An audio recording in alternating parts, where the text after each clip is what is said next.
here, however, and we're just able to survey the damage. I am at the 21,000 block of PCH, just south of Dukes in Malibu. James, do you mind stepping over? And one of the things that we're being very mindful of, there are lots of down power lines. We don't know what's energized and what's not, so we're definitely being very, very careful. James' brother lives in one of these homes here. Yeah, 21056 PCH, right down there. And what happened was, as soon as these power poles lit on fire, because these two houses went, and then once the embers blew and caught these telephone poles, the telephone poles went onto the houses also. And also these houses all here are wood seawalls, which are soaked with creosote. And once those flames go, they go into the house. The only one that survived is a concrete house back there. You can see it was made completely of concrete, and it survived. All the windows are blown out, but it's still there. So please point out which home is your brother's. It's right down there. See the black van? Yes. See the guy going through that gate right there? That's my son, Timmy, right by that car going by. And how is your brother's home? It's fine, because once again, he has a rock seawall. And the rock seawalls help protect the houses.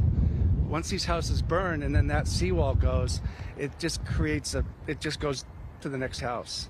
So please, all connected. They're all connected. And where do you live? I live in out of state. Okay.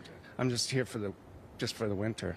So you've been staying at this home? No. I travel. I just happened to be in the area yesterday. And where is your brother? He's there.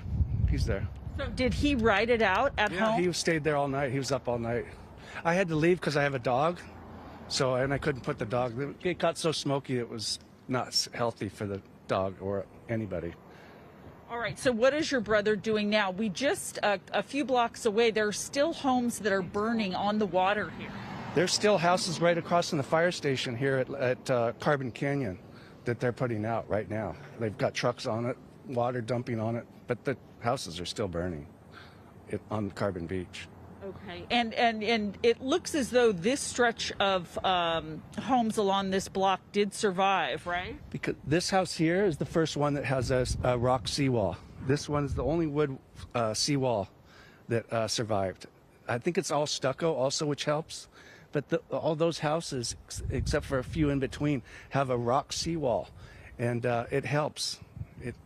But this, they had no chance, because once these houses burned and it went across the street and caught the telephone poles on fire, and the telephone poles actually fell into the houses. And so you're referencing now the homes on the mountainside of PCH. Once they went, the whole thing, it was on both sides, and then once it crossed over, it caught these telephone poles on fire.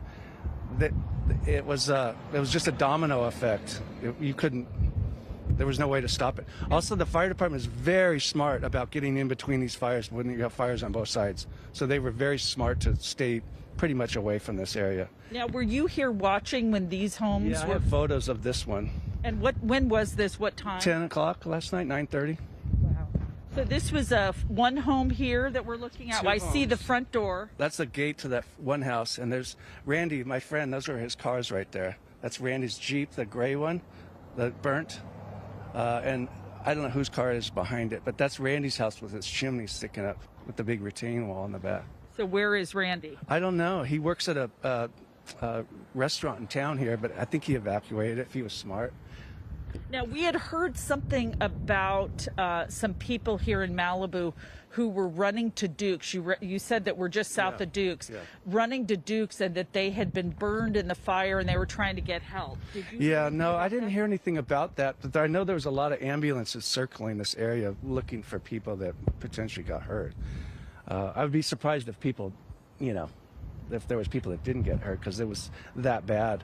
The Dukes parking lot's a staging area for the fire department right now. Okay. And also people have been bringing their cars down there and leaving them, so they have, a car still. All right. James, I appreciate your time. Thank you. So you guys, we're just making our way up and down Pacific Coast Highway, taking a look at the damage. There are blocks of homes that are standing. Tim Kimball is with me on the camera, and you can see there This home looks like it's in pretty good shape. Some of the vegetation is torched behind it, but the house is standing. So we have, unfortunately, though, seen more homes gone than standing, at least along the ocean side here on Pacific Coast Highway. But we're going to make our way a little bit deeper into Malibu and show you. And you've seen law enforcement and the fire guys up and down PCH, so they're negotiating all of these down power poles and wires, and still working to put out fires here. Back to you guys. You know, and Michelle, every time we see an image like this where the homes that are on the water, basically, that have burned to the ground, it's just so hard to understand how this happened. But now that this neighbor or brothers, the neighbor to the brother, explained that it was the telephone lines that fell over, it certainly answers a lot of questions, because so many times we were thinking, how are these homes burning across PCH and right as they're right up on the water? But now he's given us a more clearer image. So thank you for that. And we want to now get back out to our Jasmine Veal. She is in Altadena, where we saw the senior center burning. And Jasmine, you are now surrounded by firefighters who are trying to put out this fire.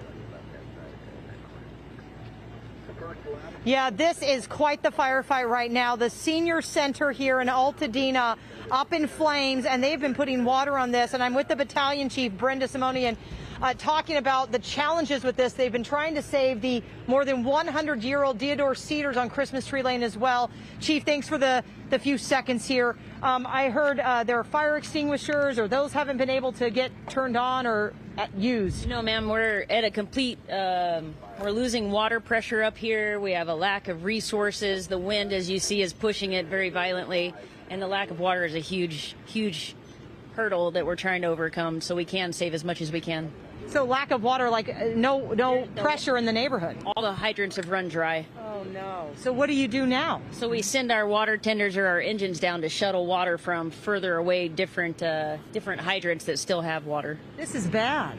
It makes it challenging to do our job, but we're just up here trying to do the best we can for the citizens and the community. Yeah, you guys are. I mean, I saw these firefighters, red-rimmed eyes, soot-covered faces. Yeah. Residents, though, are standing next to watching their homes burn because, like you said, there's just not enough resources. It's heartbreaking to see, yeah. And we're up here and we're trying our best, and all the guys and girls, they work super hard to try and do this and save everyone's home and their businesses. What was it like overnight? Can you tell me what you guys went through? It was a very, very long night, similar to today. Lack of resources, lack of water. We're pulling resources from all over California just to kind of come and help us with this crazy wind event that we haven't had in years. I'm sure you were pre-positioned. You know, we talk about those strike teams. You had everything. You can't prepare enough for something like this. It's impossible. I mean, we had 80+ mile-per-hour winds sustained. You can't stop fires in that weather. Are you stationed out here in the San Gabriel Valley? I'm in Santa Clarita. So you came from Santa Clarita. I mean, the Palisades fire, hours later you had Eaton Canyon around 6:30 just explode. Yes, and then Hearst, it's just been ongoing nonstop ever since the wind started. And 2 fatalities with this one. I haven't even heard that, to be honest with you. What about injuries with firefighters? Are they okay? I haven't heard any injuries either. So, but they're getting through it, but it's been... Yeah. Everyone's tired and worn out, but we got a long fight to go. So I guess what's the game plan if, you know, you're hauling water from other fire hydrants? What do you need? Well, we need to get the streets cleared. We got a lot of citizens starting to come back in, and we're not ready for that yet, so that makes it hard on us too.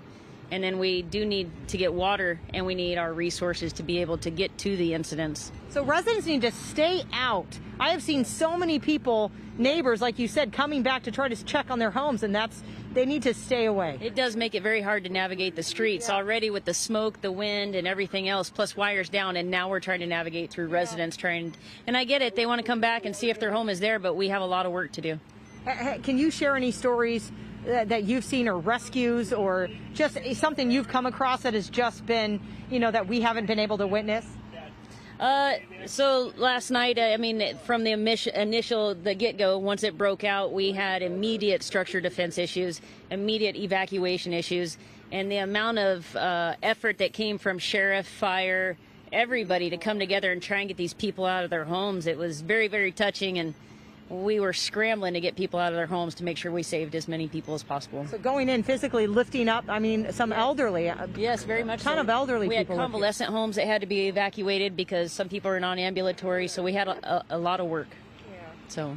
Battalion Chief Brenda Simonian, thank you so much. Thank you very much. Best of luck to you, okay? All right.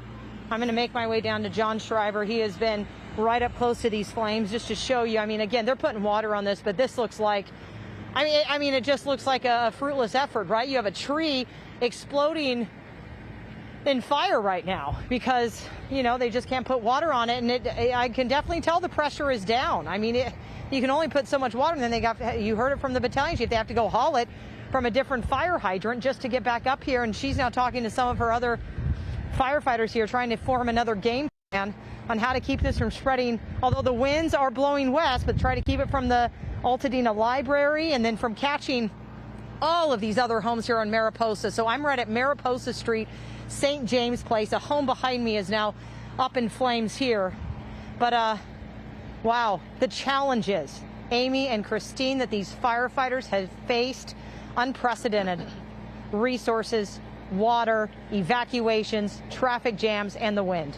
And Jasmine, what's so hard is that this is really going up.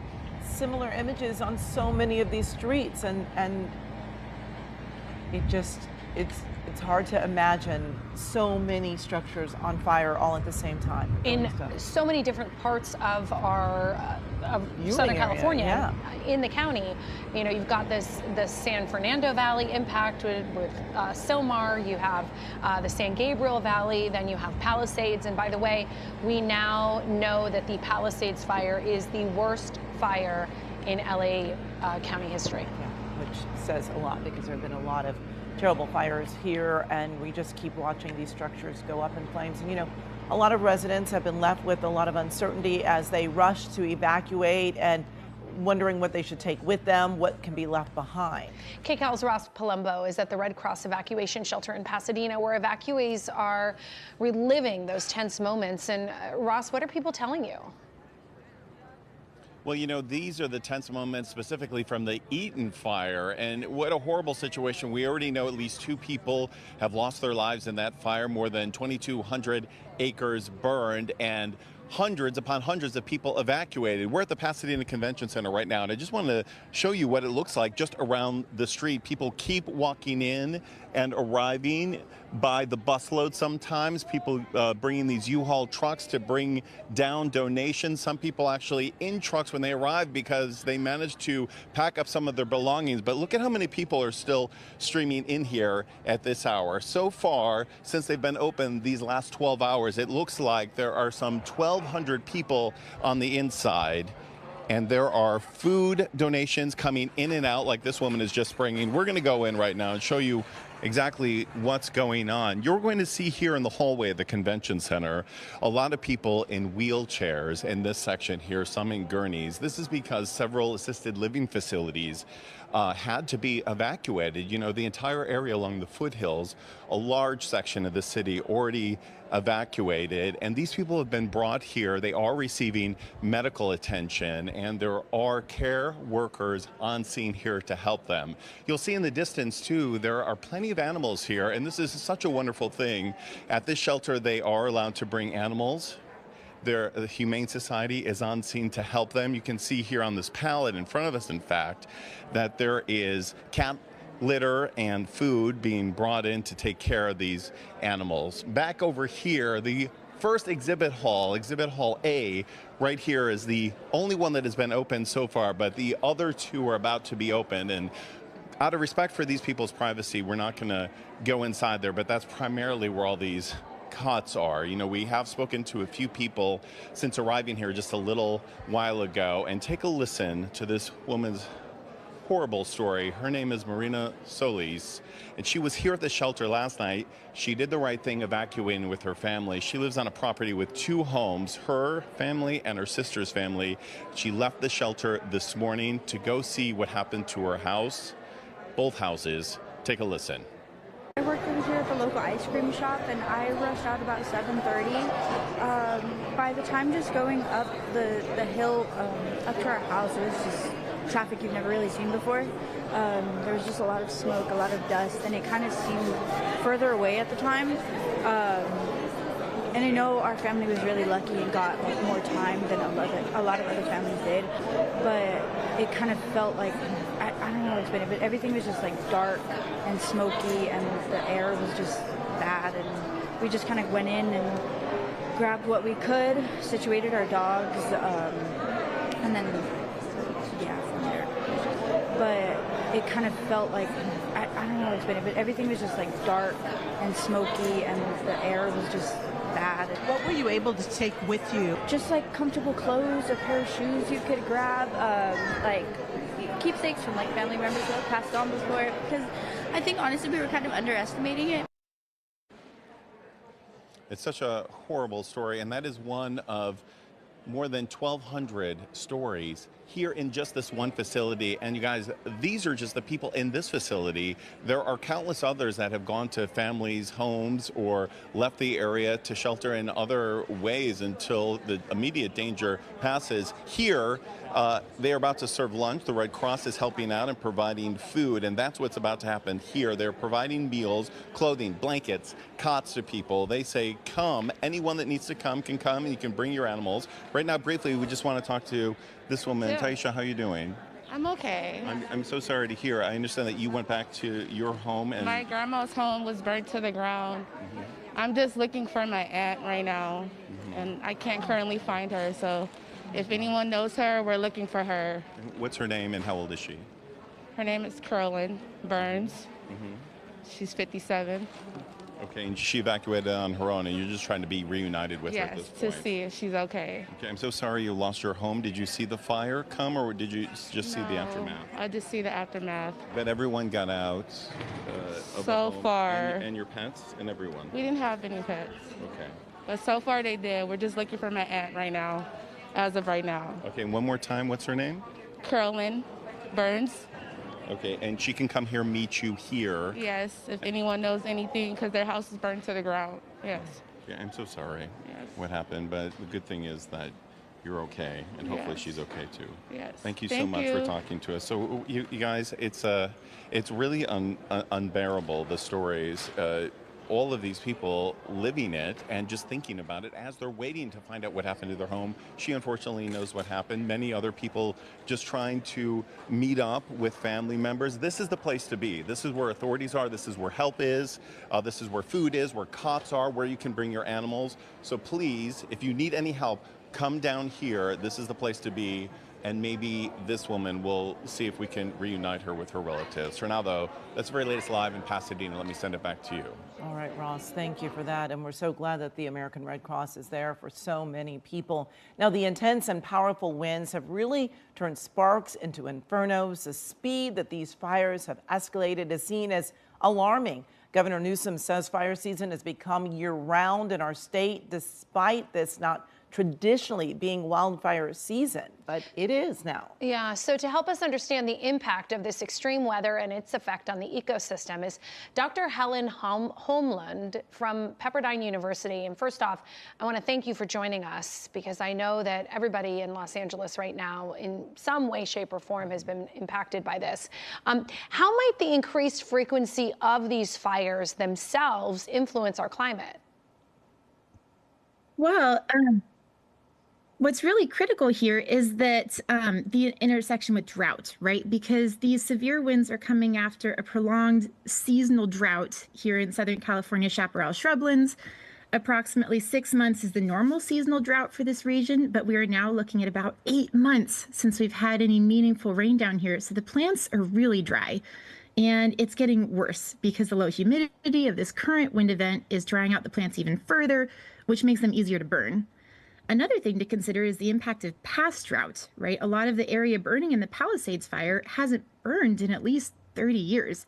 That time span is actually a fairly normal, healthy fire return interval, 30 years for the chaparral shrubs, but it means that the area hasn't burned since the historic drought from 2012 to 2018.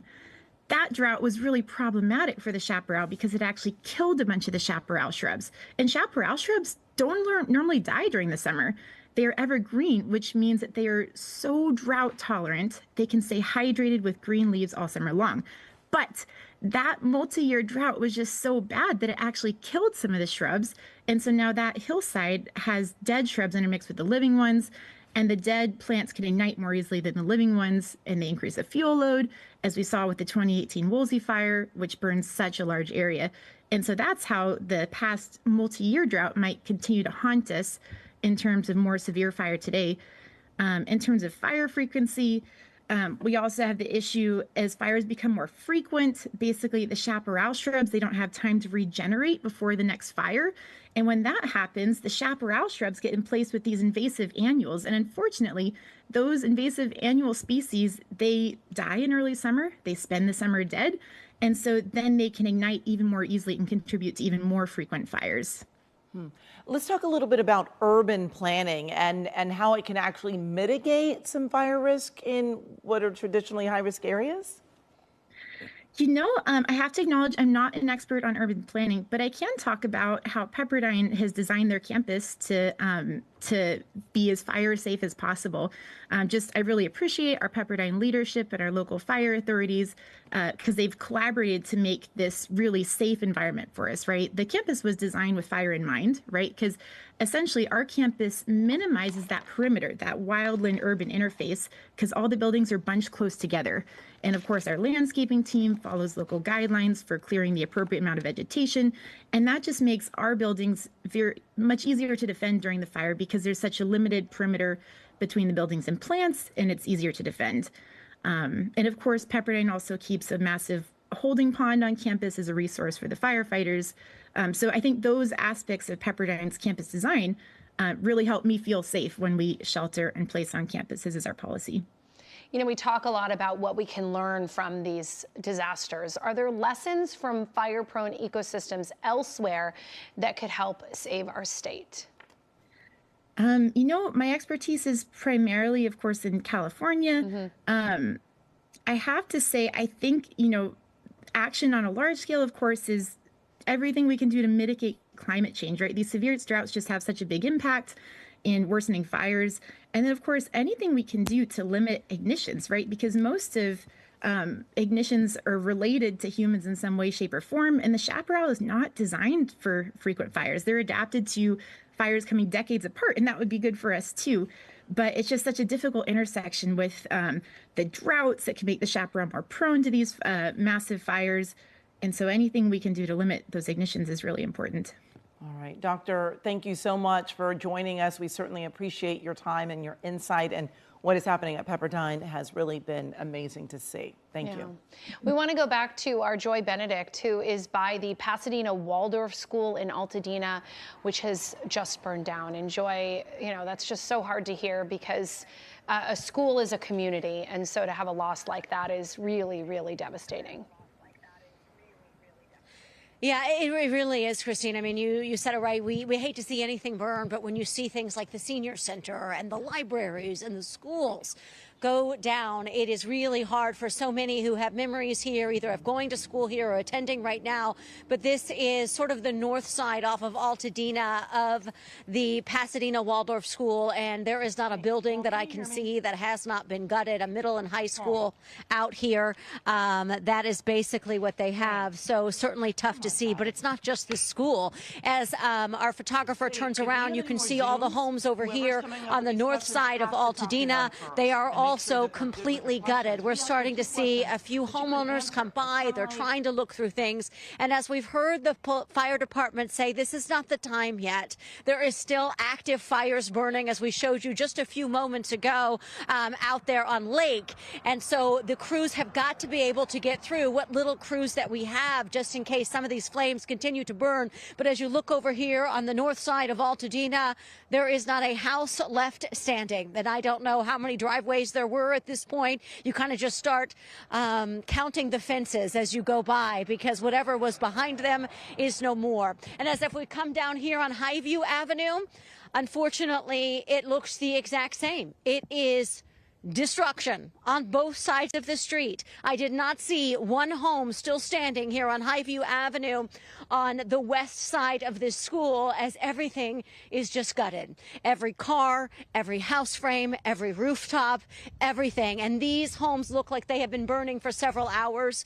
So they likely caught fire early this morning, and they've just continued to burn to the ground, and not a fire truck in sight at this time. But at this point, there's not really anything that they can do. And those limited resources that we have around here are being used to prevent this fire from spreading into new communities that maybe are still standing. And so that's really all you can do at this point, is to sit here and watch those that have already caught fire burn and try and protect the structures that have not burned yet. And those are going to be further down the road. And so we're going to try and head out to the edges of the fire and see how that action is going.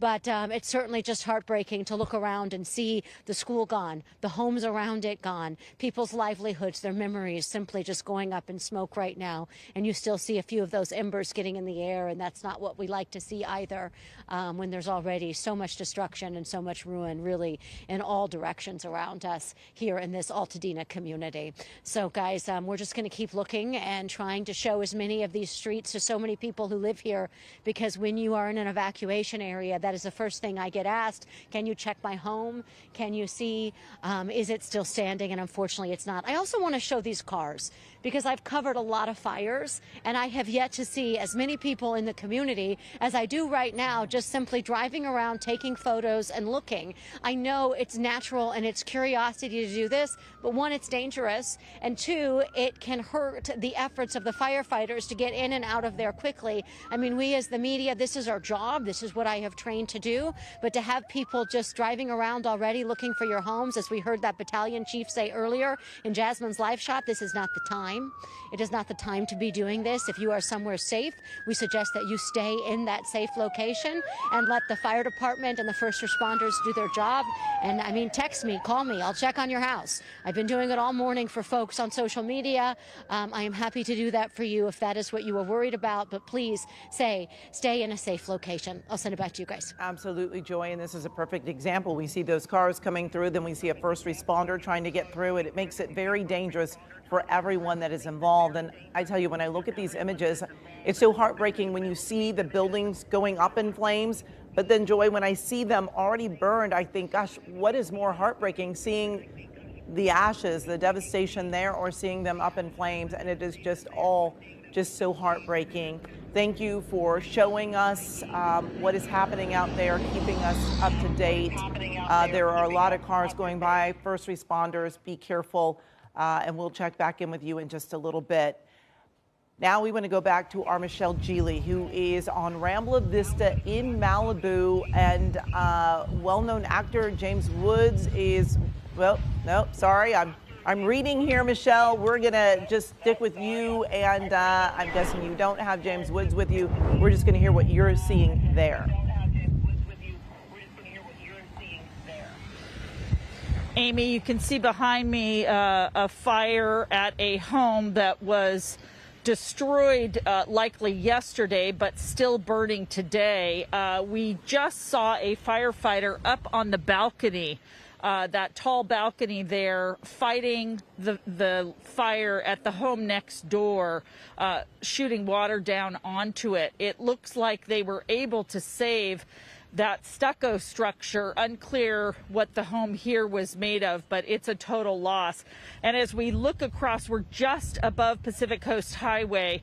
You see all of the homes along the ocean there that are gone.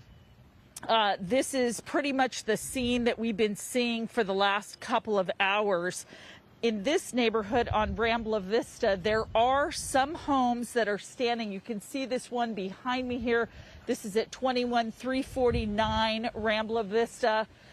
This other, it looks like a multi-dwelling unit here. There's a lot of black, I see a lot of black soot as I look through the windows. The structure is standing, but unclear what the inside looks like. And we're gonna walk on down Rambla Vista.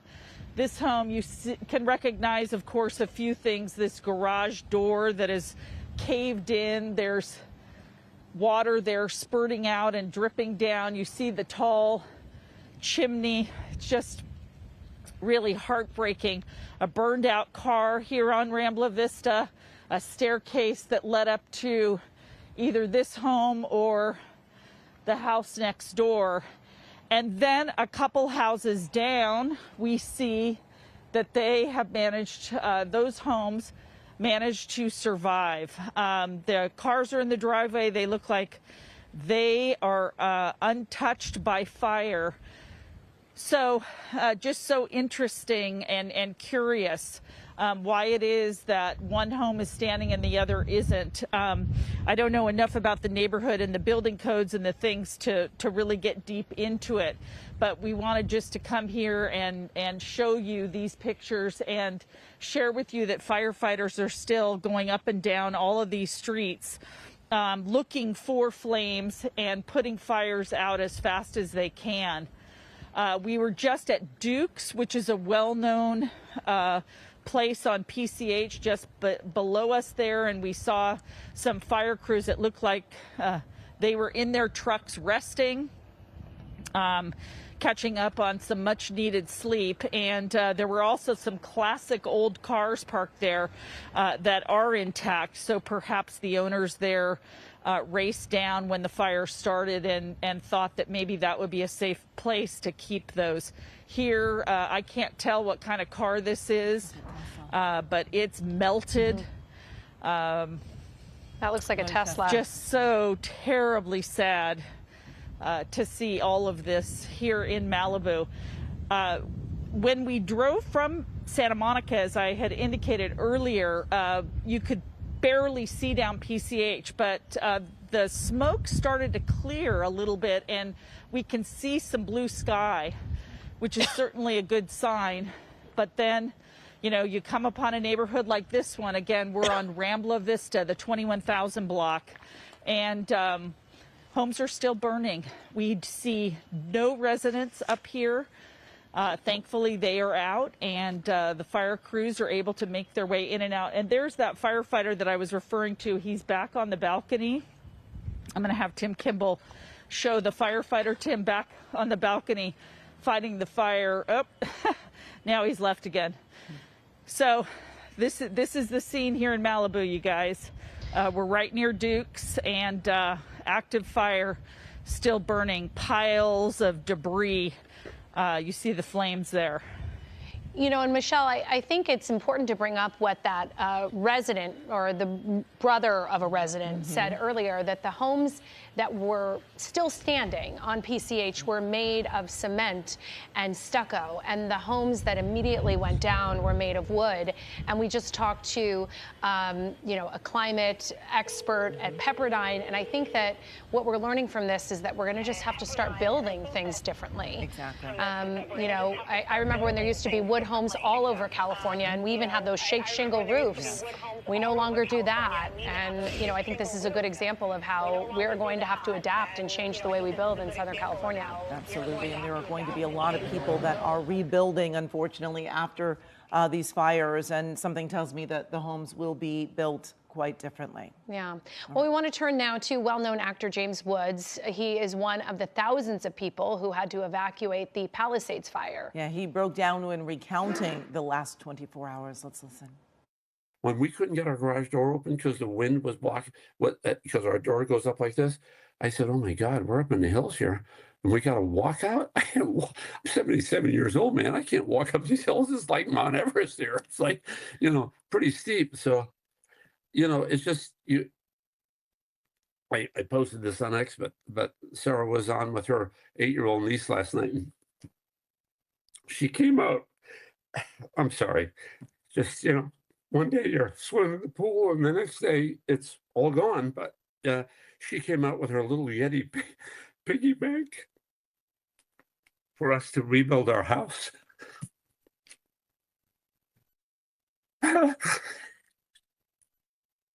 I'm sorry. I'm usually. I thought I would be stronger than this. I thought I'd be stronger than this, but you know. It's so hard to hear that. And, you know, if you live in LA, it's this unique place that draws you in. And, you know, a lot of us, like I grew up in San Diego, but I've now been in LA as long as I lived in San Diego. And you have this sense of community here, even though it's such a populous place. And we listen to the people who lost their homes. And, you know, it's not about the fixtures or the expensive things inside. It's that sense of community that we feel in our house, on our street, on our block. And when you lose that, it's just so tough to recover. And, you know, so often, as we both worked here for a very long time, you'll cover a fire. And there's so much devastation in that community, and then we'll drive back to the station, and along the way you see people and they're out and they're enjoying their day, sitting out on a patio having lunch.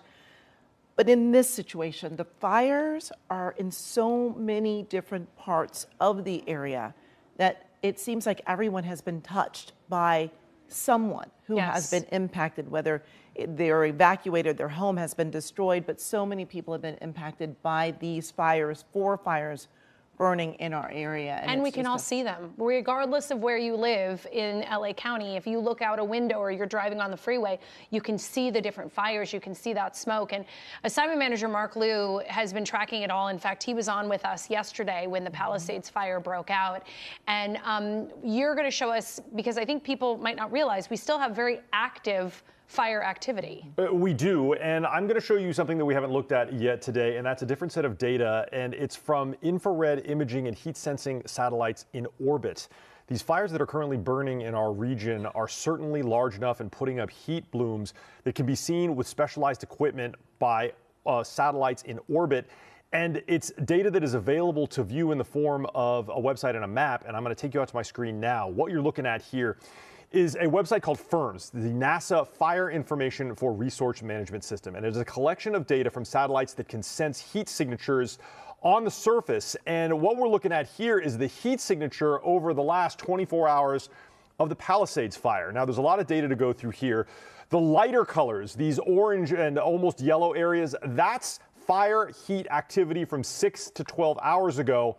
But these dark red boxes that you see in the middle, that's fire activity from an hour ago. So really that's where the fire is now, and I can change the opacity here, the opacity to see where the active fire is, and you can see it is now in the hills to the north of PCH, moving all along. We are getting a look at the fire line by looking at these red squares, and you can see that just even in the last hour, there were heat signatures in the city of Pacific Palisades here, where we expect there is probably some very, very serious damage. Now, we can also see this activity over in the Eaton Canyon area, in the Eaton fire, and you can see this fire was extremely active in about 6 to 12 hours ago, but now we see the fire has broken into 2 flanks on either side. These red boxes are the squares that indicate that there was heat signatures just an hour ago, and Joy Benedict and Jasmine Veal were in these areas where we had seen the fire be so destructive. So this entire area of central Altadena has seen heat signatures large enough to be detected in space. And the other issue that I want to talk about is how there's also another flank of this fire, and it is moving over. Let's see if I can get out of my screen here just one second. There you go. It's over here. We really haven't seen all kinds of data about the area over here either. And so that is troubling in that there is a community on the eastern end that also could be dealing with it. And of course, this area of the fire in the north is burning up into the mountains. And there's really nothing out there until you get up into the Lancaster-Palmdale area. Now, there is one other fire, the Hearst fire, a bit of good news. I don't see any fire activity in the last hour. This is all from 6 to 12 hours ago. And then we were also talking about a fire that was in the Sepulveda Basin. It was right here. It was called the Woodley Fire. It wasn't even big enough for these satellites to detect, and I talked to LA City Fire. The good news with that one, knockdown. No more active flames there. That one is out, so we are still only now dealing with the original 3 fires, but hopefully it's going to be cutting down to 2, as again, the Hearst fire up here in Sylmar doesn't seem to be as active as the 2 that are here. One other thing I want to talk about before I send it back to you, this is the aerial firefight going on in the Pacific Palisades area, and all of these icons you see here are orange, but the line that I'm looking at here, the flight path of an aircraft here, that's this light colored That's from an aircraft called Intel 12. It is actually on its way back to Sacramento, if I can find it. It's right here. It's heading northbound, and this is the aircraft from the Governor's Office of Emergency Management that is going to be doing that fire mapping. We're going to get a much better idea of the footprint of this fire. It really hasn't been updated since midnight. So this intelligence gathering aircraft is going to be able to share that with CAL FIRE, and they're going to get a much better idea of where the fire has burned. And as for the firefight here, Fire 3, Fire 2, all of these aircraft still doing a tremendous amount of work over here. There's actually a Ventura County Firehawk now on the western end fighting that fire. So we're seeing a tremendous amount of resources here, and there is certainly a fire also, Firehawk in the Altadena area that's working on the western end doing water drops over there. So the battle for aerial superiority of these fires continue, and it is hopefully going to give those fire crews on the ground some hope, as those firefighters that are at the Palisades fire, now more than 26 hours they've been fighting this one, and they're exhausted. That is the very latest here from the desk. I'll send it back to you. Yeah, Mark, I want to ask you a question while you still have that map up, because I'm seeing on the Watch Duty app, it says that there is now a small fire 1 mile north of Mulholland Highway off PCH. They're calling it the Freddy Fire, and it says that two super scoopers and 2 helicopters are en route to that area. Are you able to see that from your map? I have been looking. The super scoopers are active. It's a little bit difficult to sometimes find them with everything that's going on. This one is a tracking aircraft. I don't actually see the super scoopers. They could be on the ground refueling. They have been fighting the fire all morning. I don't see them on my radar, but I will look for them, and I'll try and get some more information about the fire that you're talking about.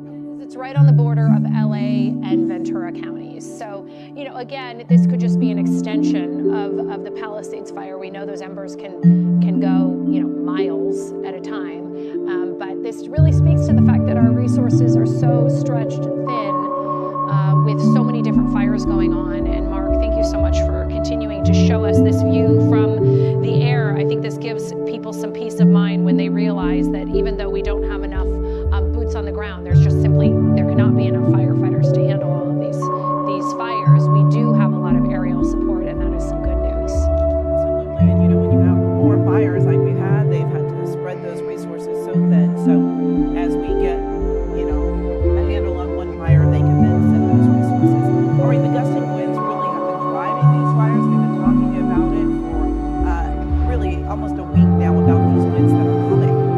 And KCAL meteorologist Bill Piano is tracking the conditions and seeing that with the winds. There's not much that you can do by air or by ground when you have a fire and basically a fan in front of it, pushing it forward at 70, 75, 80, last night 90 miles per hour. Mother Nature is winning the battle. The tides will begin to turn as soon as the winds get down to a manageable level. We are on that path. We are not there. We still have wind gusts west of Los Angeles between 53 and 56 miles per hour. It's above 50 miles per hour still in Santa Clarita, Simi Valley, and Malibu. It's above 40 miles per hour in Riverside, Chino, and Santa Ana. That said, in a few specific spots, things are beginning to improve. One of them would be in and around Altadena at that one specific reporting station. This is the lowest number that I've seen in the past 30 hours.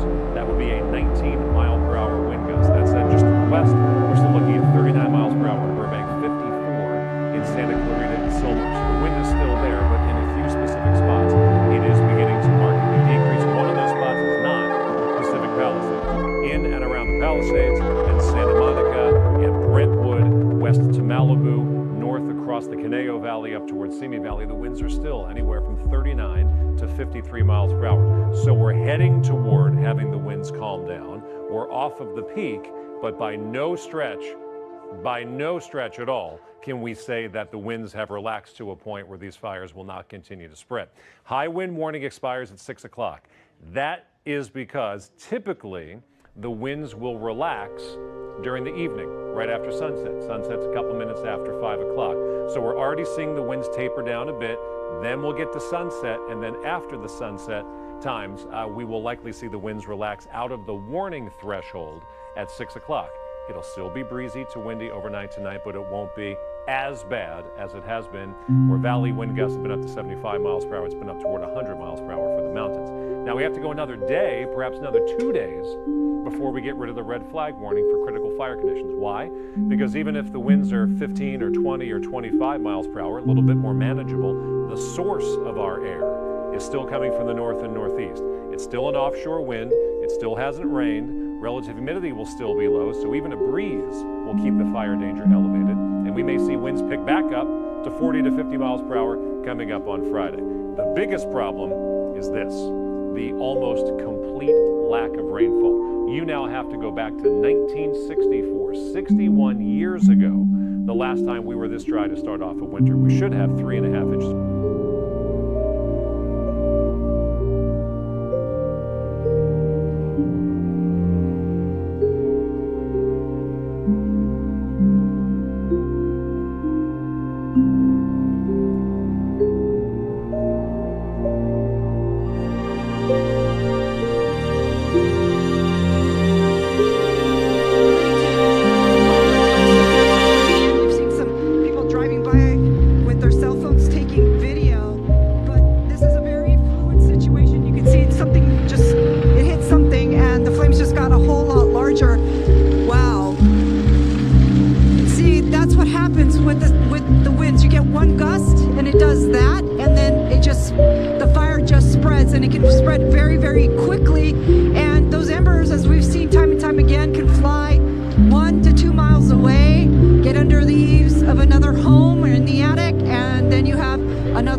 From Altadena, I'll send it back to you.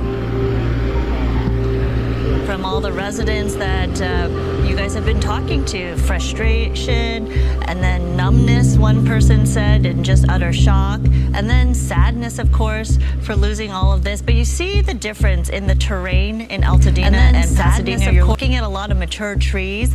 It's a very bucolic area, and look at these trees that go up in flames once you get that big spark of flame, and obviously that then poses a big threat to the surrounding structures, right, because of those flying embers, as Christy's showing us right now. But clearly very different from the Palisades, and just every community, every fire is very different in terms of characteristics. So let's go out to Coco. It's also fascinating when you see the image of one home completely engulfed in flames and then literally right next door a home completely okay for the time being. Right. You never know what can happen, but it is very jarring to see that contrast. All right, Coco, that church behind you has been burning for quite a while now. It really has been burning for a while, and there is a single firefighter who has been battling these flames, and he's been doing an amazing job by himself trying to control the fire here at the Altadena Baptist Church, which is on the corner of El Molino and Calavera Street here in Altadena. We have heard glass shattering. We have heard explosions coming from this church. It has been burning for at least an hour now, but potentially longer, because it's been about an hour for us that we've been here. But now you can see this heavy, thick, black cloud of smoke that is canvassing the area as this fire continues to burn here. Just heavy plumes of smoke into the air, embers flying as well, which are landing on other homes in the neighborhood.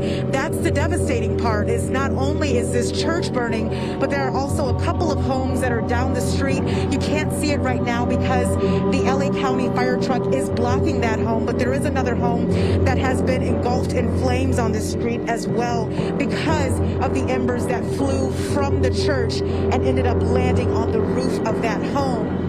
A very devastating situation.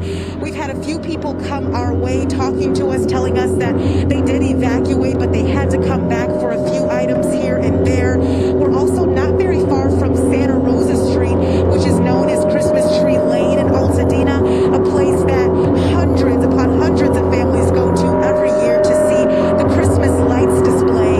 And we know a couple of homes on that street are currently burning. So residents are concerned that that neighborhood could also go up in flames, and they're really hoping that firefighters are able to get to them. But the problem is the fire crews, as we've been mentioning all morning, are stretched thin, and they're doing the very best they can with the resources they have to fight the flames.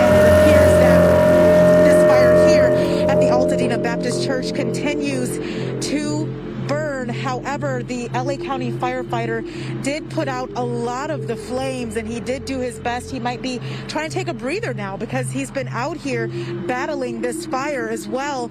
And also it could be the possibility that he's being called to another area to respond to, because there are several homes in this neighborhood that are engulfed in flames. Some people who decided to stay behind and not evacuate, just trying to save their home.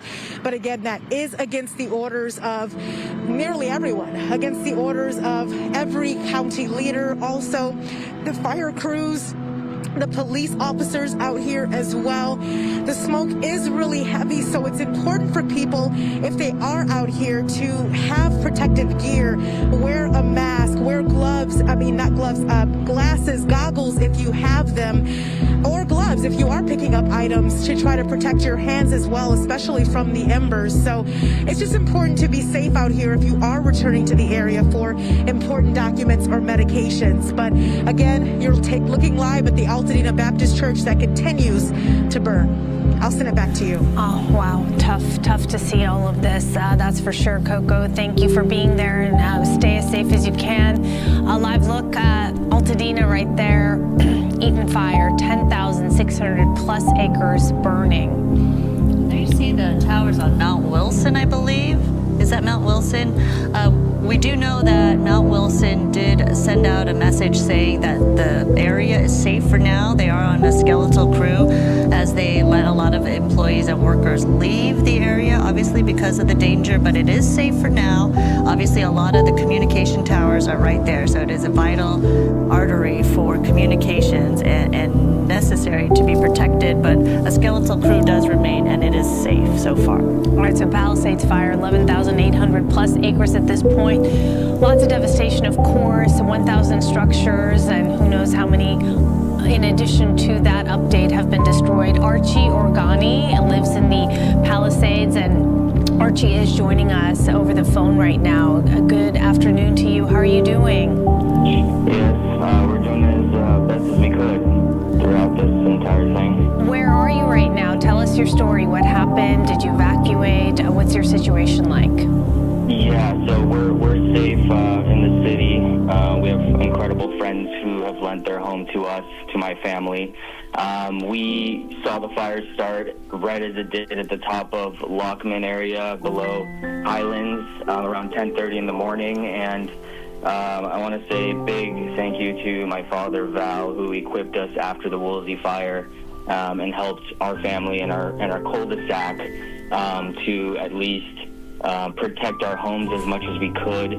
We were there up until sundown, roughly 5:30 p.m. before we evacuated. We also thankful to Max and Tony and a few neighbors, Charlie and Bryce, who were all there with us almost all the way to the end. We got to save some homes, but we have no idea where they stand, if they stand, but we hope that we did enough to protect them. We also watched, the big cue was when Marquez Elementary kind of went up in that little canyon there and was very heavy brush, which hasn't been cleared in years. And unfortunately, we, those houses, some were protected and some were not. We don't know if they're still standing, but we hope they are. We're looking at a video that you shot on our screen right now, which shows just what the situation was like. Also, what it was like when you were trying to get out of there, I'm assuming, right? Can you describe that? How scared were you? Were you nervous, or were you just kind of going through the motions at that point, not really realizing what in the world was happening around you? Yeah, I mean, the adrenaline was rushing the entire time. We were been holding hoses for hours. At one point, we just turned and said, it's time to go, because it was getting dark, because once it gets dark, you can't see anything that's happening, so it gets extremely dangerous. But we had a path out, thankfully, and as you probably could see, the fire, one of the fire Suburbans was driving through, and we had a path with him to get out, even though there was fire shooting across streets, and the Palisades High School was on fire, and so it was absolutely, it's still surreal. I can't believe this is happening, and it's extremely devastating to many families in the Palisades. Oh, I can imagine just the range of emotions that you're feeling and your family's feeling going through all of this. First in that adrenaline mode, you're protecting your property and your friends, and then trying to get out. This is going to be a wild ride for quite some time. Are you getting the communication you need from the city or from the authorities? The questions that you have, do you feel like the communication is good? I don't know about the authorities, but I'll tell you, we have an incredible community, and we have a lot of people who we know who live in the Palisades and friends of Palisades who are getting us as much information, videos, and kind of giving us a live look into the devastation. There's many homes has been lost already, and the town of the Palisades itself is. I grew up in the Palisades. This is my home, and so I can't imagine. I'm speechless to what's been happening. I feel like as time goes on, it hits even harder because you realize what just happened. Right now, you're still kind of in that adrenaline mode. You're just kind of in survival mode. What did you take with you when you finally made that call to, hey, it's time to get out of here? What did you grab? My family. My family, there was as much to take. I mean, he took some valuables, he took some art pieces, and a couple items of clothes, but in that moment, I didn't really care about much, honestly. We just wanted to get the important medicines out and anything that was needed. Look, no one came to help our area, and so we were very lucky that we kind of foresaw this coming. And honestly, and as we're hearing on the news, it's unfortunate that the firefighters that are fighting don't even have water to utilize anymore, as that has to run out of the reservoirs. And so that alone, knowing that that's even the case, is just, that's the one thing we can't stop thinking about. Yeah, it is a bit of a disturbing, shocking, upsetting, all of the things you can think of kind of news update that we've been hearing as well. Aside from obviously your home and your neighborhood, your immediate neighborhood, what has been the hardest for you to kind of digest as you're getting information about what has happened to your community? There's not much to digest here. I mean, it's the fact that, a fire, by the way, and this is just my knowledge, but there was a small fire around New Year's up in the Highlands, which we believe what started this all up again. And so, the emotions are everywhere. I mean, I want to be back in the Palisades helping clean up and helping neighbors and helping do stuff, but we can't get in there. And so as the winds die down, we're just sitting here, sitting ducks, kind of waiting to get back in there. That's really the emotion. The emotion is really how can we help and how can we get in there to do so. Well, hopefully, thankfully you're safe, your family's safe, and time will come when you will be able to get back there, and you have so many people's support in the community, that is for sure. Archie, thank you so much for taking time to chat with us. We appreciate it. Thank you, guys. Take care. And one of the big issues is that a lot of people in surrounding communities who have nothing to do with living where the fire is impacting them, they want to help. I've gotten so many messages of how can I donate my services or supplies, or where can I go to help and volunteer. Right now, officials just say wait and hold on. We are devising a plan as to where we can take in donations, supplies, whatever they need, and they're just figuring out where the need is the most. All right, we're taking a live look here at the Eaton fire. Let's go out to Bob, who's there covering this and seeing this house up in flames. Bob. Really difficult to hear you guys right now, to be honest. We are covering the Eaton Canyon fire. This street has been a hot spot. And right now you're looking at an active fire. Talking to neighbors here, they tell me that this fire broke out recently. Now what's interesting about this is that you see some of that smoke going vertically up. So this is a fire that broke out from some kind of an ember that dropped onto this home just a short time ago. One of the neighbors actually tells me that their garage last night caught fire, but their home was spared. And now what's interesting is that they have fire crews out here this morning along the street. This is Calaveras Street in Altadena, and they've got fire crews, and we know that there are crews from all across Southern California, all across California that have come here to fight this fire. And this is from Wheeler Creek, and this crew comes from near the Mammoth area. And as they put their hoses into the infrastructure here, the chief here that's fighting this fire, he told me that there is no water in this system. Absolutely no water in this system. So this is a really big problem for them because, in his words, there's nothing they can do. All they can do is to watch this burn. So they're bringing out some other tenders here, hopefully with some more water to try and hook up some water and put out this fire, at least to protect the homes. Right now, this home is probably going to be a complete loss. The neighbors also tell me that the person living inside this home had passed recently, so it was an empty home. But now there is a rush to try and protect other homes in this area, because we know how this could spread very quickly. There are a lot of people in this house. Some of them are in the backyard here. The woman who is in the backyard told me that, hey, look, you have no water here in the street. We have water in our backyard. We have a pool. Why don't we use some of that water there? And some of her friends went to the back, and they're literally grabbing buckets and doing a bucket brigade to try and protect this house. So honestly, the water that you're looking at now is some of the first drops of water that they're getting onto this house. But you can see what happens here, and especially we've been talking about those water issues that people in the Palisades had been talking about, that there was no water charging their hoses. It seems to be almost a similar situation here, at least in this neighborhood, where they're not really able to get water inside their hoses so that they can protect some other homes in this neighborhood. We know that there was an active, you're hearing some of the explosions now from some inside the house.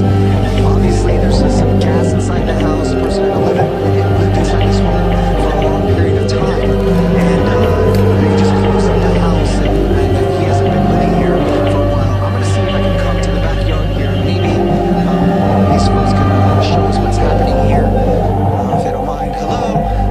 Hello? Hello? I know that they were working to fight this fire in the back of the house. Bob, when you say firefighters are saying there is no water, the fire hydrants themselves do not have water. Is that what's going on? Because that was the case with Pacific Palisades. Yes. This is the case. Hello. No. I'm with the news. The water inside. Come on. Well, I understand, but the neighbors were talking about this, that there was an issue with water in this neighborhood. You're trying to protect your own home here. We're not even from here. We're neighbors trying to take action. Our state has failed us. Our state, this is a disaster. The strongest state of the union doesn't have the infrastructure to protect these people from burning their homes. Yes. I was talking to some of the firefighters who come from other parts of the state. He said he's never seen anything like this before. They put up their hoses into the hydrants, and he says there was no water. How is it sensational if this home is going to burn down? Something about this. We've had many years of this. Tons of warnings, no action, not enough action. That's all it is. Yeah, I heard you out there. You said, we got to do something. We got to take some action. So you decided to do it. It's embarrassing that we're just here while others are just standing around, and our state is standing around. This has been long coming. What are we doing about it? Thank you very much. A lot of emotions running here. I'm gonna walk outside that. Thank you very much. A lot of emotions here, but they're doing what they can to protect this house. This is not their own home. I thought it was his own house when he was talking about here, because he said, I'm just gonna grab something and help out. And the fire chief here was very honest with me. He looked at me. He knew who I was. He said, oh, you're with the news. He says, we have no water. We have no water. And I said, what is that normal? And he said, I've never seen anything like it before. He said he'd never seen anything like it. So I don't know what the problem is with the infrastructure or what had happened with the water here. If it's the same situation as the Palisades when they had run out of water because they depleted the resources or all the tanks had already been drained and they have to replenish those tanks and it hasn't happened yet. I'm not an expert on the water delivery system here, but all I know is this is a home that's on fire, and the fire chief that is here on the scene from another city here in California is telling us he has never seen anything like this, and there is nothing they can do. They're just doing the best they can to try and protect these surrounding homes.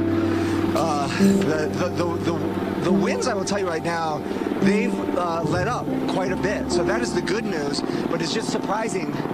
Now seeing finally some help from the skies here. We've got a water drop. Maybe that's going to take place here very shortly. Come move to the side here, Carlos. You can see him over here. He's coming on this side. There he comes. This is from a water drop coming from LA County, right on top of this fire. You're going to watch it here live. There he is, right on top.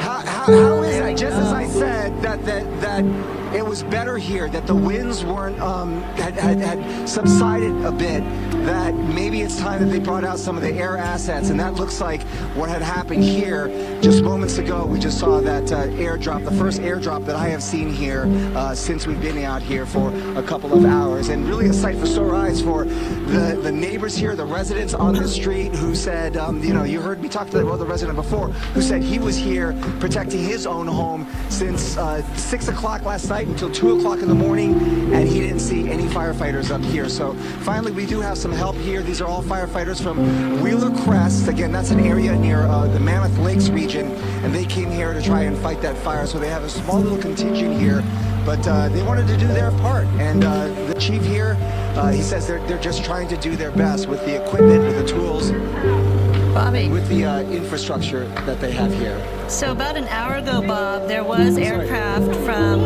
I hear you, Miss. We're on live TV right now. Is this your home right here?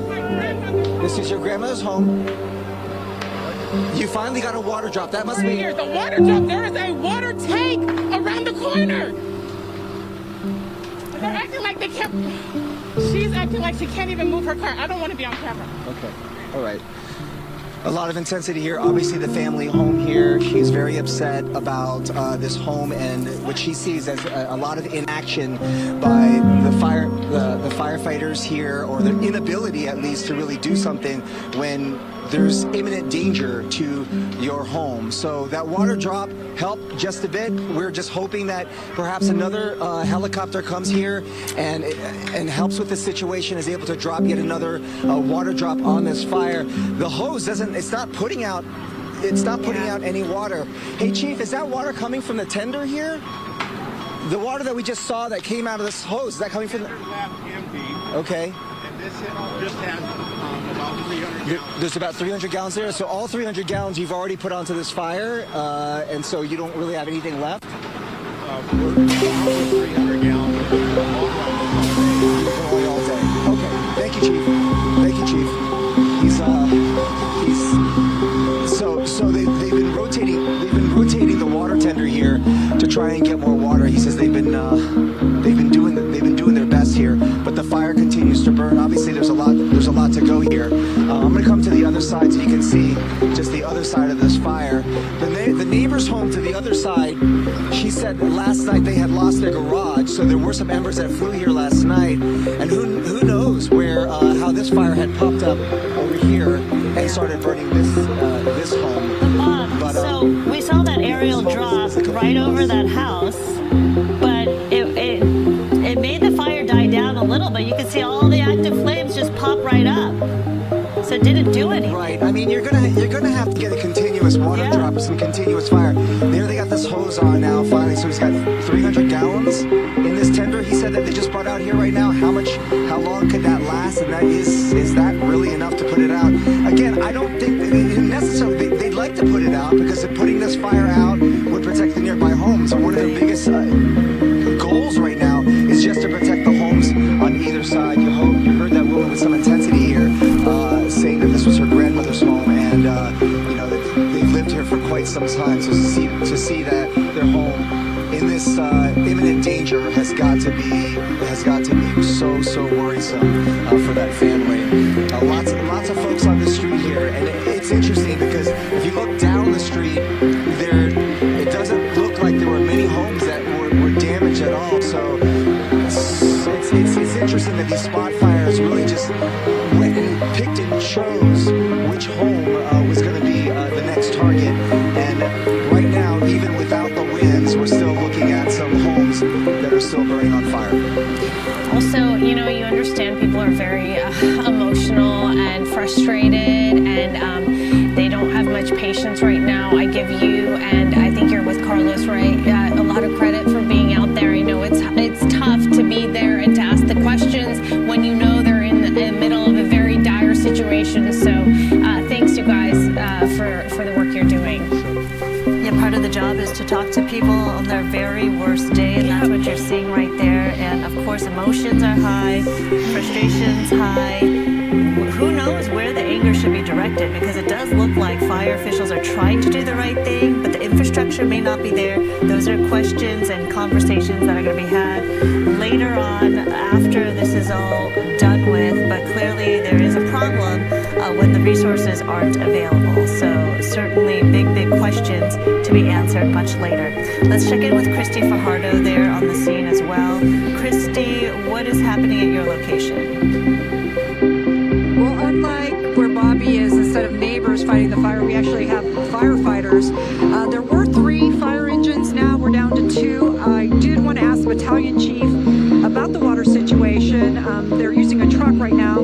That is what is fueling that hose. And when you came out to me the last time, this house was fully engulfed. Since then, we heard a lot of loud booms and then the buckling of the roof with those tiles coming down. You also saw that tree that was on fire. And walk with me because I want to show you the devastation. We are actually on Moringa Avenue. We're directly across from the cemetery, but multiple homes on this street have burned. And even the house that's burning now, that is currently being doused, firefighters know that it is a total loss. So they are trying to put out those flames to spare other homes down the street from a similar fate. But it's just sadly one house after the other that is completely leveled. And it is a very surreal feeling being here because there's evidence all around of just how much and how powerful those winds were. We're seeing branches. I saw multiple trees that were toppled as I was coming in here. And even now there's palm fronds all over the roadway. And now it's very still. We're not seeing that wind. We're not feeling that wind. But we hear a lot about containment, and people have come up to us and asked us what the containment is. But when you have the Santa Ana winds, the containment is really meaningless, because what that means is that they've built fire lines, fire breaks around the fire. But when you have Santa Ana wind conditions, and I've witnessed this personally, I've seen a fire jump a 16-lane highway. There's no stopping it. So firefighters try to put their resources into saving lives, and now they're also trying to save properties on this street. And if we pan over there, it looks like there might be other homes that also were leveled on a street over from us. So very devastating sight that we're seeing here. These are older, very charming homes. They have stucco exteriors and tile roofs, and so you would expect that that would give it some measure of protection. But what we see time and time again also is that when you get flying embers and they get under the eaves, into the eaves of homes and into the attic, there's no stopping it. And I've watched firefighters, even with very specialized equipment, having to rip off rooftops or rip down beams and so forth to try to get to the root of the fire, and they struggle. So we hear people who want to protect their homes with the garden hose. If that's when those conditions, it's not likely to be effective. And we do hear stories where people say, we saved our home, but that was likely because it did not get into the eaves. And I don't know what this was like when all of these homes were burning.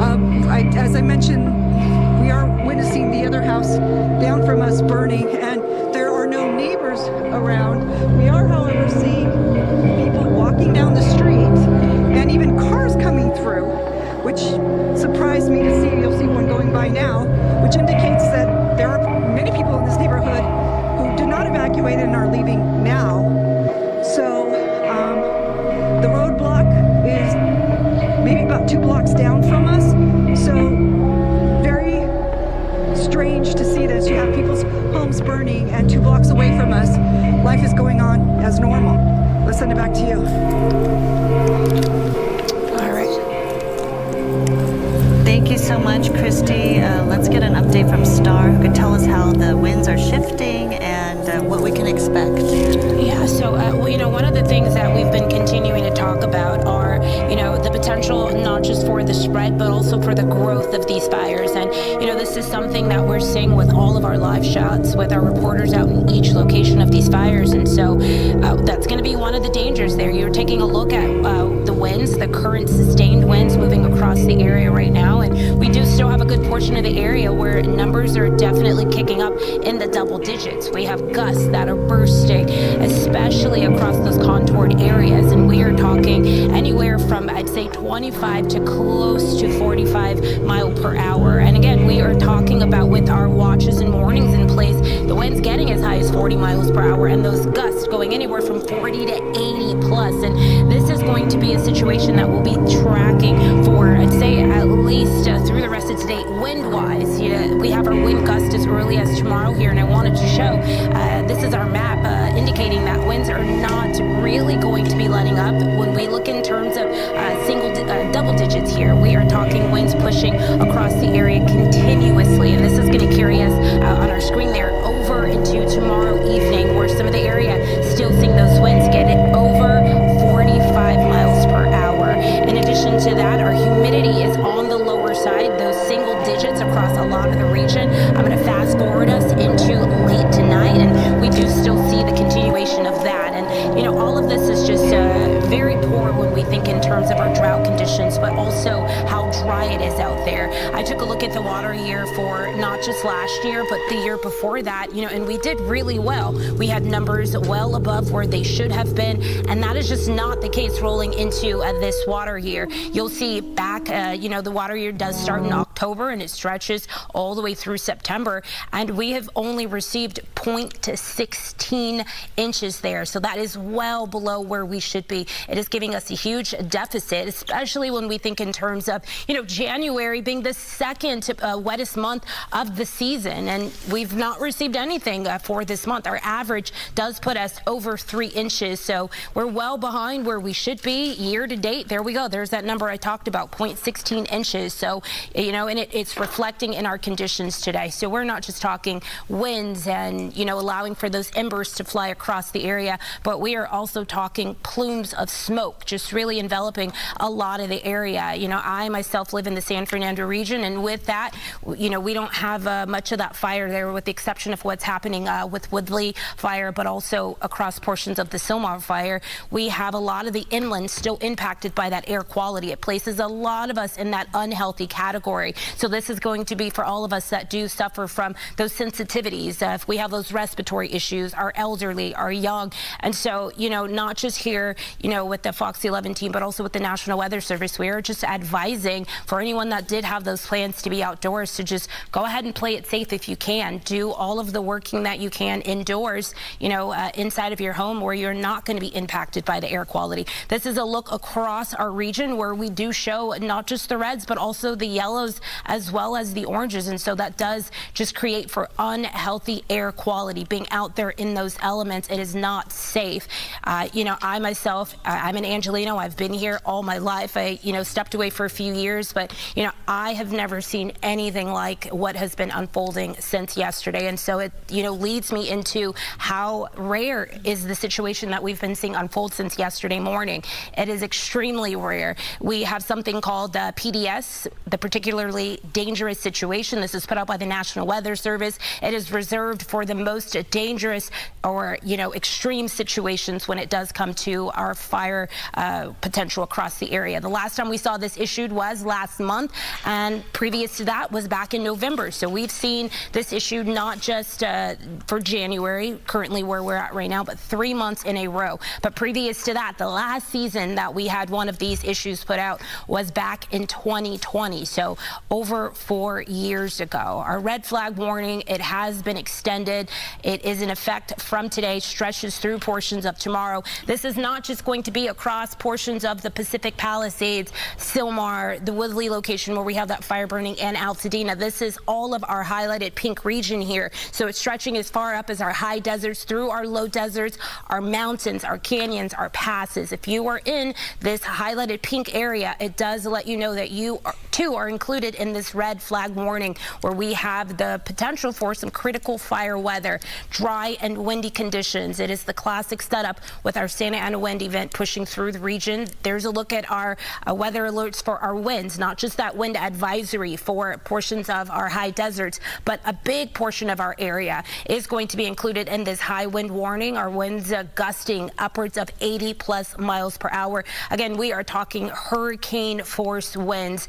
And here's the look at, you know, why is this happening? How is this able to happen here across our area? We have the classic setup where we have a high pressure and a low pressure system. And the best way that I can explain it is just two systems just really fighting it out here. And what happens is we have something created called a pressure gradient. And that pressure gradient happens to stream right across our region. And it does allow for those winds to really kick up. It puts us in that red flag warning.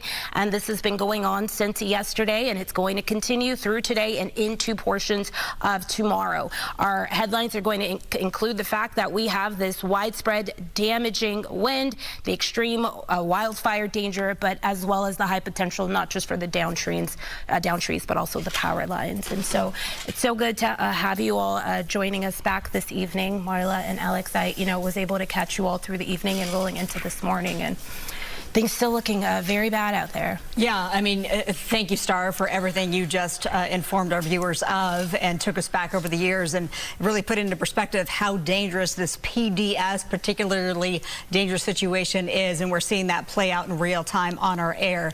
So, yes, Alex and I, Marla Tay is here along with Alex Michelson. We're now picking up the coverage from our colleagues on Good Day LA. Thanks so much. Our wall-to-wall coverage will continue. We're not going to go anywhere. You can catch us here on Fox 11 and, of course, online, foxla.com/live. And on the Fox local app as well. I know a lot of people have lost power, don't have TVs in their house. The Fox local app is a good thing to download before that happens, because you can watch us live streaming in real time. Good afternoon to you. We are back on the air after being with you for 12 hours or so yesterday, and now we have the advantage of daylight and a chance to assess just how bad the damage is. And unfortunately, there's a whole lot of damage. At least 1,000 structures is what they think has been burned in the Pacific Palisades area. And we're just getting word of a new number as it relates to the Palisades fire. Acreage has jumped to almost 16,000 acres. Officially, it's at 15,832 acres. Not necessarily a big surprise, but yes, the Palisades fire has exploded to about 16,000 acres. We have crews there in the Palisades, and we are also, of course, covering the Eaton fire. When Alex and I were on the air last night, that was in the hundreds in terms of acreage. Now that has exploded to more than 10,000 acres. Bob DeCastro, he has been out there for much of the day. Bob, I know that you've just been with some crews and some very frustrated residents as well. Obviously, Marla, lots of high emotions here. You're looking at a fire that started maybe an hour ago. What's interesting to me is that the winds seem to have subsided. We actually saw an airdrop a few moments ago, which did some help to trying to put out this fire, but yet they need more. And there's a really difficult situation in this neighborhood because all of a sudden there is no water. That they're not able to charge any of these hoses. And so the fire chief, this is a crew that's visiting from Wheeler Crest, that's a community near the Mammoth area, has come down, says he's never seen anything like it before. And now now they have to try to figure out how to save some other homes. What is wonderful about this community, this Altadena community, is I saw there's people in the backyard. They've got a bucket brigade going on with some buckets and a pool back there, and they're trying to save each other's homes. So I've got neighbors here. They've been working through the night, first of all, evacuating their families and then helping each other. Give me your name, sir. Ryan. Ryan. So you told me you had to evacuate. Was your number one priority, right? I have 2 young kids. We evacuated last night about 6:30 p.m. when the fire was kind of just in its infant stages. Got out, took the bare minimum. Came back very early this morning to pick up kind of any other valuables that we thought we needed, and then kind of stuck it out because we saw it wasn't overly intense, and kind of said there wasn't that much firefighting presence in the area. We saw some plumes of smoke, so we said we'll just kind of stick it out with a hose, and if we see any hot spots, we'll put those out. And you were telling me stories, you and your friend over here, your neighbors, you guys were just saying that you saw people and some of your neighbors just picking up and just saying, hey, what can we do to help out? And people were helping out with a firefight. Absolutely. I mean, everyone's picked up hoses. We got people picking up buckets, throwing it. I've seen people helping people carry belongings, children, everything to their car. It's really brought the community together, and that's awesome. But when you look around and see the devastation, it's remarkable. I looked down the street and I saw maybe 6 homes just down this area that had burned pretty much to the ground, and so there's homes along this street. But when the winds subside, you look at this and you think, you know, why are we still in this situation? Is it surprising to see a spot fire like this at another home in the middle of the neighborhood? Well, and it's so unpredictable. I mean, my wife and I, an hour ago, looked at each other and said, maybe we'll leave. It looks like everything's pretty well handled. Yeah. Then we went out the front door and I saw this big plume of black smoke, so we came over here. And it's close enough to the house where I said, you know, let's wait this one out at the very least and see where we go from here. How long have you lived in this neighborhood? About 8 years. About 8 years. And so here's a situation where you think, I'm just curious what your thoughts are on this, because the woman here frustrated about the house, that there's a loss of water pressure here. And you think we live in California, we have all this, you know, you live in a nice neighborhood. You think that those hydrants and things are there for a reason, and they would work when you need them the most. Agreed. Well, and you've seen it in the Palisades fire too. I've heard same thing, that there's not water in the hydrants, there's not enough pressure on the hydrants. It seems to be an LA issue, which I don't know if that should surprise anybody with the leadership we've had at the helm the last couple of years. But yeah, I mean, this fire would have been out 30 minutes ago, but they had to wait 20 minutes for a truck to go get fire because none of the hydrants in the area have any water or any pressure. I feel like this is definitely going to bring some attention to that, and whether or not how do we bring our infrastructure up to snuff so that we can handle almost things that are going to be guaranteed to happen in the future. How's your family? And you came back, but where are they? They just evacuated to somewhere safe? Yeah, my kids are at my mom's house in South Pasadena, so out of harm's way. We left them there this morning. My wife and I said, because at that point we didn't even know if the house was still standing. So we said, let's go up, check to see if the house was standing. It was. Then we said, let's take some things that we need out of the house. We did that. And then we kind of looked out. As I said, it didn't seem overly onerous, so we kind of said, let's stick it out, and you know, if we see a hot spot, we'll put it out. Kind of idea. It's kind of interesting. Now you're just leaving it to the professionals to try and do what the professionals handle it. Yeah, it's interesting because we drove around the neighborhood. We found this hot spot. You simply, you know, earlier yesterday, I'm sure you're looking around and there were fires all over the place, and the whole place was on fire. Right here, I was driving around. I'm like, well, that's kind of interesting. There's actually some black smoke over there. Something's on fire. You see them pop up every once in a while. Just another kind of plume, and it's like, you know, you see one even over here a little bit, a plume.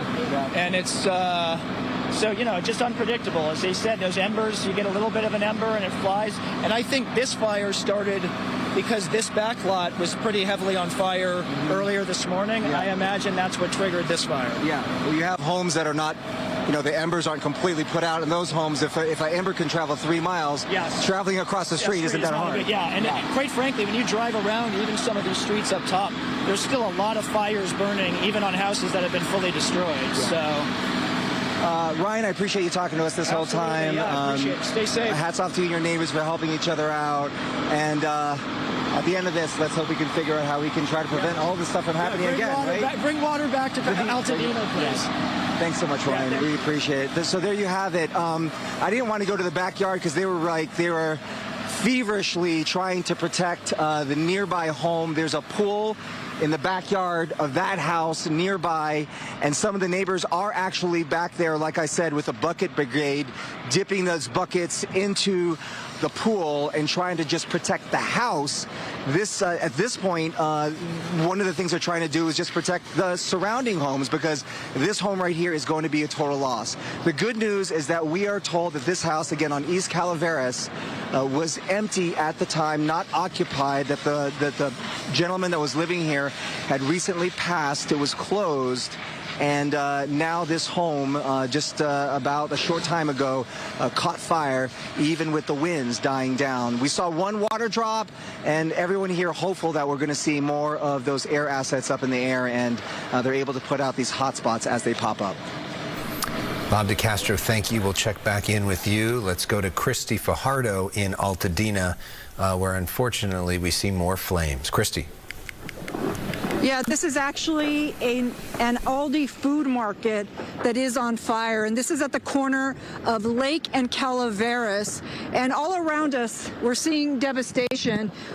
I'm going to show you this first, and then we're going to walk across the street so you can see that there are buildings over there that burned as well. And that is what we're seeing as we are driving through Altadena. Just block after block, we'll see a home or whole blocks that are leveled, and firefighters, as you can see, are here, and I'm seeing smoke coming over from that direction. I don't know if it's that building or something behind it that is burning, and the grocery outlet next to it so far appears okay, but you can see that this Aldi food market is producing a lot of smoke, also a lot of flames, and that creates more problems for firefighters, because as we've seen time and time again, the winds come in and they kick up embers, and see the debris that's flying, and see how large those embers are? That is why they are dedicating so many resources into trying to get this out. In fact, I want to show you what we're seeing. Just the size, I don't want to touch it because it might be hot, but just the size of the ash that is falling. That came from that building over there. And walk with me, because I mentioned that there were other buildings here that had also burned, and you can see across the street, whatever that was is completely gone. And if we pan that way, we can see that another building over there is also on fire. You see the brick building, Gino, just to the left of it? And also producing very large flames, and it looks like that might be an apartment complex next to it, so hopefully everyone there got out. And even seeing what is on fire can be difficult, because I'm looking at the building across, and you can see the reflection of the flames in the windows. So some people might mistake that for that building actually burning, when in fact it's just a reflection. And even now we're just seeing people riding through, strolling through. Very eerie. And we heard Bobby talking about neighbors trying to use hoses and having trouble getting water. I did ask a fire captain about that with LA County Fire, and he told me that it's just because so many people are trying to use hoses at once, and so it's depleting or affecting the pressure. Here, though, firefighters appear to have water. We're seeing them, again, trying to get this building out. And I want to pan back this way, because we're seeing even more embers flying, very large embers. And it's just picking up so much smoke, so much ash. And again, these very sequence flying right as a car's driving through. So a very dangerous situation here. Let's send it back to you. It reminds me of the Ralphs that burned down, and the Gelsons in the Palisades. This is another grocery store, this time in Altadena, for the Eaton fire. Christy, thank you so much for that. I know that we're going to go to... Go ahead. When I was in the Palisades yesterday, there were not people walking around when those structures were burning. So that is what sort of stands out to me, is that you do have people walking, and there's two guys there, one with a cell phone taking video. And I did not see that last night in the Palisades, maybe early on, but by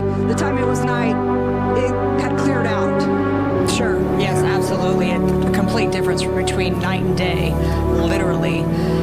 Christy, stay safe. Thank you so much. You know, Alex, there's been a lot of questions about the lack of water as it relates to the Palisades fire, and we're hearing from the Public Information Officer from LAFD, Eric Scott. He just put out a message about this not long ago, and he's addressing it. He says, and this is his words, "We did experience some challenges with water pressure while battling the Pacific Palisades fire. LADWP proactively filled all available water storage tanks, including 3 1-million-gallon tanks located in the Palisades area. However, water availability was impacted at higher elevations, which affected some fire hydrants due to limited replenishment of water tanks in those areas. The extreme demand caused a slower refill rate for these tanks, which created a challenge for our firefighting efforts." Yeah, there have been a whole lot of questions about that, and I spoke a little bit earlier today with Lindsay Horvath, one of the board members for LA County Supervisors, and said, you know, how does this happen? And she said, look, we need to do changes, and we're in the midst of already talking about a different water plan for LA County, and this obviously needs to be part of what they do differently going forward. Let's go now to Haley Winslow, who is joining us. We see her there, looks like on Christmas Tree Lane. Haley. Hey, you guys. Unfortunately, this historical landmark here in Altadena at the Eaton Fire is on fire. This was these trees, 135 of them, planted in 1885. This is where people come year after year. The famous landmark with the oldest and longest running Christmas tree lighting in the United States is now several of these houses on fire. Neighbors here telling me Henry Ford's house down the street here is on fire, and it is just awful, awful, awful to see. Now, firefighters were telling these neighbors that these trees hold a lot of moisture, and so they theoretically won't catch on fire, but neighbors aren't so sure now. You know, they didn't expect this. They're keeping their neighbors across the street here at 573 informed. So we're on the corner of Santa Rosa Avenue and Alameda Street. And this historical landmark, just to give you a little bit more information, is 135 of these trees planted in 1885 by the Woodbury family.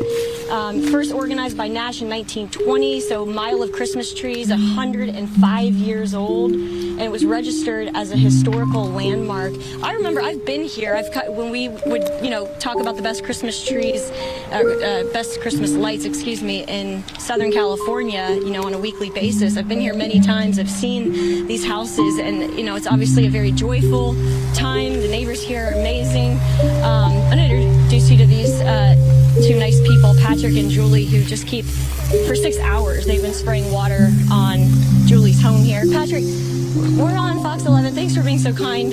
Can you tell us a little bit more about this area and just obviously what you're going through? Extremely historic. I'm here as a friend helping my good friends of the family. And as you see, there's a house on fire across the street. We're just trying to keep it wet. There's see a lot of, you know, floating debris. There are embers coming. Fires coming through. If this lights up, it could light up these trees, and we don't want it to come to the house yet. But yes, if you look all the way down it, it's Christmas tree land. It's very famous. At Christmas, the entire month of December, they have the homes lit up with these electric lights. It's really beautiful. And Henry Ford's house down the street. Do you know anything about that? I believe so. And Billy's might tell you more about that, but yeah. Do you know these neighbors? I don't. They do. I know. I believe everybody's out of the house, obviously, and we checked that earlier, and they're out of town right now. So how far away do you live? I live in South Pasadena. For you to come help out. Waking up today and seeing the devastation. Really, a lot of people say surreal, you know, but it is part of life, and you just have to keep calm and carry on with it. Just try to do as much as you can to prevent, you know, any other issues. So that's why I came with them today to help them out. It's really nice of you to help out. I keep seeing that time and time again, and people helping, you know, their neighbors and their friends. But, you know, in South Pass, we woke up, you know, even last night, started smelling smoke. And we were like, wow, we've never had that much smoke in this area, you know. And so, for some wee hours of the morning, we got a call from our friends and said, hey, we might be coming your way. And I said, all right. And we were able to come back in again and check out what was going on over here and try to help them out a little bit. You packed a bag last night? I'm always ready, so you never know. Yeah, no, fortunately where we're at, it wasn't that much of a problem compared to here, so. Thank you. We'll see if Julie's still. Thank you very, very much. This neighborhood is amazing. The neighbors just welcoming, the general public. Obviously, this is a huge thing during Christmas time, and thousands and thousands of people come on their streets, and they're just so kind and welcoming, and obviously the decorations are amazing. Julie Green, thank you very much for your time and help with this. Tell me first a little bit about what you're going through. This sucks. Altadena and Los Angeles is on fire, and we're trying our hardest to just douse it out. What did the firefighters just tell you? I was concerned about our neighbor's house across the street lighting one of these trees on fire, and he said, large trees like this tend to not burn, so you shouldn't be too afraid. He said we're pretty good, but we're still going to douse the ones that are on our neighborhood. Okay. Did you pack a bag? Ready to go, I'm sure? We started packing at 6 o'clock last night. We got our stream out, and then our kid and our dog. And they're safely down in South Pass, but I'm sure a lot of people, had this thought last night where you're looking around your house and you're like, how do I even know? Obviously, you grab the essentials, but yeah, what to take? It's kind of crazy. It is kind of crazy what to take. You realize at the end of the day, they're just things. As long as my kid's okay, as long as my husband is all right, and I'm not burnt, that's what's important. But these trees are important to us, too. Firefighters, come out if you can. If you think they're going to start burning, save Christmas Tree Lane. It's 110 years old. It's the oldest tree lighting ceremony in the United States. And Henry Ford's house down the road. Henry Ford. You've got Saul Bass's old case study house. Thank you very much, Julie. We'll bring you more as soon as we get I really hope that Save Christmas Tree Lane, she says. Thank you, Julie and Patrick. And we'll leave you with this shot here of their neighbor's house smoldering. Thank you. You stay safe, too. I'll send it back to you guys. Haley, thank you. So our viewers have been listening to Haley Winslow and her reporting there in Altadena. And this is another area of Altadena. This is the Aldi food market that is engulfed right now. As you can see, Christy Bajardo was showing us these live pictures earlier, and it looks like still no fire crews anywhere. Are you talking to me? I'm sorry, Marla, I'm having trouble hearing. So there are fire crews here, but we were told that one crew that we were actually witnessing trying to hook up to that hydrant had to leave because they couldn't get water. Instead, it was a combination of pressure and also hose size. So they've gone somewhere else to try to get water. We can see that they're clearing out even as this is burning. And well, here comes one engine. It appears another one is arriving as the others are leaving. And this has been kicking up quite a bit of smoke and also embers. And I did just speak to someone who came back to the strip mall where I'm standing to lock up a veterinary hospital. They told me that they were out here at 4 in the morning clearing out animals, evacuating the animals that were at the hospital, and it got so hairy that they actually had to crawl out because there was so much smoke. They said they got all of the animals out, then they got themselves out, but they forgot to lock the door. So they just came back to do that. They were all masked up, and we're seeing firefighters now hooking up to this hydrant, and appears there is water. Yes, because we're seeing some spraying out of the top there. So one left, as I said, they indicated it was a combination of hose size and water pressure. It looks like this fire engine has the right hose, so hopefully they can start attending to this fire and to these flames. But with so much demand right now for water, it has been an issue, as we've seen time and time again during the fight here and also in the Palisades last night.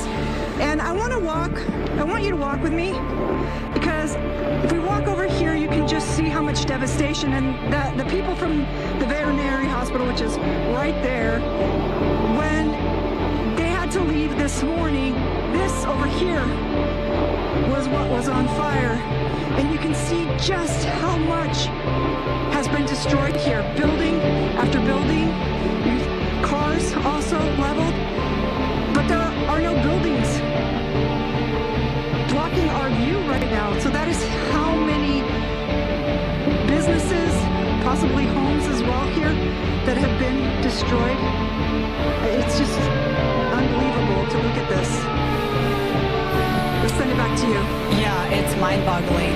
It's hard to really process, given that this is a scene that we've seen play out in the Palisades. First, that was, of course, what started all of our coverage, and then last night, the Eden fire broke out as just a 10-acre brush fire, and here we are, almost 11,000 acres. Well, it's good to see and hear the fire crews there. Hopefully they get their water situation worked out. Christy, did you want to say something else? Well, I was just looking, and it looked like there was a realty business and some others, and you see, and I saw this last night in the Pacific Palisades, but again today, that people have lost livelihoods. They've lost their businesses. People have lost their homes, and sadly, as we know here in the Eden fire, 2 people also lost their lives. And I was talking about this earlier, just how large the debris is that is coming off of the Aldi food market there. And it's very large debris. You can see all the floor is littered with it. But we're also seeing it completely, Gino, if you can pan around, on the other side of this parking lot.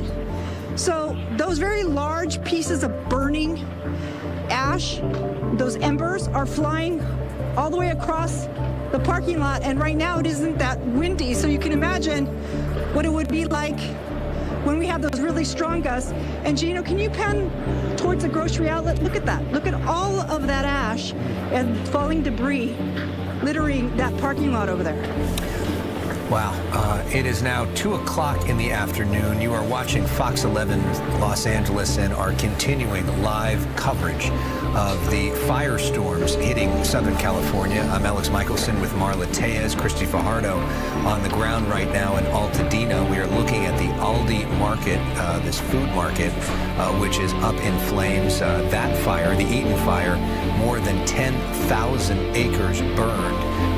And we are seeing now in the middle of the day some firefighters arriving to try to do the best they can, but there's serious damage to this market, if not a total loss coming. And Christy, it's interesting to see the streets open and people sort of going about their business while all this is underway. It is. It's stunning. I've seen so many people walking by, even teenagers, on skateboards with their cell phones and milling about, obviously, most likely posting to social media about what they're seeing. I did not see that, I should say, last night in the Pacific Palisades. Early on, there were people who were coming out and taking pictures, but when things got very scary, which they did, just about every neighborhood that we went to had completely cleared out.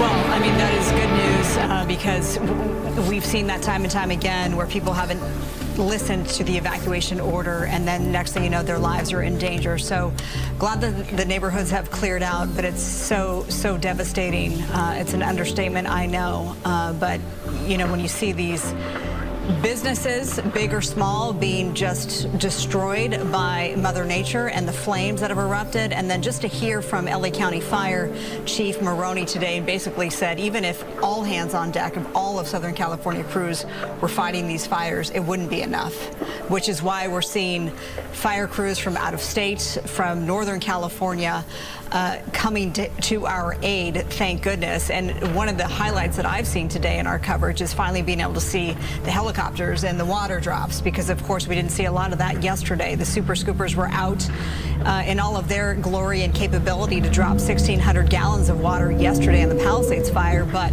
that obviously didn't do a whole lot, and they weren't out for long, and they were grounded overnight. So to see air tankers out today, that's been great news. But as I'm saying this, obviously, the firefight is a very serious one here in Altadena, the Eaton fire.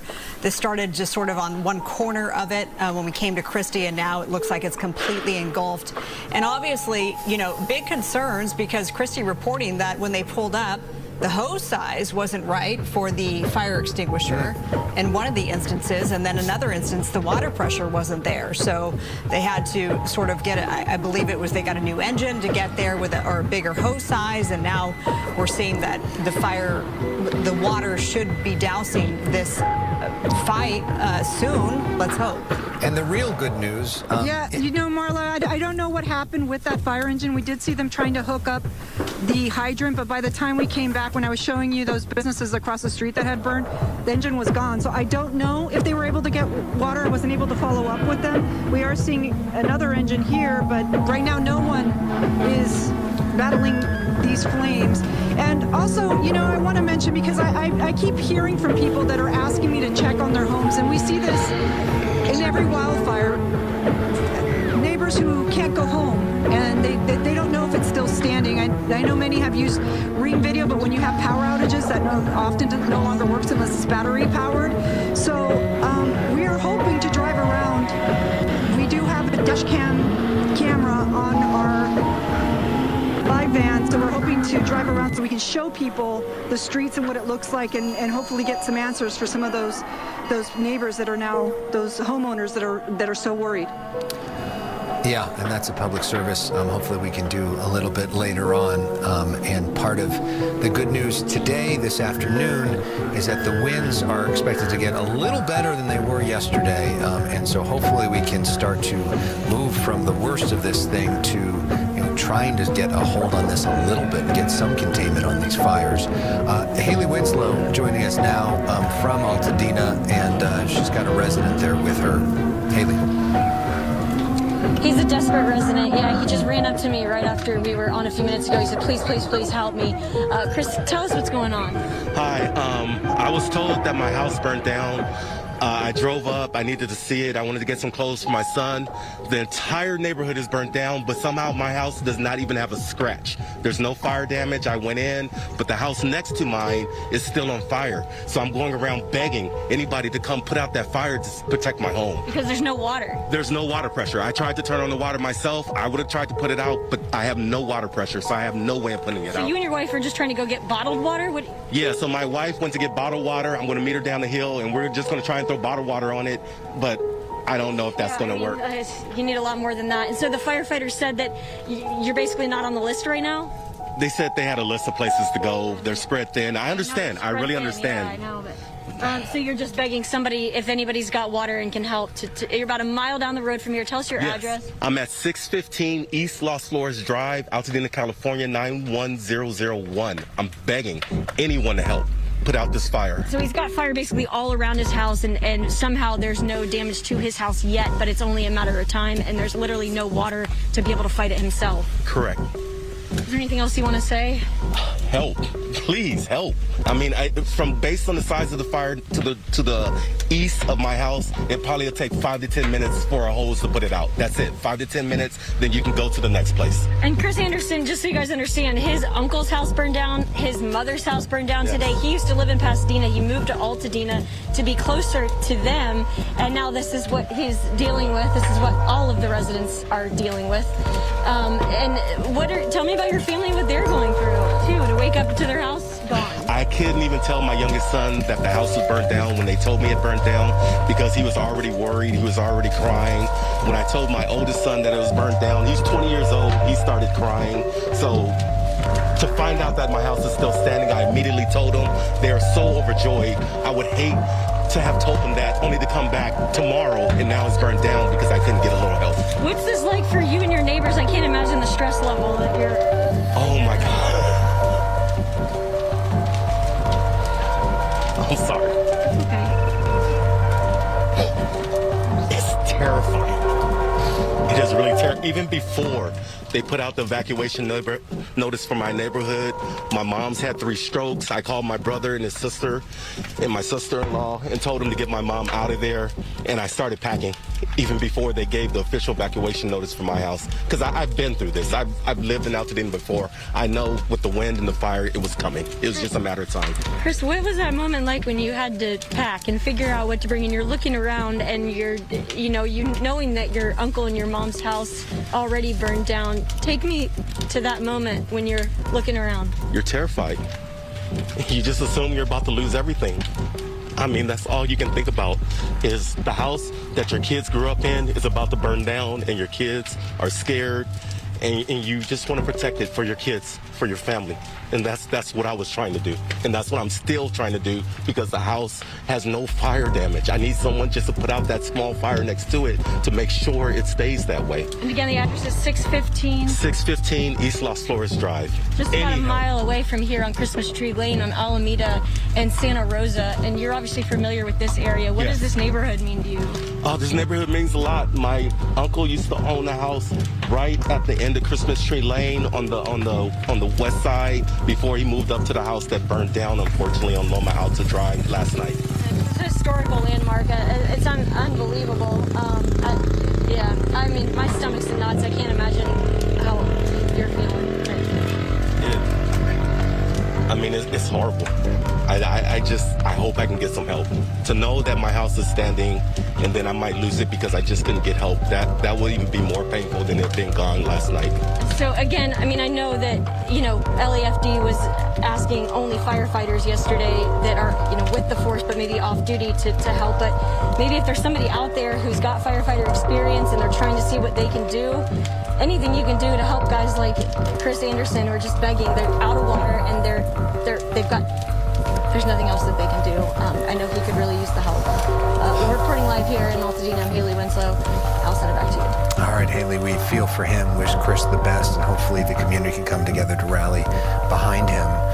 One of the big storylines that we've been talking about in different areas has been the lack of water for firefighters in certain areas at certain times. Basically, the fire hydrants just don't have enough water. How did that happen? What's going on with that? This morning, the head of LADWP was pressed for answers. Here's what was said.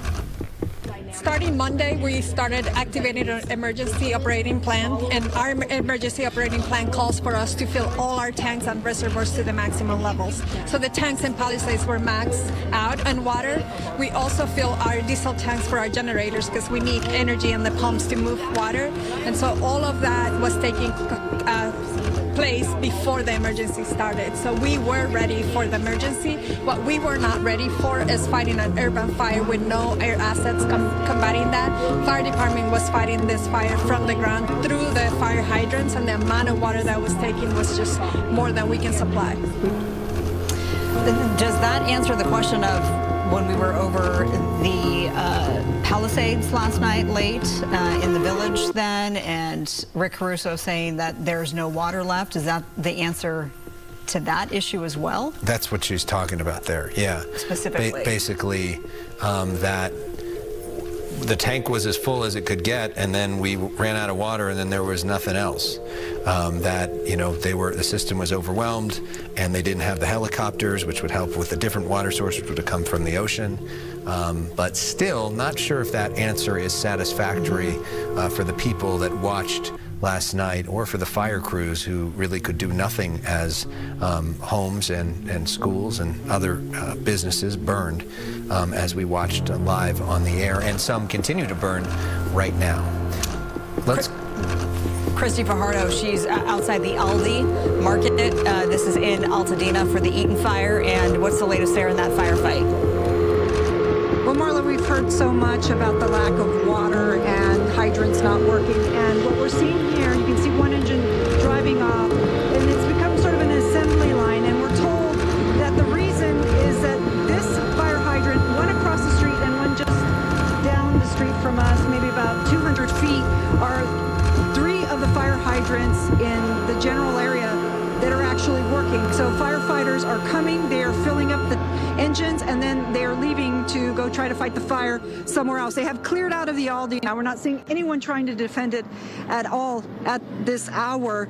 But you did see in the last live shot that we saw an engine, we saw the hose get bigger, which indicated it was being filled with water, and then it took off before we got back to it. And now we know why. It is again because these fire engines are coming here to fill up because they know these 3 hydrants work, and they are then heading out to all of these areas that you see with black smoke billowing up to try to minimize the effects of this very devastating fire. And now they're gathering actually here in this parking lot. You can see 2 more engines have just arrived. And another one, if we pan to the right over there, is also just arriving. And for now, at least, there are 3 working hydrants at Calaveras and Lake. Let's send it back to you. All right, Christy Fajardo, thank you. And we continue to follow what's happening there. We want to give you an update to what we saw happen a few hours ago. We want to show you this. This was some video that I shot on my phone of Marine One landing in Santa Monica. President Biden was in town today. The real reason he was in town was to see the birth of his great-grandchild at Cedars-Sinai. They scheduled a national monument trip to sort of justify that, which didn't end up happening. He was here, and so because he was here, they did a photo op today with Governor Newsom that was pretty brief. You see him there with the head of CAL FIRE as well, getting a briefing. The president did not answer any questions from the media. He read some notes that were prepared for him off a piece of paper, and Governor Newsom praised him for quickly giving him federal funding. And then the president was off. Here's part of the briefing, though, that the president got from Kristen Crowley, who, of course, leads the LA Fire Department. I've never seen the winds in my 25-year career, so we lean forward as much as possible and pre-deployed. With that, we had a significant amount of fire that occurred. We had an aggressive fire attack. The fire has grown from originally 10 acres to 10,802 acres as we speak. It's an active firefight with our firefighters, and they're doing their very best to protect our people within this area. I wish we could play you sound of President Biden talking, but his team decided to not mic him up. They mic'd up the fire chief, so we do not have good sound of the president talking, and he did not get close enough to the mics to actually say anything or answer any of the questions. President Biden back on his way to Washington to participate tomorrow in former President Carter's funeral. And access to Governor Newsom today? Governor Newsom did not answer any questions either. He went and did his own photo op with Mayor Bass and with Senator Padilla. The members of the media were not invited to that. His taxpayer-funded crew are shooting that themselves. Let's hope that changes. The governor answered some questions at a press conference yesterday. It would certainly be great to talk to him today. Yeah, when he was on the ground, that was in relation to the Palisades fire. This is before the Eaton fire broke out. Let's now check in with Matthew Seedorf, who has extensively been covering the Palisades fire. That is almost, at this point, 16,000 acres burned. It's hard to put into words the destruction that we're seeing in Pacific Palisades. All of these homes, we're down by the beach right now. This is typically very nice oceanfront property, and you can see just home after home after home. Up and down PCH is destroyed, still smoldering in the smoke. And now if you want to flip it this direction, it just keeps going like this. This looks like it was a really nice house. It looks like possibly the washer and dryer there, and flames still going. And it's like this all the way down PCH right now, unfortunately. We see firefighters out here still battling the flames closer to Malibu. Looks like obviously this area is a total loss, and just the amount of homes that are destroyed in this area and just buildings and businesses is remarkable. I don't even know, I can't even put a number on it because it probably wouldn't do it justice, but you can still see some more properties down there smoking, and then all the power lines on top. What is this burned up rubble? Looks like over on these homes. Just the devastation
ocean floor is hidden from your viewing lens.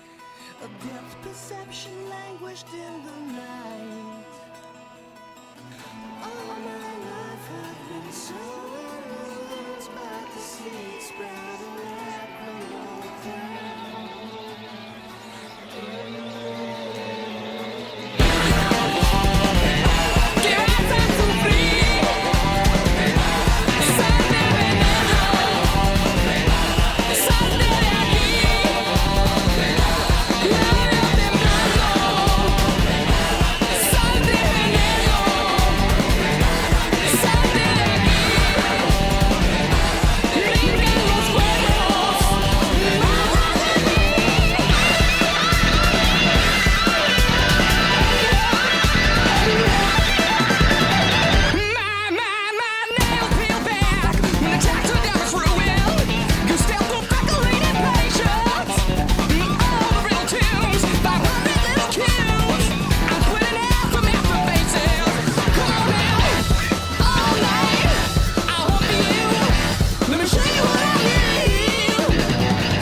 LA County.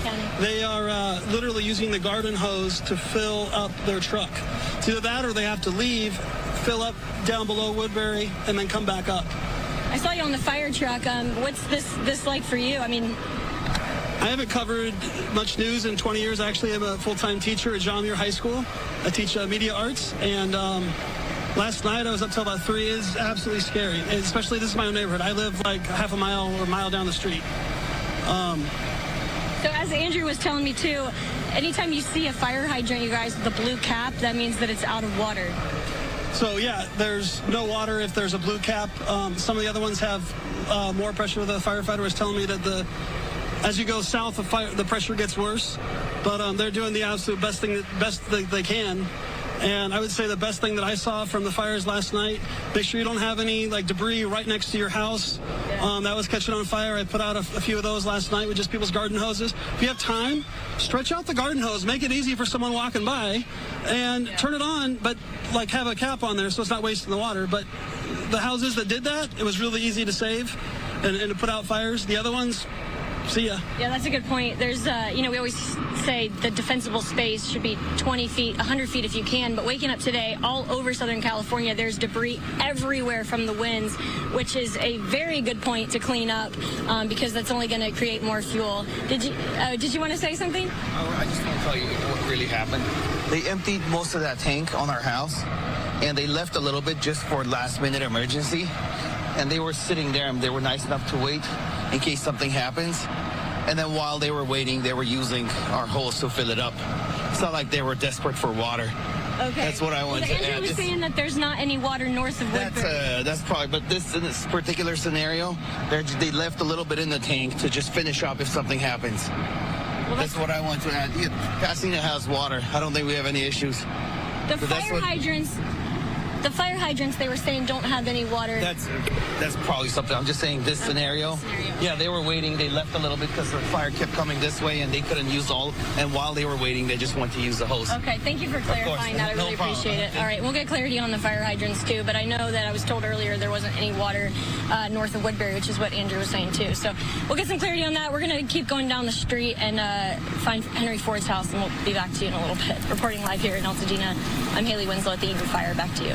Haley Winslow, thank you. You can see, Marla, really how the communities all over the place are stepping up. So many people want to do whatever they can to help. A lot of people asking. We've been watching some of the coverage there from Fox 11. We will continue to do so this evening. We are going to take another 2-minute break. Stay right here with us. More coverage in just moments.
He's got fast in black lungs, made of clove splintered shards.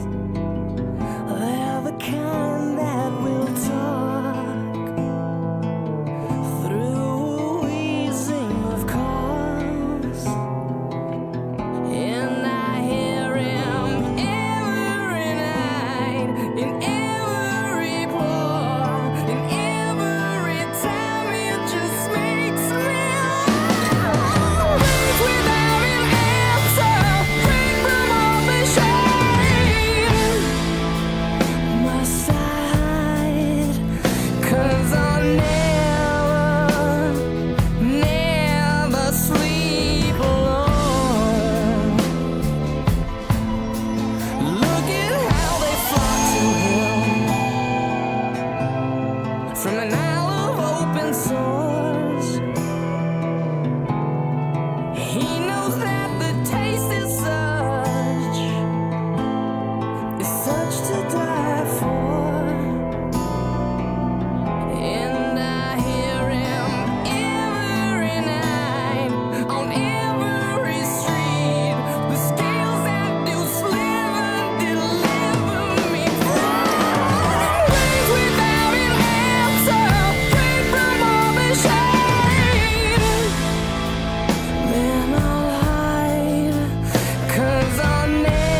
antes de descansar. En la calle caminas, ¿quién te va a perseguir?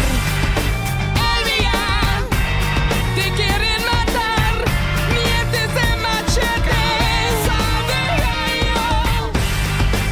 Elvia, durmiendo en paz, abre los ojos, todo cambiará. Elvia, sonando de venganza, y yo te lo juro.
Hasn't made the best mistake.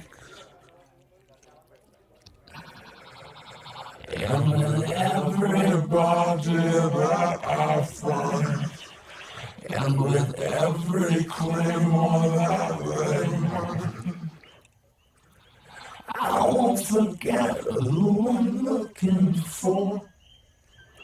Oh, mother, help me, I'm looking for.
2-week-less reunion.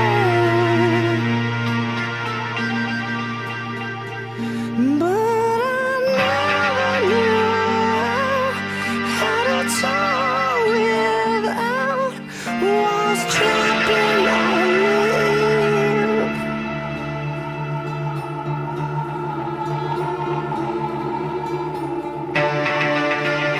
The mess they made couldn't break you. Along the fallen skull, defensive beaks.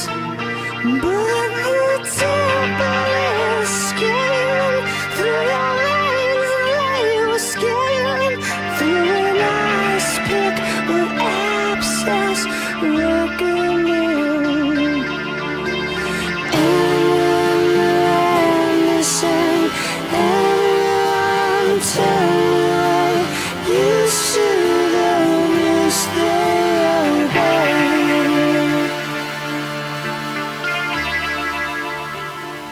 And whoever said that they would scatter, separating the mother from child, shaken, battered, broken eyelid, raining maggots from its dye, and with the traces that she leaves, she will skin you out alive.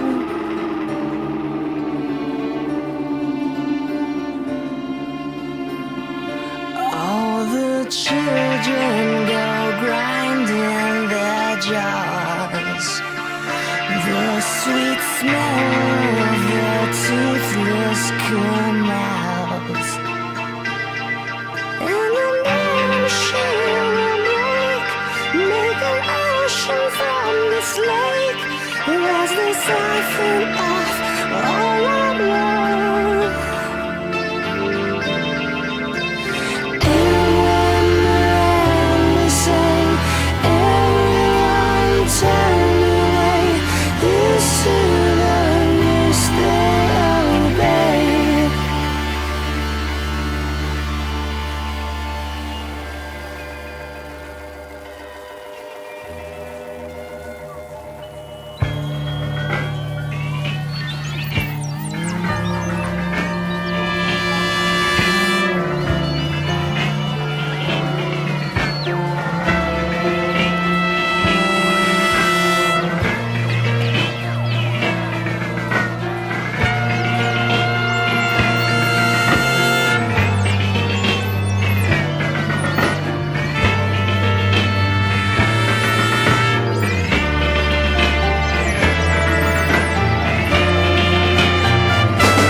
Shut the fuck up, dude. I didn't do nothing, dude.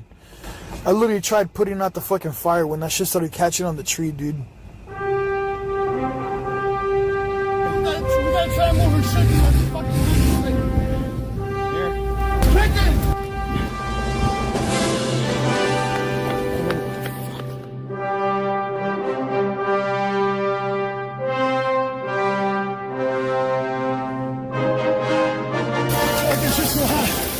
Soft. No, what about these guys? Hey, you got fire right there. What happened? Right. Yeah. Go. Jacket. Oh, fuck.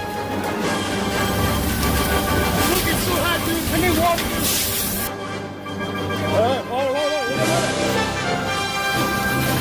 That shit's great with like fried hot dogs and fries.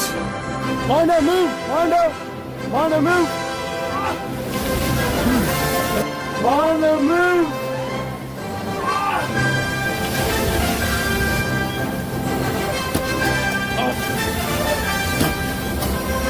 Oh my God! Get in. Dude, I'm fucking seeing so much shit in my head, bro. Like so many fucking things right now, like flashing in my head. No! We gotta get this shit up! 10, 9, Not yet. 7, 6, 5, 4,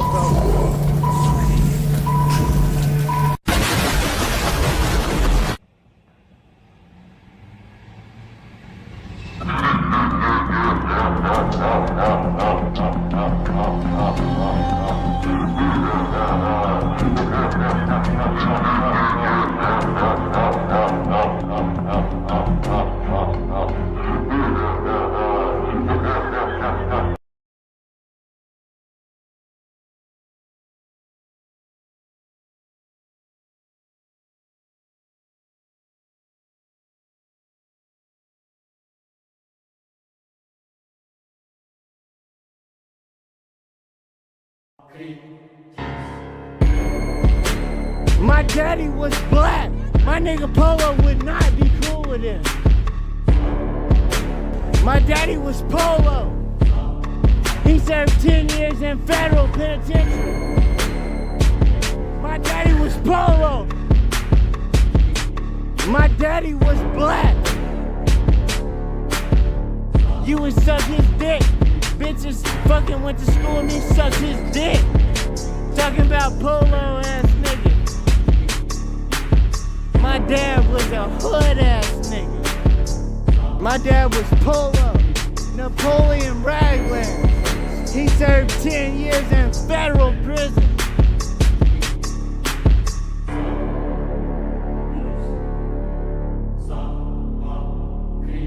Bro, he served 10 years in a federal penitentiary. He got caught with $190,000 cash. He got caught with 13 bricks. Get the fuck out of my face. You would suck his dick. He was a real ass nigga. My dad Polo was a real ass nigga. Google him, nigga.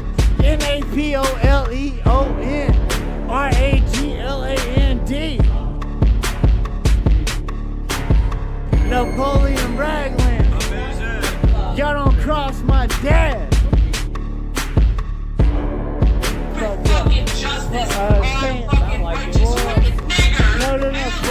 Florida. What's it called?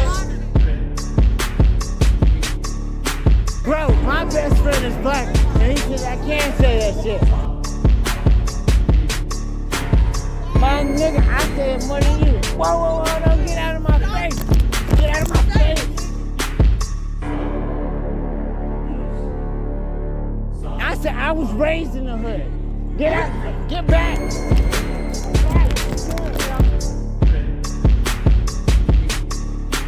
You violate, bro. You violate. This is where I was raised at. My daddy was black. My daddy was Polo. My daddy was Polo.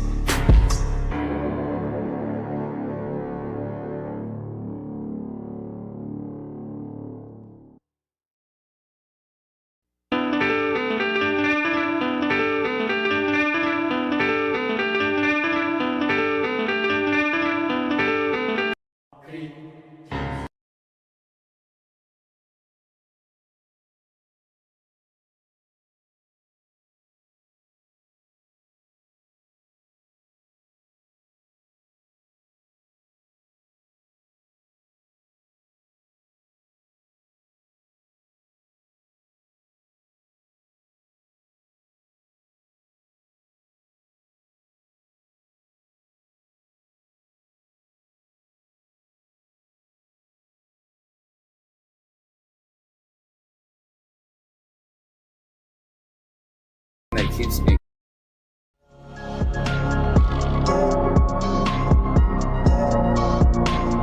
Every day that I'm alive is a blessing. Every day that I'm able to walk and breathe is a blessing. What I am gonna say though is my heart means well. I want everybody out there to be happy, because I've seen too many of my brothers pass away from addiction, and I know I'm soon on the list. So every day that I'm breathing, every day that I'm alive walking around these streets is a blessing, and nobody can ever take away the legacy I left. Talk all the shit you want, I'm proud of what I've done. And I can go out knowing that I'm proud. I got that little voice in my head, bro, just always calling me. That fucking pipe is waiting for me right now. And I'm coming down right now. I want to get lit and fuck back up. I want to go twirl that bowl a little bit more. Yeah, meth's my whole life, bro. I mean, meth is the only thing I think about when I wake up. It's the only thing that keeps me going. I fucking love it. I can't promise shit because somebody might come to my house with a big ass shard and y'all won't see me for another week. Let's just be honest. I'm not gonna lie to y'all. But when someone comes to your house with a big ass shard and you're balls deep in a midget porno, you don't want to go live. Sarah super chatted $5. Love me some, but stop the meth on Dakudo. Stop the meth. I can't do that, brothers, sisters. Meth is in my DNA. I love meth more than I love my own mom and dad. That's just being honest. Meth fucking rules every decision I make. I will never not be a tweaker. I'm not happy. I'll be the first person to tell you that. I actually have tried to commit suicide 3 times in the last year. I'm very far from happy, and I'll be the first person to ever tell you that. Fucking shit makes me sad, dude.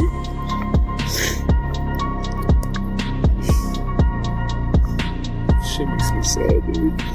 Because nobody gives a shit about anybody. Everybody shits on everybody, dude. It used to be a fucking community, and everybody just fucking hates everybody, dude. There's no fucking community anymore. Everybody just fucking hates everybody. Fucking Johnny's the only motherfucker that loved everybody. Johnny is alive. His spirit's alive, bro. Honestly, I'm coming down off a meth binge, and I'm just in a really weird state of mind right now. The meth is wearing off. I don't think I can do it. I just got my first yawn. I just got my first yawn in like 3 days. I forgot what it was like to be tired. I got a little meth in my pocket. I got some Jaeger. And I got some weed. That's really what's important at the end of the day. I wish I could show y'all this shard I got. I wish I could show y'all this shard I got. It's a horrible drug. I don't have shit in my life. I own a TV and a bed. That's the only 2 things I own in my entire life. A TV and a bed. I ain't shit. Meth ruined my life. I could have a girlfriend and a kid right now if I didn't do meth. Girlfriend that I love to death. I love that woman with every fucking inch of my heart. She left me because I was on meth. I love that kid with every inch of my heart. I call him my son, even though he wasn't my blood son. But that's my son though. Yeah, I loved it. Meth fucked everything up. Meth's terrible, bro. I'll never advocate for meth, but I love meth to death, bro. Meth's my favorite shit in the world. If you stranded on an island and you can have one thing, everybody always asks that question. You're stranded on an island, you can have one thing. My one thing's meth. I don't have to eat, so I don't have to worry about going and getting food. I just masturbate all day. And That's tight as fuck. Literally. But not really. I used to be the nigga that teaches fools how to get off drugs. Now I don't even know how to fucking get an hour sober. I haven't been sober.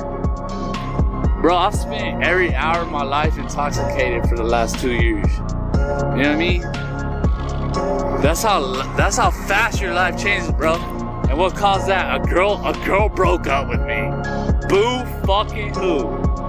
I literally played the victim card. I played the victim card for 2 years. Did a bunch of drugs. Oh, my girl and kid left me. Boo-hoo. Yeah, well, nigga, you shouldn't have gotten all fucked up. That's your own goddamn fault. You know what I mean? Everybody want to be victim, but nobody want to take responsibility. That's my own dumbass fault. I shouldn't have relapsed on meth. I had fucking 5 years clean, bro, and I fucked it up. I got clean at 25 years old, and I relapsed at 30. You know what I mean? I can't blame anyone but myself. I actually got kicked out of my house at 16. I've been on my own I'm 32. So I've been on my own for like 17 years. Talk all the shit you want. I'm proud of what I've done. And I can go out knowing that I'm proud. I can die knowing that I made a little fucking dent in RL. Like, not much. I didn't really do shit. I didn't really do shit at all, but I made a little mark in RL, like a little ass mark. Not anything compared to Ice Poseidon, TTD, Broken Lung, whatever. I didn't do shit compared to them, but I made a little ass mark in RL. And that makes me happy. So you can't take that away from me. It makes me happy, bro. So I'm proud of that, bro. Cause I know this life is precious, and ends like that, bro. Life ends like that, bro. You make one wrong move, your life's over. Every day that I'm alive is a blessing. Every day that I'm able to walk and breathe is a blessing. I don't give a fuck about shit. I don't give a fuck if I'm homeless, in prison.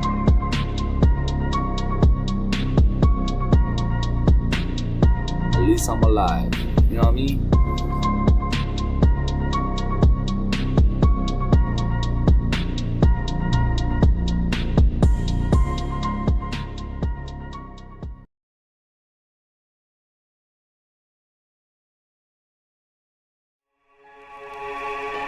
Look at this little faggot. This little cocksucker. I'm gonna stomp this little shitty dog's guts out. I'm gonna stomp this thing's guts out. I don't give a fuck. I'm gonna stomp his fucking guts out. Huh? You fucking little faggot.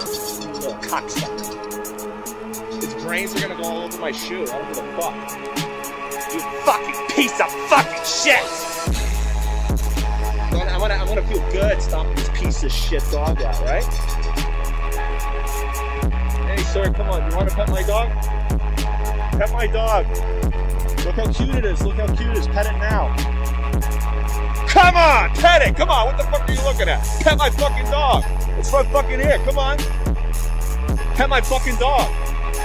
Pet it now. Pet it fucking now. It's fucking cute. Pet my fucking dog. It's fucking cute. Look how cute it is. Look how fucking cute it is. It's fucking small. Small dog. Fucking pet it.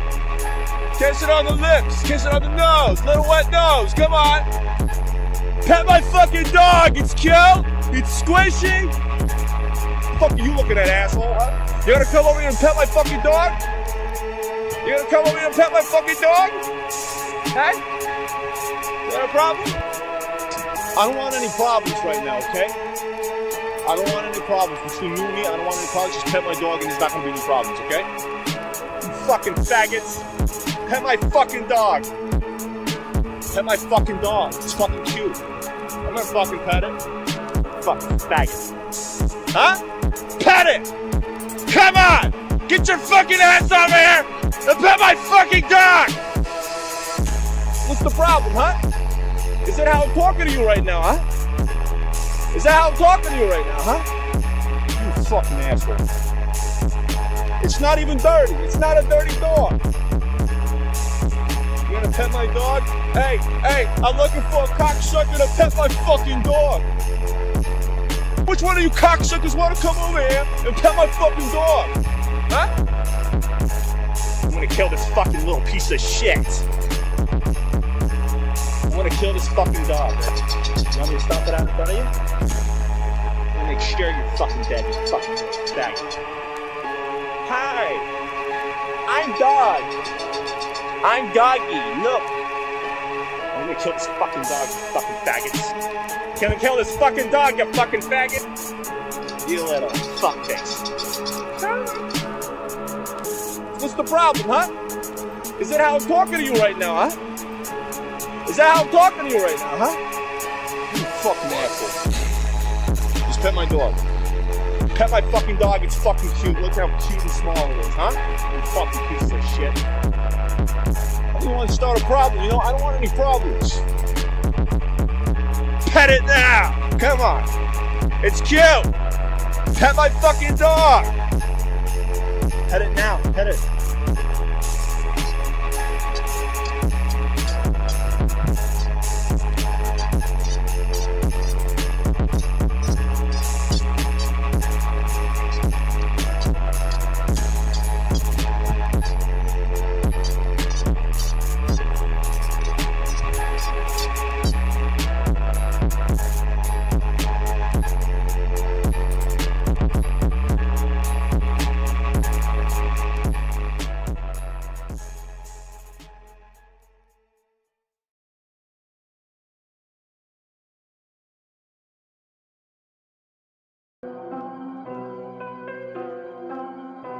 I do a fucking real reality show.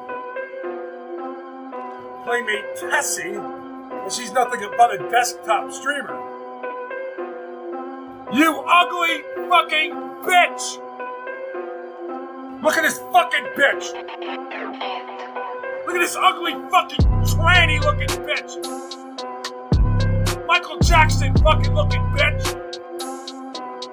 If I woke up and the reflection was you, I would fucking neck! I would fucking neck! Kill yourself! Die in a fucking volcano! You stupid bitch! You ugly fucking tranny! Back at you, bitch! Back at you! Irrelevant Kim Kardashian wannabe ugly bitch! You're poor! Worthless fucking human being! I actually went out there and did IRL. I put my fucking life on the line. What you see is what you get. This is in real life. This is not being Playmate Tessie. I'm not living in a delusions of grandeur. I'm not living in a facade. I live in the real fucking world. I'm not bragging about myself. I'm not calling cancer victims fat ugly bitches or anything like that. I'm a real fucking streamer. But you motherfuckers rather watch that fucking cunt? Stop watching. You fucking twat. I'm a better streamer. I have more talent in my fucking pinky than you have in a whole entire body. You make fun of me living in a fucking hotel? Bitch, you ugly twat. You're nothing. You're nobody. You're irrelevant. Ugly fucking bitch.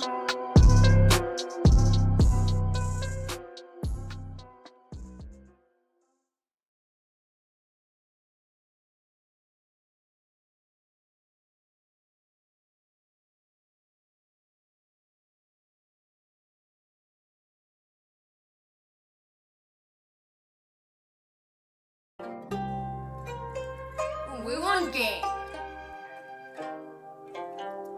We want beat.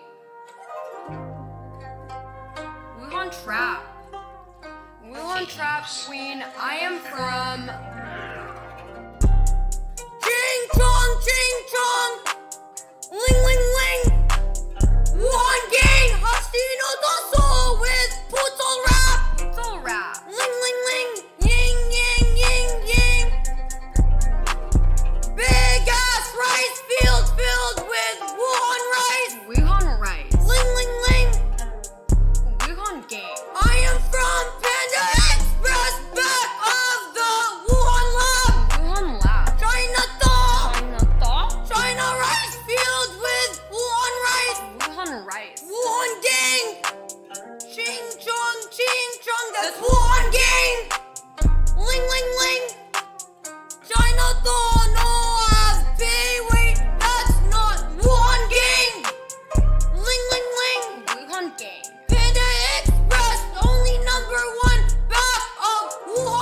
とそうへガスインインインインOne game One game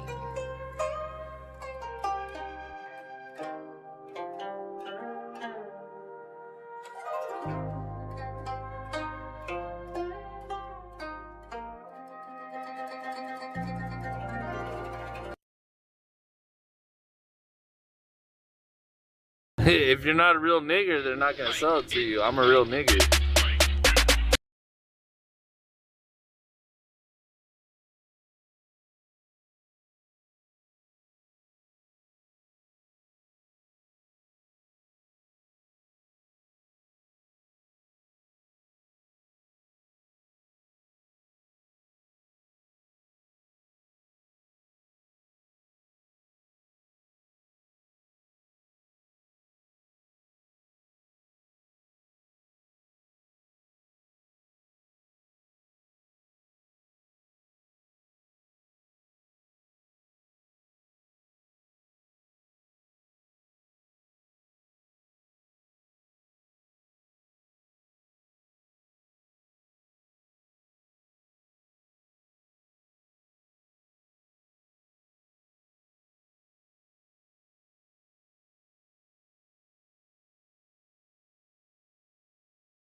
A bunch of other frickin' lies. Mother love me long time, sucky, sucky, fucky, fucky, one ton, Hong Kong, Hong Kong, one ton, Hong Kong, one ton, one time, love me long time, feed of my long slong, go back to Hong Kong, send you back to Hong Kong, para one ton, love me, mother love me long time, sucky, sucky, fucky, fucky, one ton, Hong Kong, Hong Kong, one ton, Hong Kong, one ton, one time, love me long time, feed of my long slong, go back to Hong Kong, send you back to Hong Kong, para one ton, love me, mother love me long time, sucky, sucky, fucky, fucky, one ton, Hong Kong, Hong Kong, one ton, Hong Kong, one ton, one time, love me long time, feed of my long slong, go back to Hong Kong, send you back to Hong Kong, para one ton, love me, mother love me long time, sucky, sucky, fucky, fucky, one ton, Hong Kong, Hong Kong, one ton, Hong Kong, one ton, one time, love me long time, feed of my long slong, go back to Hong Kong, send you back to Hong Kong, para one ton, love me, mother love me long time, sucky, sucky, fucky, fucky, one ton, Hong Kong, Hong Kong, one ton, Hong Kong, one ton, one time, love me long time, feed of my long slong, go back to Hong Kong, send you back to Hong Kong, para one ton, love me, mother love me long time, sucky, sucky, fucky, fucky, one ton, Hong Kong,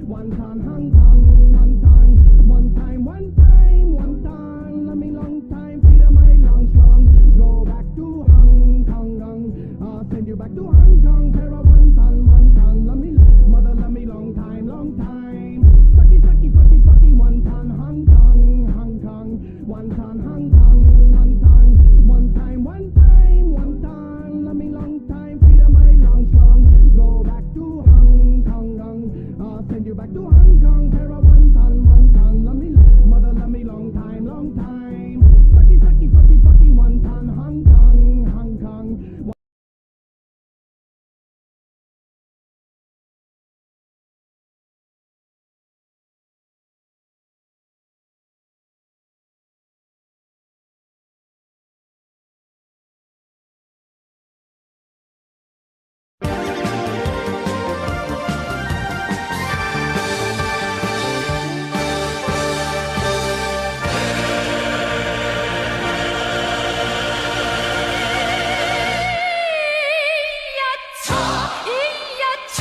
공산주의 새 언덕이 저기 보인다.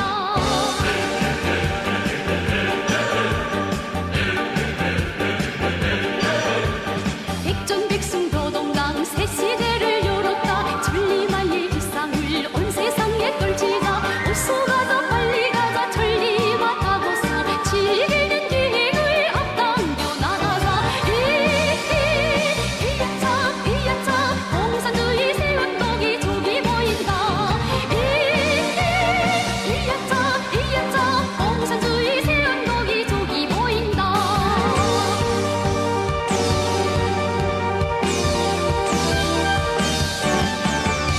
노동당의 전사를 빛나는 새승리. 어서 가자 빨리 가자 천리만 타고서 창조와 혁신으로 세기도 올리자. 이야차 조국통일 새 날이 밝아온다. 이야차 조국통일 새 날이 밝아온다.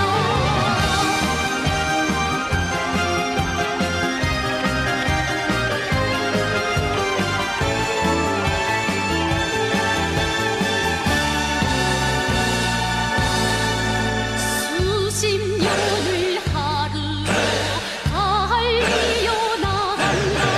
군술과 중사의 불길을 높여라. 어서 가자 빨리 가자 천리만 타고서 후손만대 행복할 나라를 꾸미자. 이야차 노동당 깃발 따라 나가자. 이야차 노동당 깃발 따라 나가자.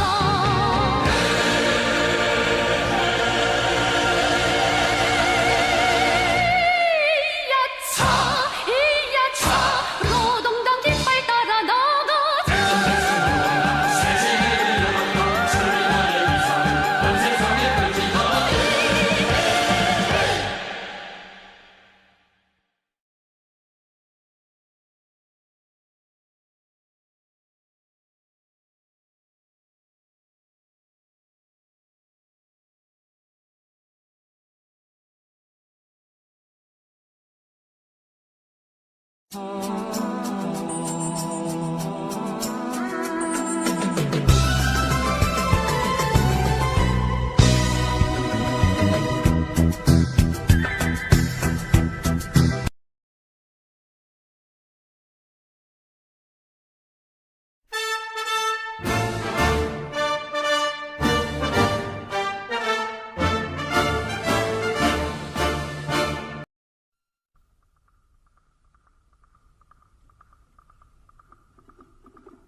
крепка, и танки наши быстрые, и наши люди мужества полны.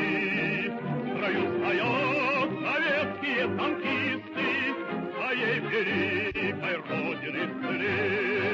Гремя огнем, сверкая блеском стали, пойдут машины в яростный поход. Когда на бой пошлет товарищ Сталин, и первый маршал воля поведет. Когда на бой пошлет товарищ Сталин, и первый маршал воля поведет. Заводов труд и труд колхозных сажен, мы защитим страну свою строя. Ударной силой орудийных башен и быстротой динамизм огня. Гремя огнем, сверкая блеском стали, пойдут машины в яростный поход. Тогда на бой пошлет товарищ Сталин, и первый маршал воинов поведет. Тогда на бой пошлет товарищ Сталин, и первый маршал воинов поведет. И вспомни прав, укрывшийся в засаде, мы начеку, мы за врагом следим. Чужой земли мы не хотим ни сяди, но из своей вершай обходим. Гремя огнем, сверкая блеском стали, пойдут машины в яростный поход. Когда на бой пошлет товарищ Сталин, и первый маршал воинов поведет. Когда на бой пошлет товарищ Сталин, и первый маршал воинов поведет. А если к нам полезет враг матерый, он будет бить повсюду и везде. Тогда на ход водители стартеры и по лесам отцовском попаде. Гремя огнем, сверкая блеском стали, пойдут машины в яростный поход. Тогда на бой пошлет товарищ Сталин, и первый маршал воинов поведет. Тогда на бой пошлет товарищ Сталин, и первый маршал воинов поведет.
So you can take that cookie and stick it up your head.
Hey, we're shooting a video. We're not having that. Hey! Hey!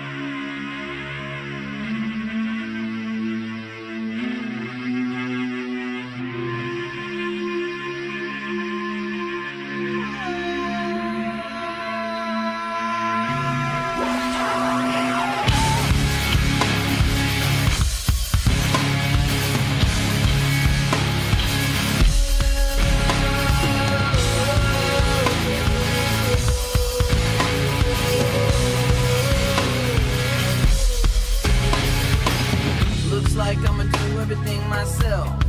Maybe I could use some help, but hell, you want something done right, you gotta do it yourself.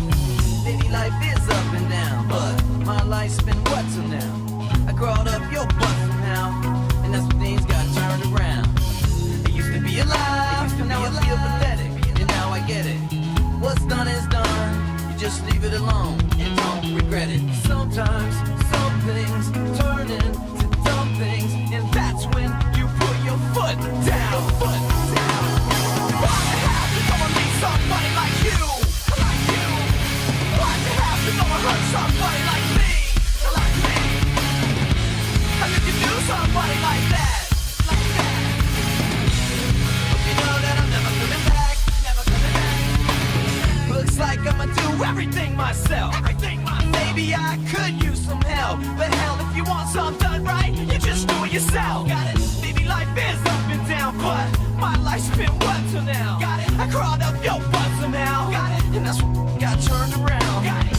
I used to be alive, so pathetic, but now I get it. What's done is done, I know you just leave it alone. You don't regret it, but sometimes some things turn into dumb things, and that's when you put your foot down. Your foot down. Why'd you have to go and meet somebody like you? Like you? Why'd you have to go and hurt somebody like me? Like me? How could you do somebody like that? But you know that I'm never coming back. Why'd you have to go and meet somebody like you? Like you? Why'd you have to go and hurt somebody like me? Like me? How could you do somebody like that? But you know that I'm never coming back. I'm never coming back.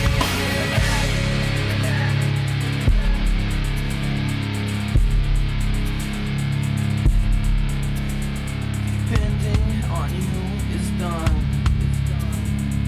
Giving to you is done.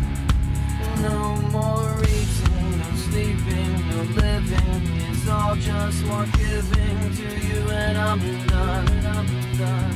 Depending on you is done. Is done. And giving to you is done.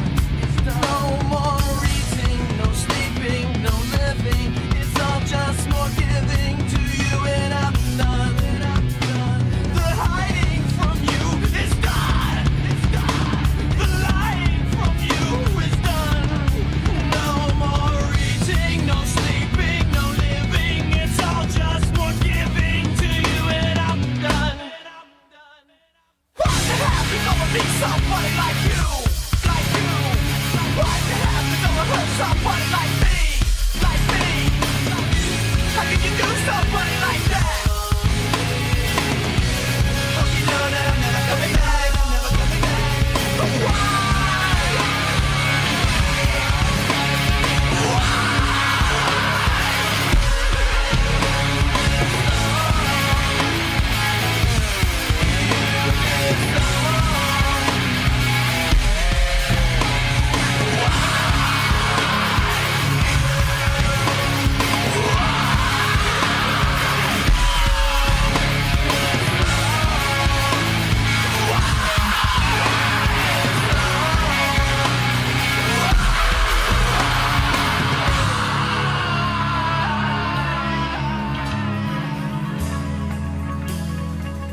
So what do you want to do, man? Maybe They've got a lot of really funny stuff in wardrobe. I mean, well, I don't know if it's for my way. We got to shoot the video today. Right. I have no idea what it's going to be about. And if you say they got some stuff in wardrobe, maybe we go down there. Have you guys? Let's just go see what they got. Maybe we'll think of something.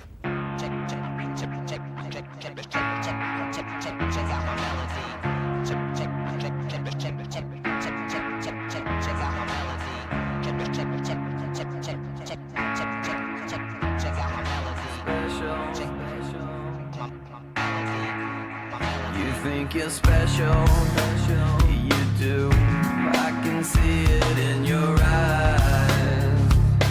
I can see it when you laugh at me, look down on me, and walk around on me.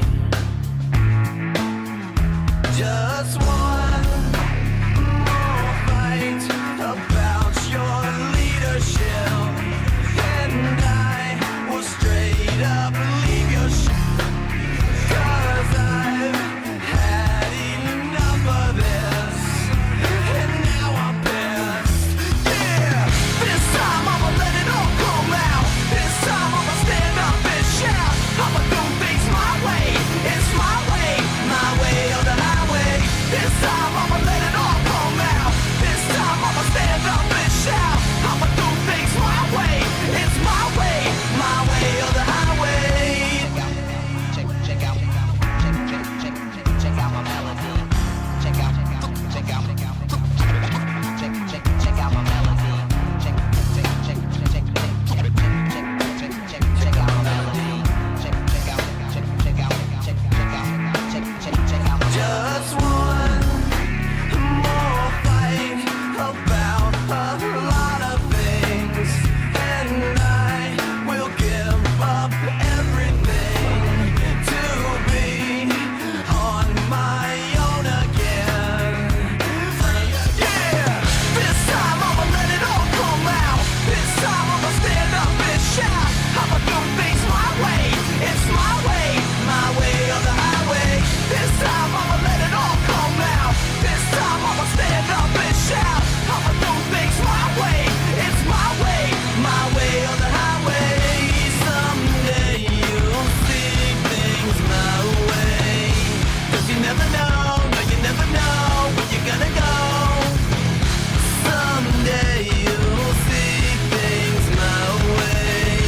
'Cause you never know, no, you never know when you're gonna go.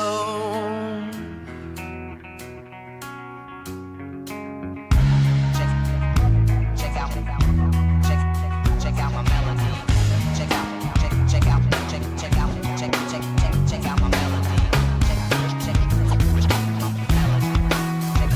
Just one more fight and I'll be history. Yes, I will straight up leave your and you'll be the one who's left missing me. Yeah, this time I'ma let it all come out. This time I'ma stand up and shout. I'ma do things my way. It's my way or the highway.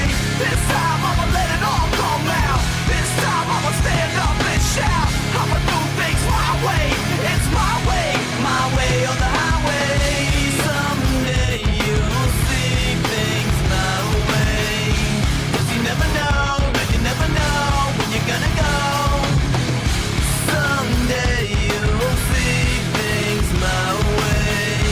'Cause you never know, no, you never know. Check out my melody.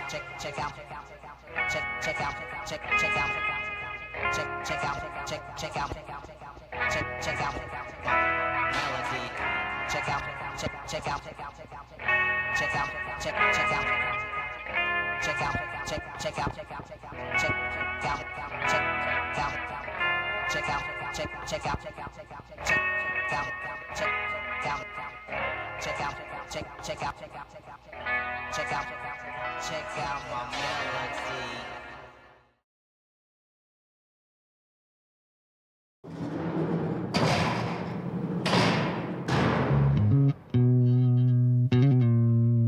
think about it.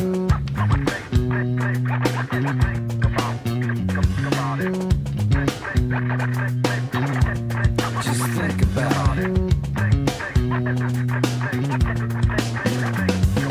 Lately I've been skeptical, silent when I would used to speak, distant from all around me, to witness me fail and become weak. Life is overwhelming, heavy is the head that wears the crown.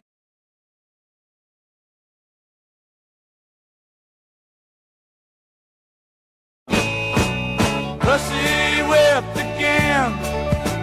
A fine mess I got myself in. Trying to be her buddy, trying to make a woman my friend. Pussy whipped again. Blame it on the whiskey and gin.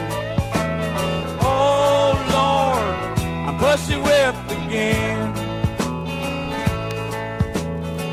I took my male ego and placed it under lock and key. I swore no goddamn woman would ever make a fool of me. Then I met this barmaid and my whole damn world caved in. On Thursday. And also, it's been very rewarding to have a dialogue with some of these students and a few of their professors. Especially, not only did they remove the Confederate cenotaph, but they deemed it to be a racist object. Those ladies from the Memorial Association, they started building these cenotaphs. They knew that the Confederate Army was an integrated army, unlike the Union Army. Those monuments were built to red, yellow, black, white, and brown soldiers. It just so happened that these baby boys were here in the school studying. And William Tester, Miss Sherman's men, Ulysses S. Grant's men, came to the Southland of America with Abraham Lincoln's General Order 200 to take the theater war to innocent old men, women, defenseless to take the theater war to innocent, rape, rob, kill them, burn them out. Do anything you can do to break the spirit of the Southern folk and especially the Southern Army. These baby boys knew that the men were away. They came out of their classroom to defend these people against the carnage that was taking place. Not only just the white folks, but the black folks as well. So, to equate any of our monuments as racist, as Jim Crow monuments, is a lie. It is a continuation of the one-sided propaganda perpetrated from folks from the North. And most of the folks that I talked to today, I could tell right away that they were not from the Southland of America. And so I was here to have that dialogue as well as in support of Silent Sound.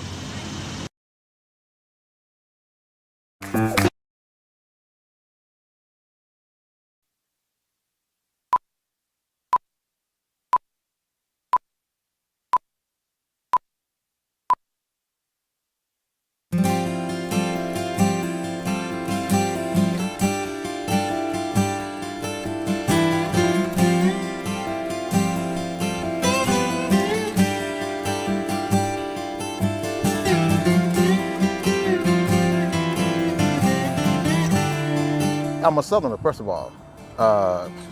As you know, I'm a former president of the NAACP in the city of Asheville, North Carolina.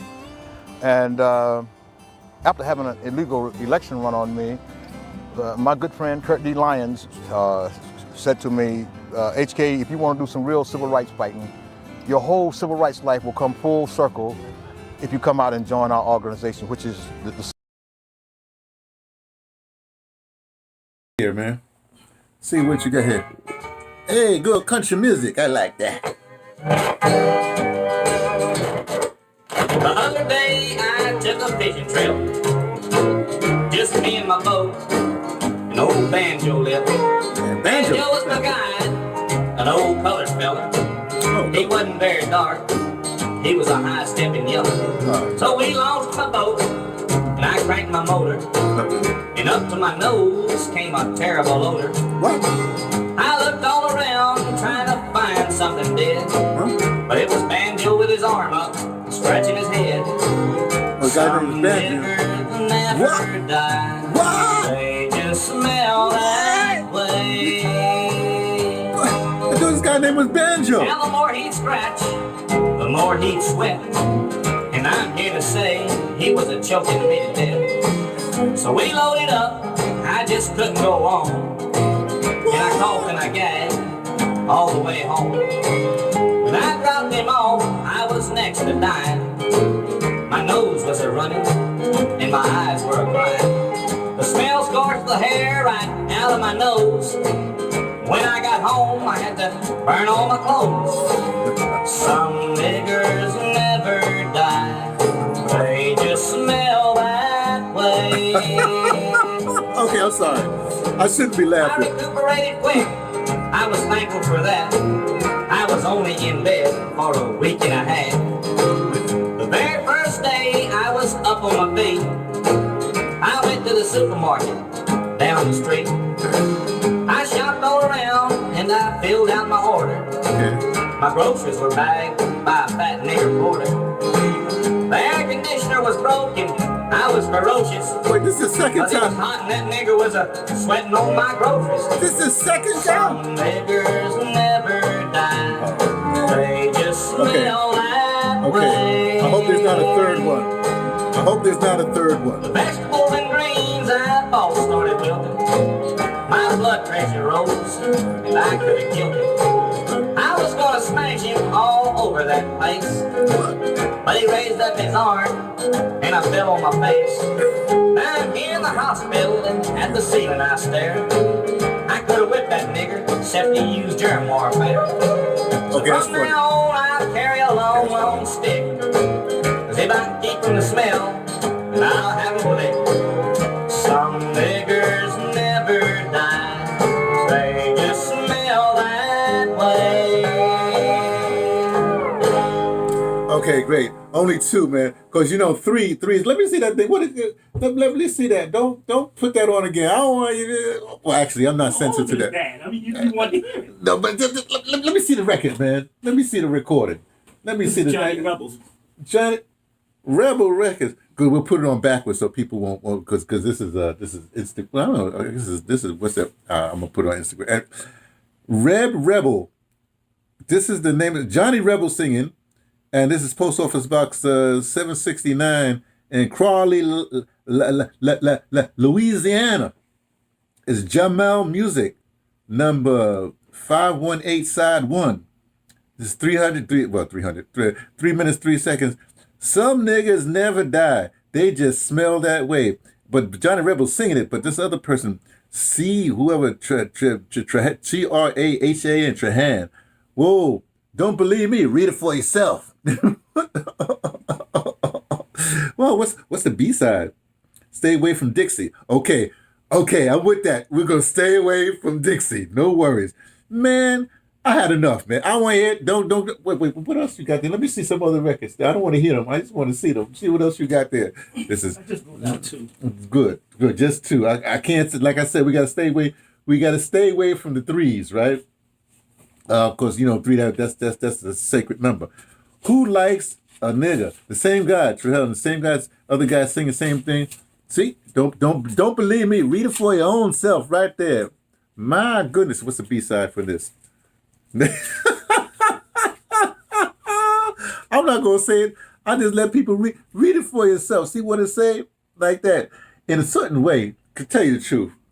First of all, it's humorous to me, but in a certain way, it's like I don't want to say it's like it's not a left-handed compliment or a left field thing. It's like I can understand. I don't know, man. Help me with this. Come on, buddy. This what am I trying? I'm sort of it appeals to me. Like I said, first of all, I like the music. I mean, I just like the music. That's one thing. I like the way the guys sing. It's like the ballad of the Brug Strugs that the Coen brothers just made. Come on, tell. I ain't got nothing to say, man. You ain't got where did it come from, man? I want to know how you got it. But what year was this anyway? Those are from the 60s. The 60s. Oh, that's pretty late, man.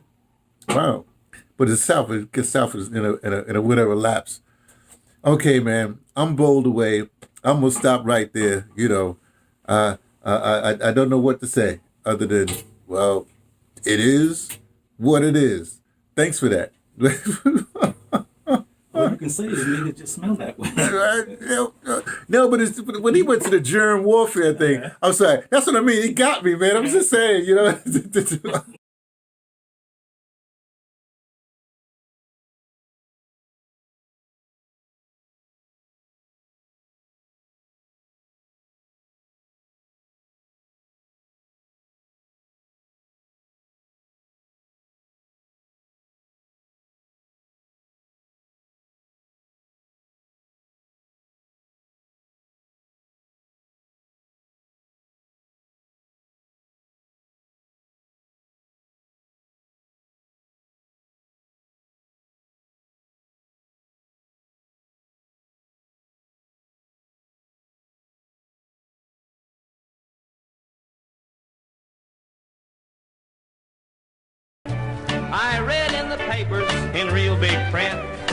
sugar-coated speech made by our president.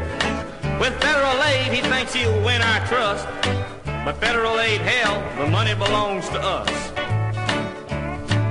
He puts taxes on this, taxes on that, just any kind of tax to keep the government fat. He says he's gonna give us federal aid or bust, but federal aid, hell, the money belongs to us.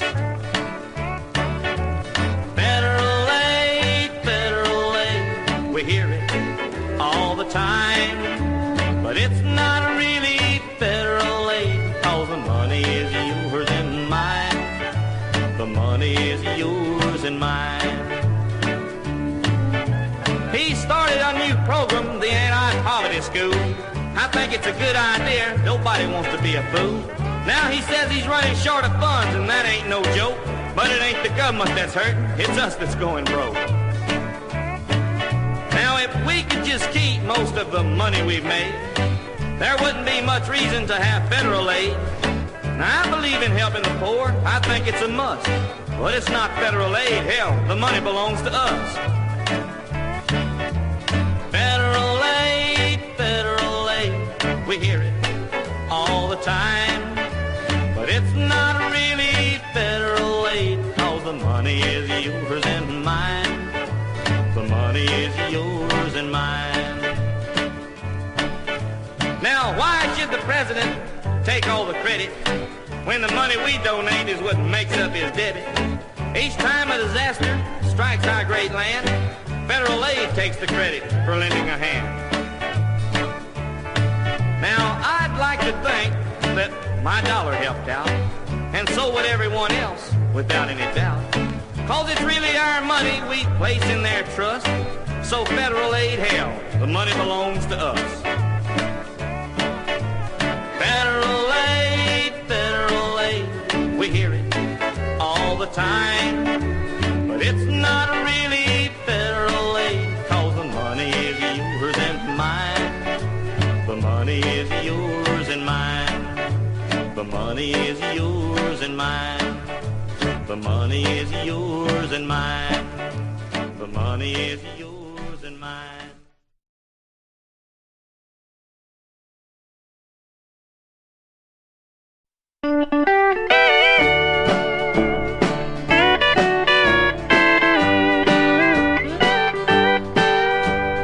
Have you ever been just driving around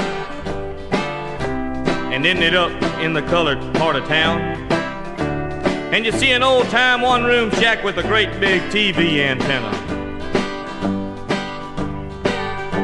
Then you look out in the back, you can always see a Cadillac, and inside there's about 15 niggers eating one can of beans for dinner. Now ain't that just like a nigger, so the story goes? They just like to live that way, you know. Why, they haven't got one spark of ambition in their minds. They're hard-headed as a dad-blamed mule, and the only reason they go to school is so they can learn to sign their names when they become members of the welfare line. They're looking for a handout, yeah, something free. Looking for a handout from you and me. And with the consent of the president, they're gonna get their way. They're gonna get their way. Now, I ain't aiming to run anybody down, but I know how they operate down in Coontown. Why, they wouldn't hit a lick at a snake if it was curling up to strike. But when their leader says, "Hey, nigga, demonstrate," why, them jigaboos don't even hesitate. 'Cause as the nigger says, them's the kind of happenings we like. They're looking for a handout, yeah, something free. Looking for a handout from you and me. consent of the president, they're gonna get their way. They're gonna get their way. But one day there's gonna be a stop to all this giving, and darkies, you gonna have to account for your living. You won't be able to hold your black hand out and wait for somebody to give you your daily bread. All the master says you'll have to earn your salvation, so you'd better start looking over the situation and stop causing all this trouble and be a good old nigger instead. And quit looking for a handout, yeah, something free. Quit looking for a handout from Uncle Sam and me. Don't try to integrate, be glad to segregate. It's better that way, much better that way. It's better that way.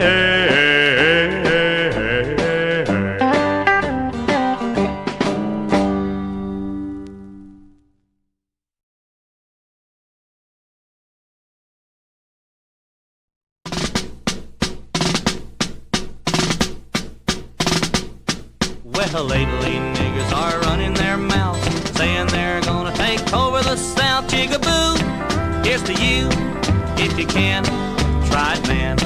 Cause Dixieland will never be free to a nigger and the NAACP. Stay away, stay away, stay away from Dixieland. Cause we're proud of our Dixie. Hooray, hooray, we'll fight again this time. We'll win, we've lived, we'll die in Dixie. Stay away, stay away. You don't belong in Dixie. Stay away, stay away. You don't belong in Dixie. In the Civil War, a lot of men died. That's not enough, they ain't satisfied. They integrate, demonstrate, shout and sing for Mr. King. But Mr. King isn't gonna lose out when the northern states unite with the South. Watch the fun when it's done, cause they'll run from Dixieland. Cause we're proud of our Dixie. Hooray, hooray, we'll fight again this time. We'll win, we've lived, we'll die in Dixie. Stay away, stay away. You don't belong in Dixie. Stay away, stay away. You don't belong in Dixie. They build black power in Alabama, even demonstrating in Louisiana. What a shame, they're to blame, cause they came to Dixieland. Up in the north, big trouble they brewed in Chicago town and Cicero too. Let's unite, Yankee land, come on fight with Dixieland. Cause we're proud of our Dixie. Hooray, hooray, we'll fight again this time. We'll win, we've lived, we'll die in Dixie. Stay away, stay away. You don't belong in Dixie. Stay away, stay away. You don't belong in Dixie.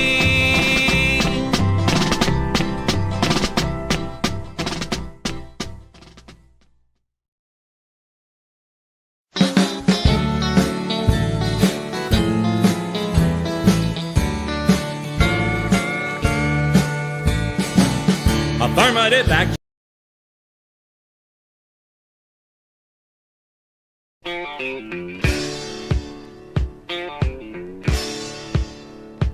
I was 15 going on 20 when I met up with the soul man. He was quite a lover of the cards and of the dice.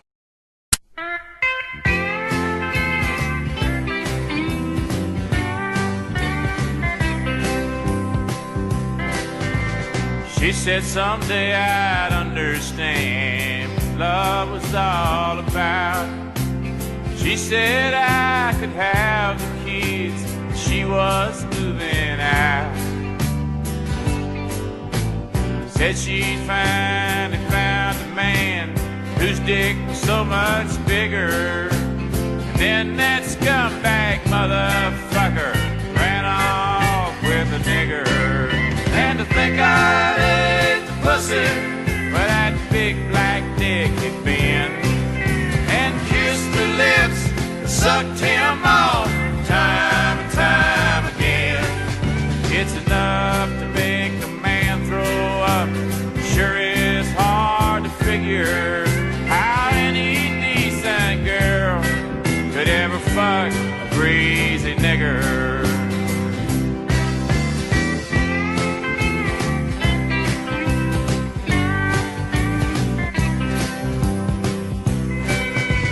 He treated her just like a queen. She gave him all my money.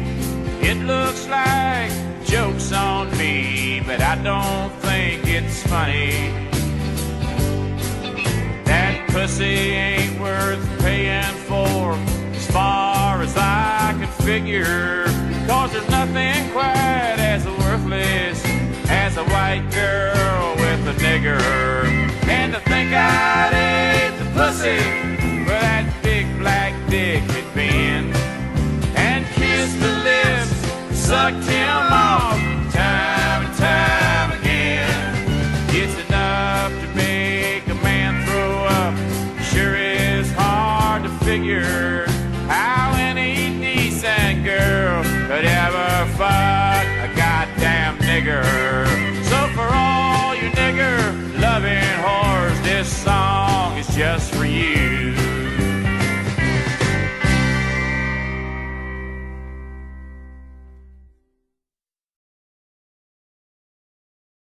We're gonna do this song for Useless.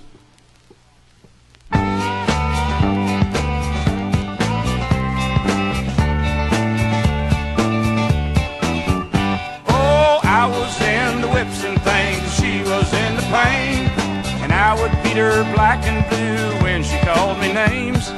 Chained her to the basement wall where she went insane, and I was in the whips and things, she was in the pain. Oh, finger fucking Sally worked at Kelly's bar. She showed me her titties, Ronnie Murphy's car. She was the first lady to let me go that far. Finger fucking Sally down at Kelly's bar. And pussy-eating Pamela went to Elliott High. Caught her in the bathroom, I thought she would die. Eating Susan's pussy, licked that sucker dry. Pussy-eating Pamela went to Elliott High. Oh, suck 'em silly Shirley came out after dark. She would give us head jobs in Centennial Park. All the girls would snub her, said she was a narc. Suck 'em silly Shirley from Centennial Park. Yes, good old Bloody Mary's on the rag again. Pussy-eating Pamela's got blood on her chin. Suck 'em silly Shirley got caught after dark. Finger fucking Sally in Centennial Park. Now pussy-eating Pamela in the county jail. Suck 'em silly Shirley left town on a rail. They sent Bloody Mary.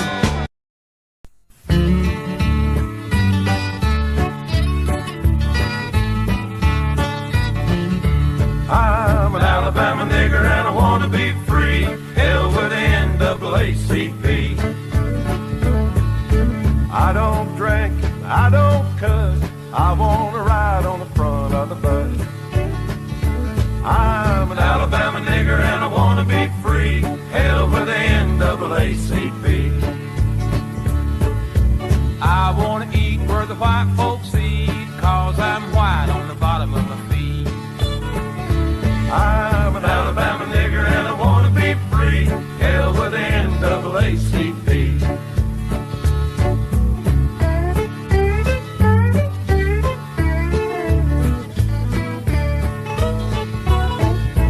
We don't screw like the white folks do. We just screw till we get through. I'm an Alabama nigger and I want to be free. Hell with the NAACP.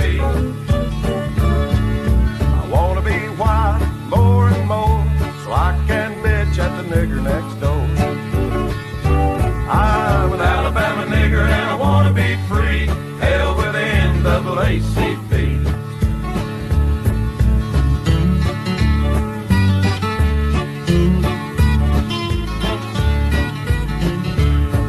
I'm glad this tune came along.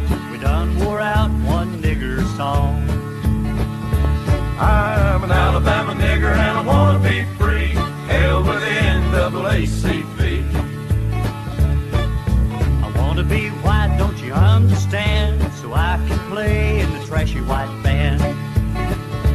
I'm an Alabama nigger and I wanna be free. Hell with the NAACP. I'm an Alabama nigger and I wanna be free. Hell with the NAACP.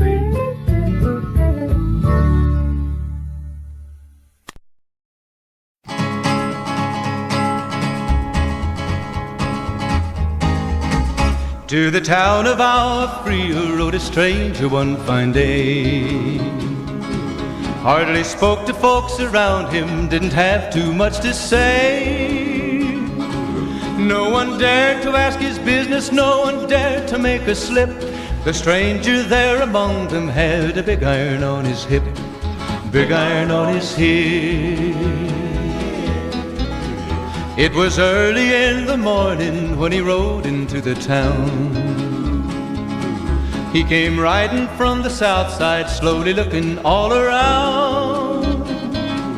He's an outlaw, loose and running, came the whisper from each lip.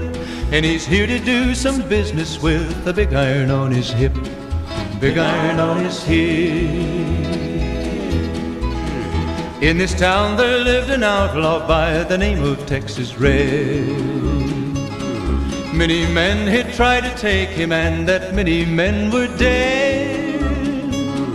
He was vicious and a killer, though a youth of 24, and the notches on his pistol numbered 1 in 19 more, 1 in 19 more. Now the stranger started talking, made it plain to folks around. Was an Arizona Ranger, wouldn't be too long in town. He came here to take an outlaw back alive or maybe dead. And he said it didn't matter, he was after Texas Red, after Texas Red. Wasn't long before the story was relayed to Texas Red. But the outlaw didn't worry men that tried before were dead. 20 men had tried to take him, 20 men had made a slip. 21 would be the Ranger with the big iron on his hip, big iron on his hip. The morning passed so quickly it was time for them to meet. It was 20 past 11 when they walked out in the street. Folks were watching from the windows, everybody held their breath. They knew this handsome Ranger was about to meet his death, about to meet his death. There was 40 feet between them when they stopped to make their play. And the swiftness of the Ranger is still talked about today. Texas Red had not cleared leather for a bullet fairly ripped, and the Ranger's aim was deadly with the big iron on his hip, big iron on his hip. It was over in a moment and the folks had gathered round. There before them lay the body of the outlaw on the ground. Oh, he might have went on living, but he made one fatal slip when he tried to match the Ranger with the big iron on his hip, big iron on his hip. Big iron,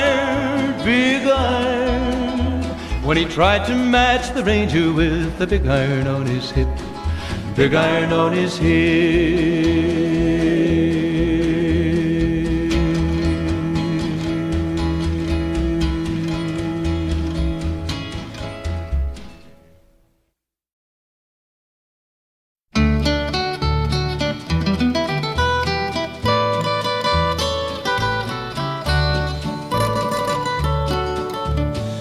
Out in the West Texas town of El Paso, I fell in love with a Mexican girl.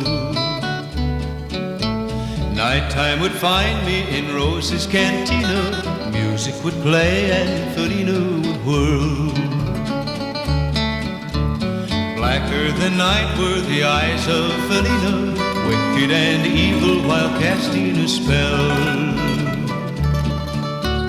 My love was deep for this Mexican maiden. I was in love, but in vain I could tell. One night a wild young cowboy came in, wild as the West Texas wind.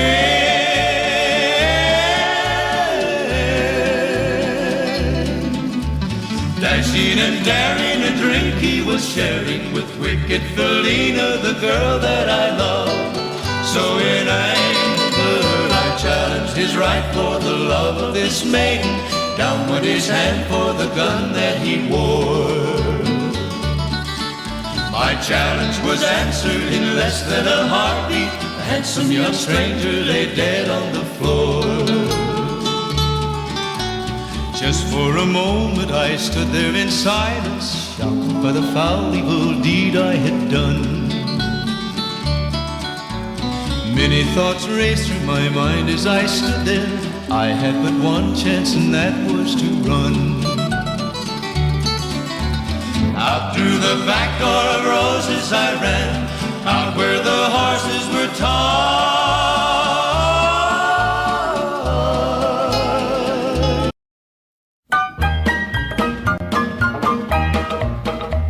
Well, I don't know, but I've been told uranium ore is worth more than gold. I sold my cad, I bought me a Jeep, I got that bug and I can't sleep. Uranium fever has gone and got me down.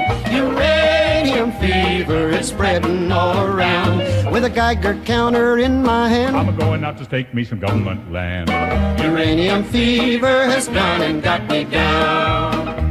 Well, I had a talk with the AEC and they brought out some maps that looked good to me. And one showed me a spot he said he knowed, so I straddled my Jeep and headed down the road. I reckon I drove about 100 miles down a bumpy road out through the wilds, when all of a sudden I bounced to a stop at the foot of a mountain, didn't have no top. Uranium fever has done and got me down.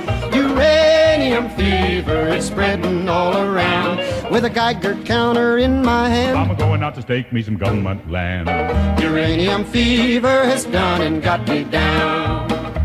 Well, I took my Geiger and I started to climb right up to the top, where I thought I'd find a hunk of rock that'd make it click just like I'd read about Vernon Pick. On the second day I made the top, and I'm telling you, Steve, I was ready to stop.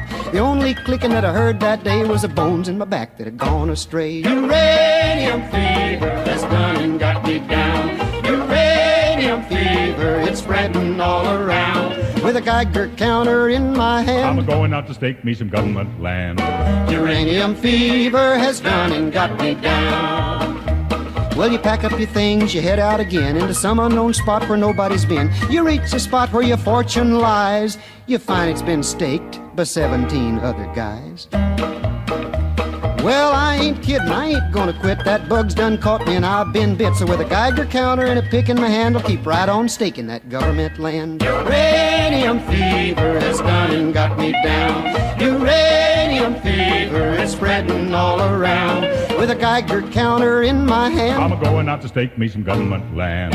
Uranium fever has gone and got me down.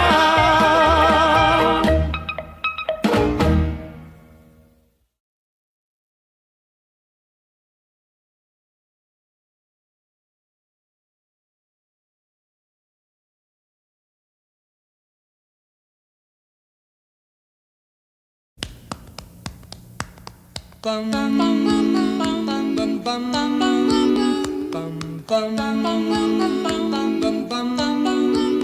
Mr. Sandman, bring me a dream. Bum bum bum bum. Make him the cutest that I've ever seen. Bum bum bum bum. Give him two lips like roses and clover. Bum bum bum. Then tell him that his lonesome nights are over. Sandman, bum bum bum. Don't have nobody to call my own. Bum bum bum bum. Please turn on your magic beam.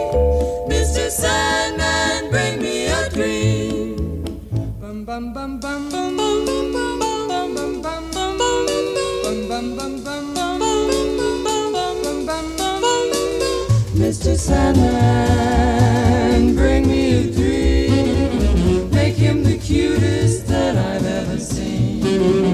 Give him the word that I'm not a rover. Then tell him that his lonesome nights are over. Sandman, I'm so alone. Don't have nobody to call my own. Please turn on your magic beam. Oh, Mr. Sandman, bring me a dream. Bum bum bum bum bum bum bum bum bum bum bum.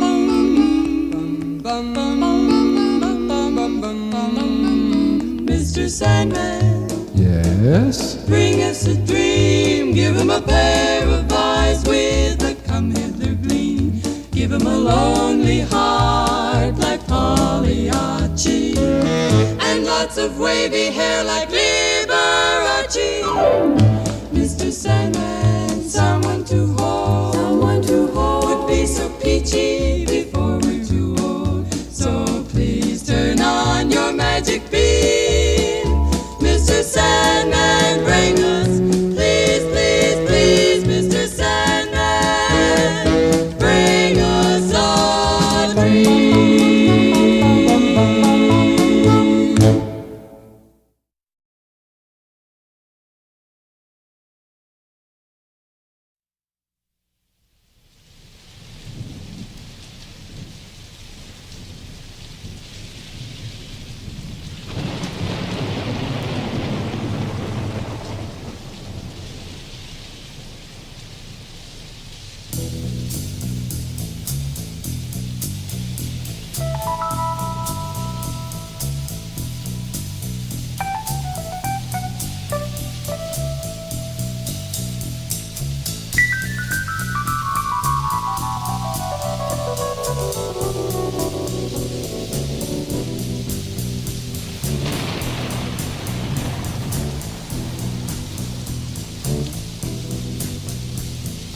Riders on the storm,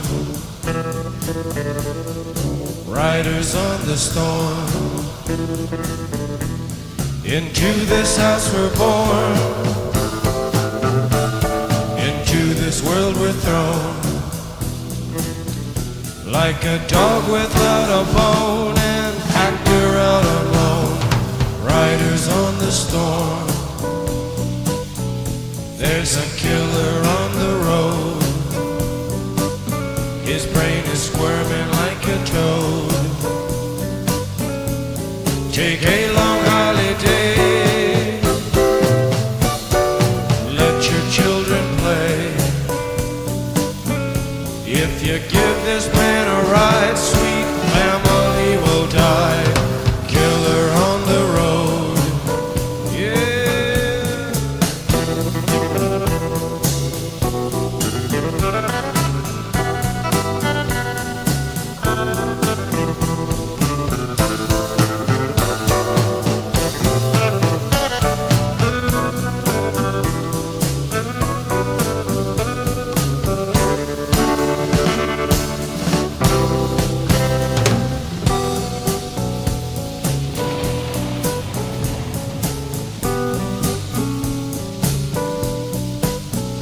Girl, you gotta love your man.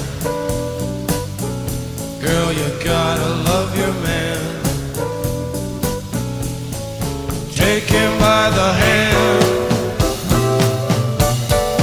make him understand.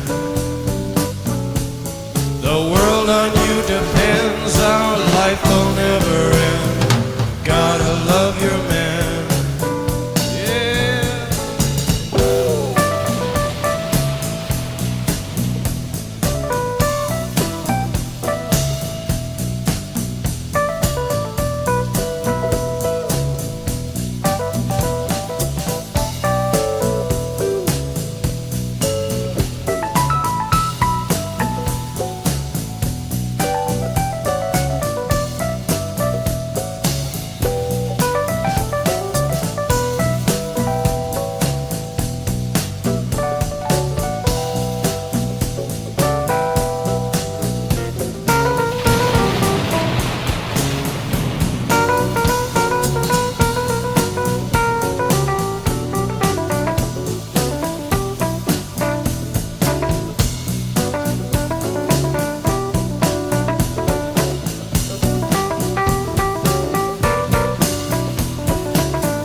Riders on the storm.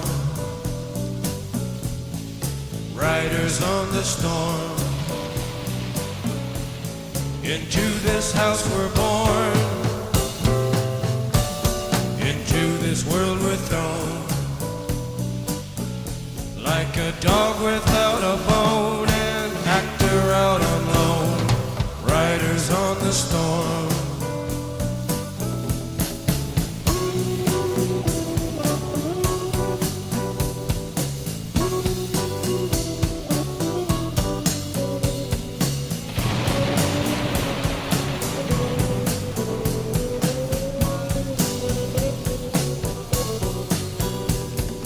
Riders on the storm.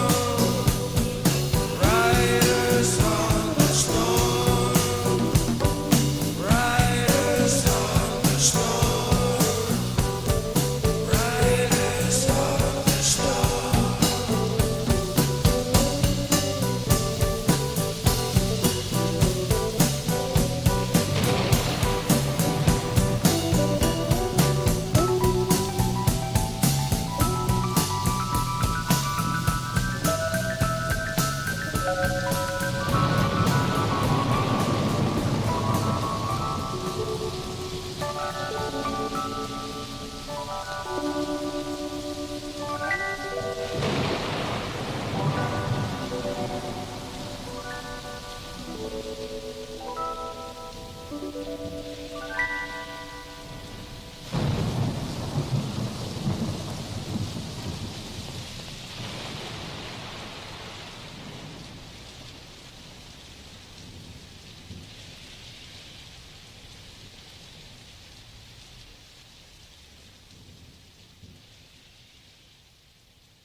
Well, I dig a little down about an hour ago.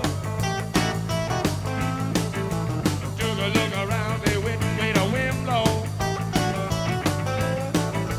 With a little girl in a Hollywood bungalow.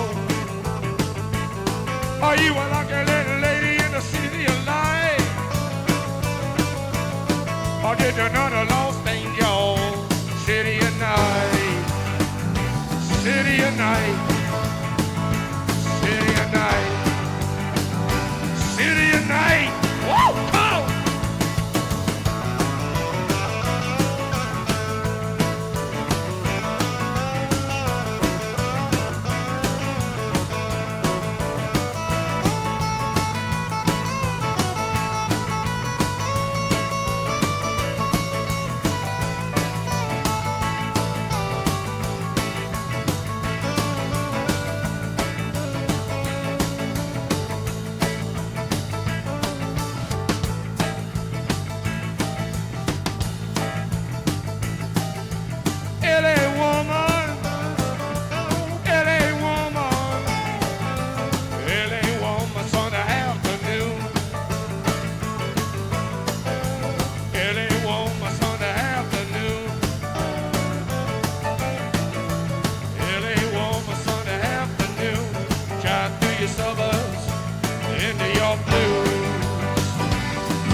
your hair is burning.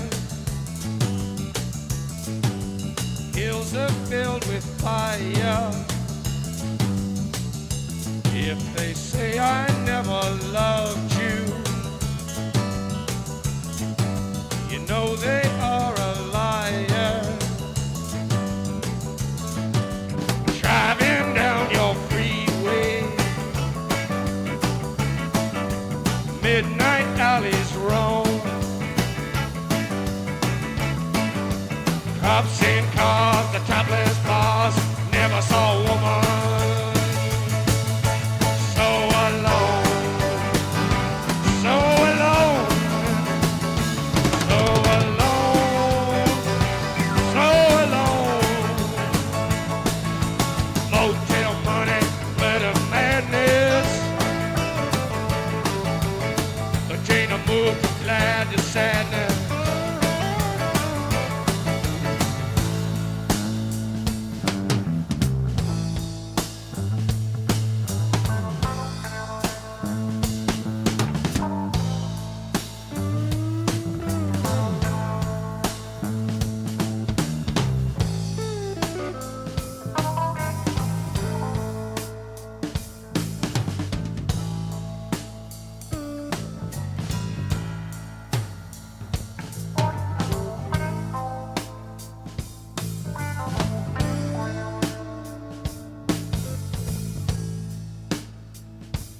Mr. Mojo rising, Mr. Mojo rising, Mr. Mojo rising, Mr. Mojo rising, got to keep on rising. Mr. Mojo rising, Mr. Mojo rising, Mojo rising, got the mojo rising, Mr. Mojo rising, got to keep on rising, riding, riding, on riding, riding. Riding, riding, I got to riding, riding, hey, riding, riding. I got whoa, yeah, riding, oh, yeah.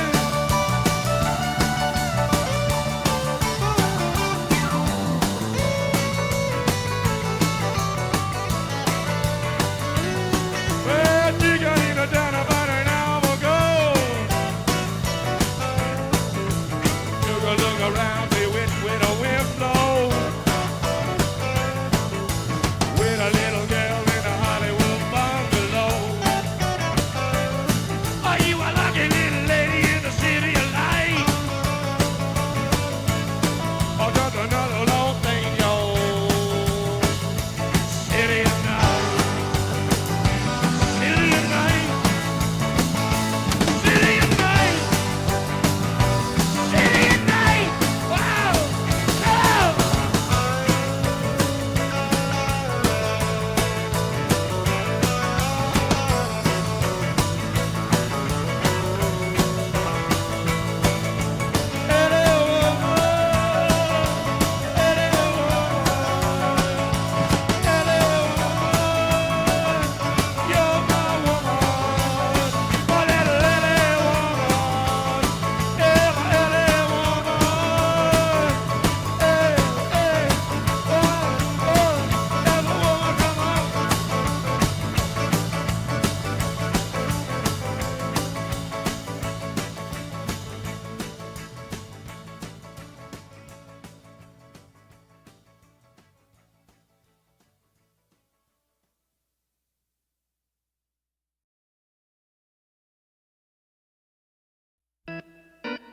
Yeah, come on.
when the music's over.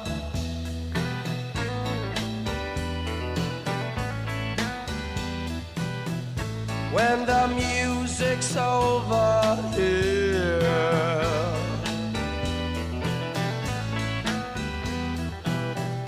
When the music's over, turn up the lights, turn up the lights, turn up the lights. Yeah, yeah.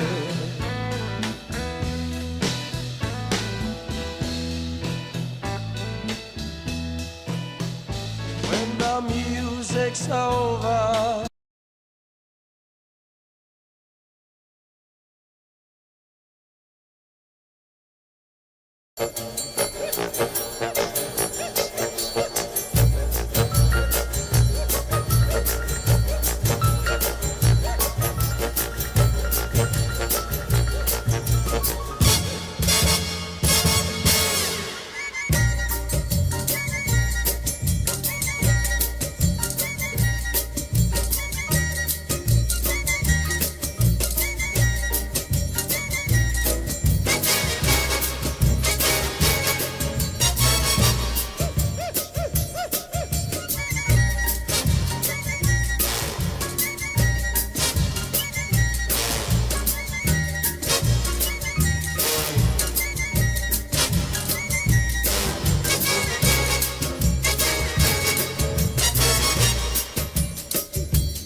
Yeah, dude.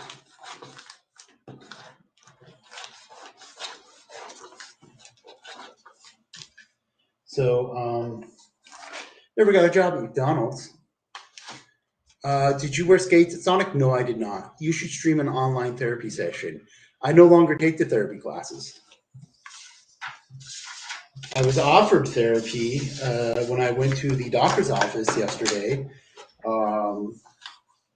seeking fucking, what do you call that? A parasite cleanse pills. But they're like, yeah, you got to shit in a cup for us. And I was like, yeah, I really don't want to shit in a cup for you. And they're like, yeah, well, we can't give you fucking parasite pills unless you shit in a cup. So I do have a prescription to Zofran and Bentyl. And Bentyls are known as Smurfs. And you take a whole bunch of them, and it feels like you're tripping balls on mushrooms. And I'm like, man, fuck that, dude. I'm not taking my stomach medicine all at once. Because one, I don't want my stomach to fuck up. I have mushrooms, and mushrooms are legal, and I grow my own. And two, I don't want to run out of actual medicine I fucking need. Oh, sirens. British Bee, why not? Well, everything I just said, that's why.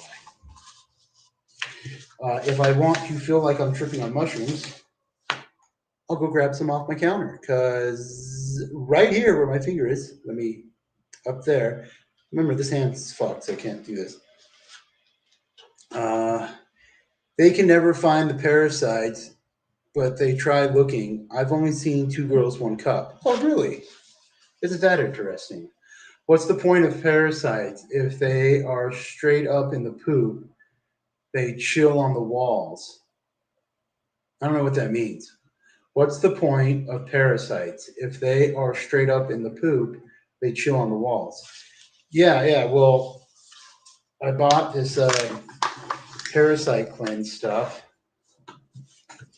And it has fenbendazole, and it has, what's that called? Ivermectin. I was in an infectious disease doctor office a lot. Oh, wow.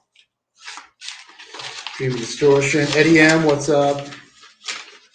Real one. Yep. Okay. We're doing another set of 30 envelopes. You know, we don't go to work until Friday the 10th. So tonight, you know, it's 6:11 p.m. right now. It's 31 degrees Fahrenheit outside.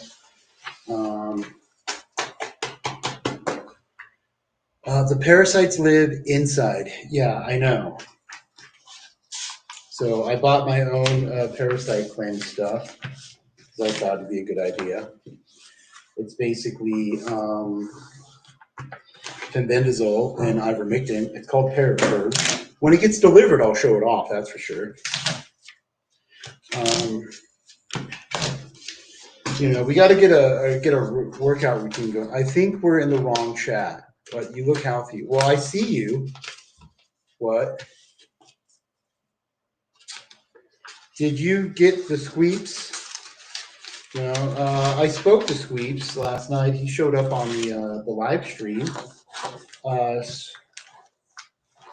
told him about the BLM protest. That never fucking happened because I was at the fucking Capitol twice.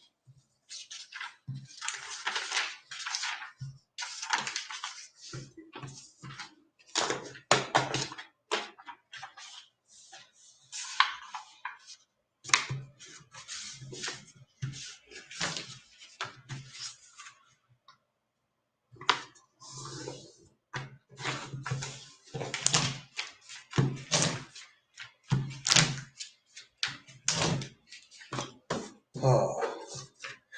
Why do you think you're in the wrong chat? I can read your chat. I'm reading chat from here because, like, right, I worked at a Pizza Hut for about 6 years. Best job ever. Is this the gay dreaming or the really gay dreaming? Real one. What up, Kenny? Ha ha ha. I think we're in the wrong chat. All right, and then British B. Did you get the Sweeps, Brad? Single person protest? No, dude. I ride around the state capitol building. And I say, delay, deny, depose. A patriot executed a CEO. Delay, deny, depose. A patriot executed a CEO.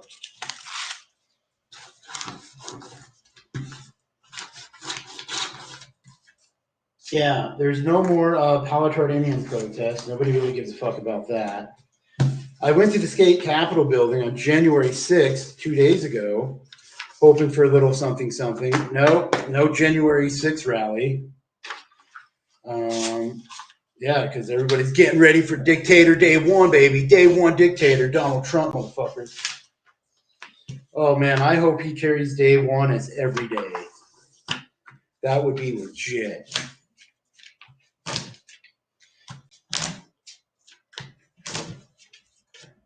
Oh.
We got 2 more years till it's AI everything. Get flip phones, people. Right? Yeah, just imagine when people start giving up on all this retarded social media on their phone, and they're just like, yeah, give me an old school fucking retard phone. Right?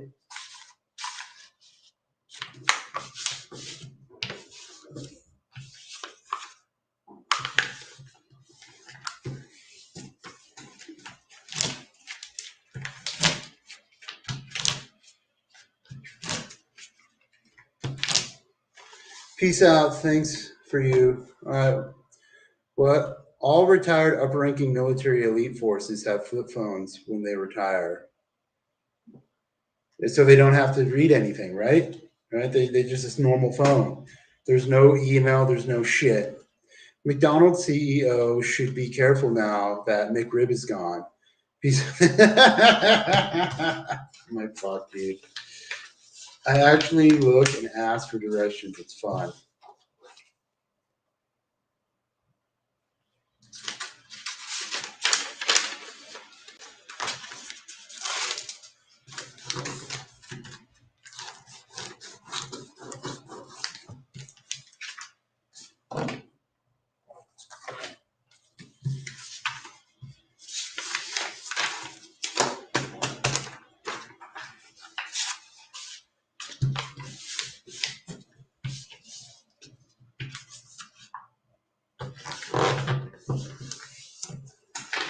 Dude, I can't wait till we have our fucking, what do you call it, a war with China. You have to use your brain. Yeah, well, our military is not known for using its brain. And then we take the most pathetic faggots from that and we put them in a badge. So here we are. Do you think Jews cut babies up? The ones in Israel, yeah.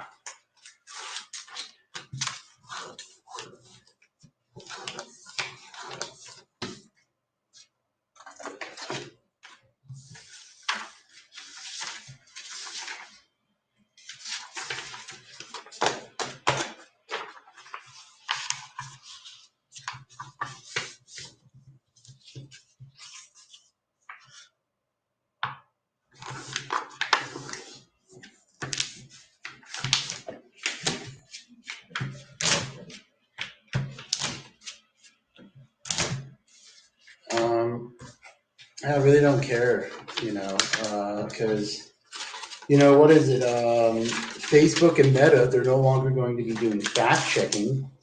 They're just going to allow community to basically do their own. Because there's so much, everything, like, here's one. The original Constitution had 17 amendments. Where can you fact check that?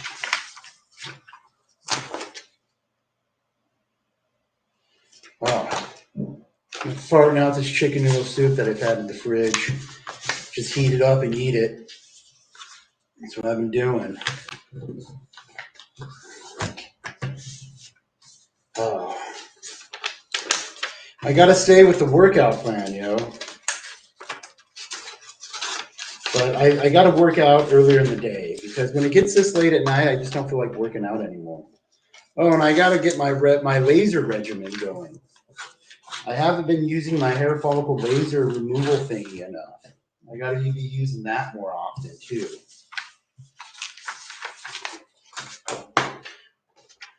So yeah, I don't know if you guys ever used it, but I think it's worth the money I spent.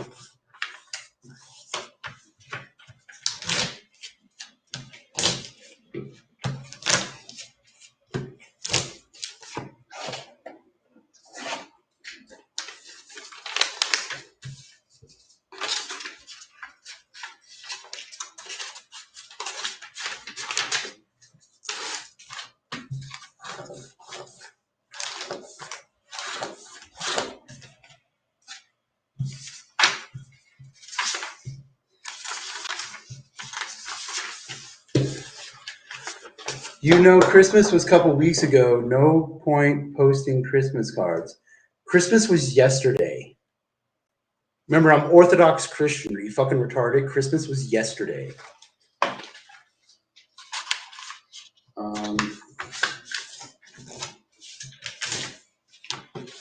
Yeah. So, as I'm sitting here thinking about working out, and by the time I'm done with this, it'll be about 7:20. Got to get a workout in.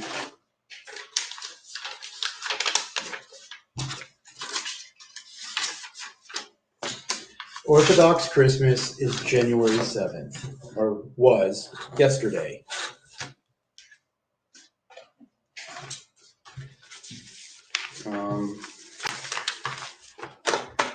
Yeah, so that's what's up.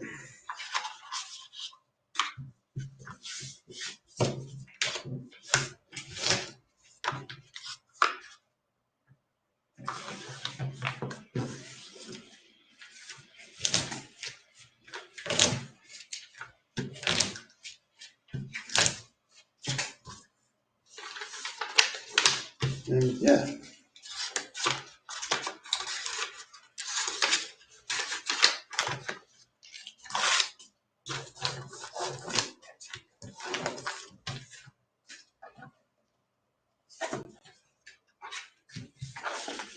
So, you know, one of these $1,000 paintings got to sell. One of these $10,000 paintings got to sell. All right. Hey, Kenny, how's it going? Sorry, I'm Steven. Hello, how are you?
Find any chicks to boner jam yet? No, I have not. Send Heidi something.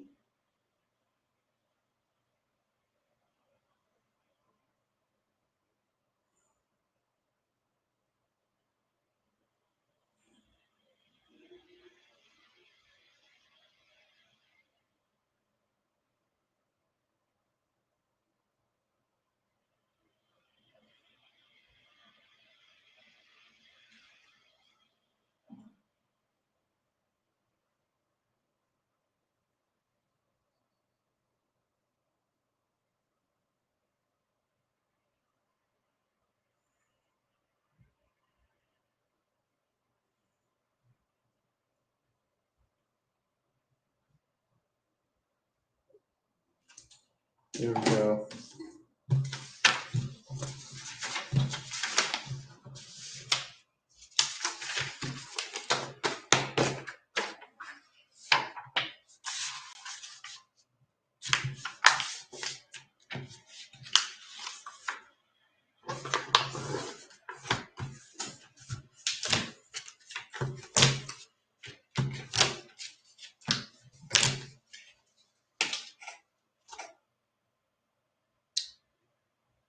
I sometimes work out 3 times a day taking this collagen shit, and I'm old. Good for you.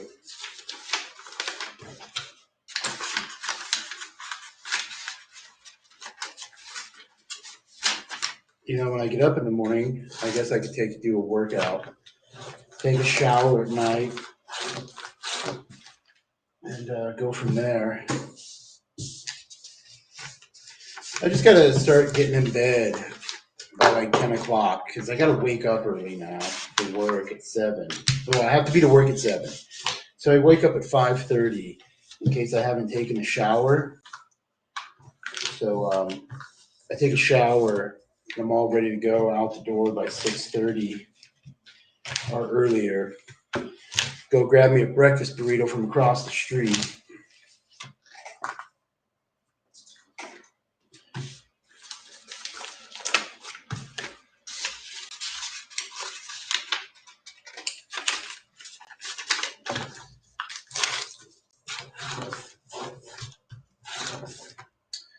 Which reminds me, I gotta do this.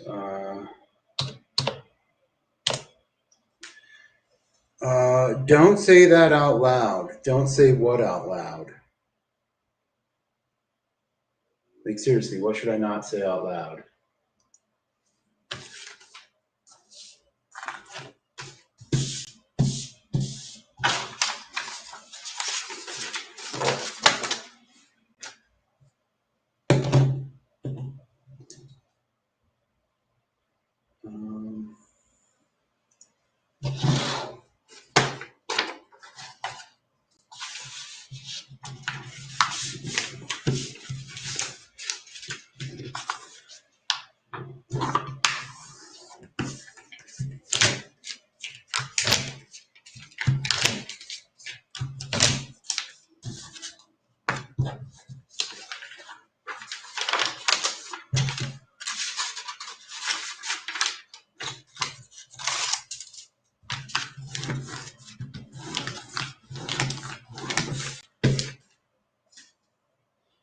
Ta-da!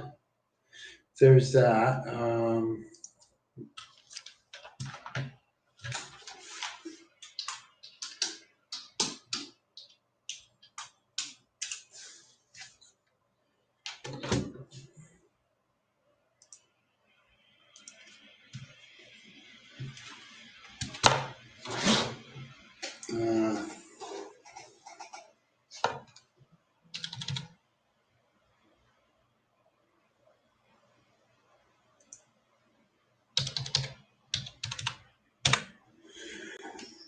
Question: is it true Orthodox Jews don't work, the women do? I have no fucking clue. I'm not a Jew. I'm an Orthodox Christian.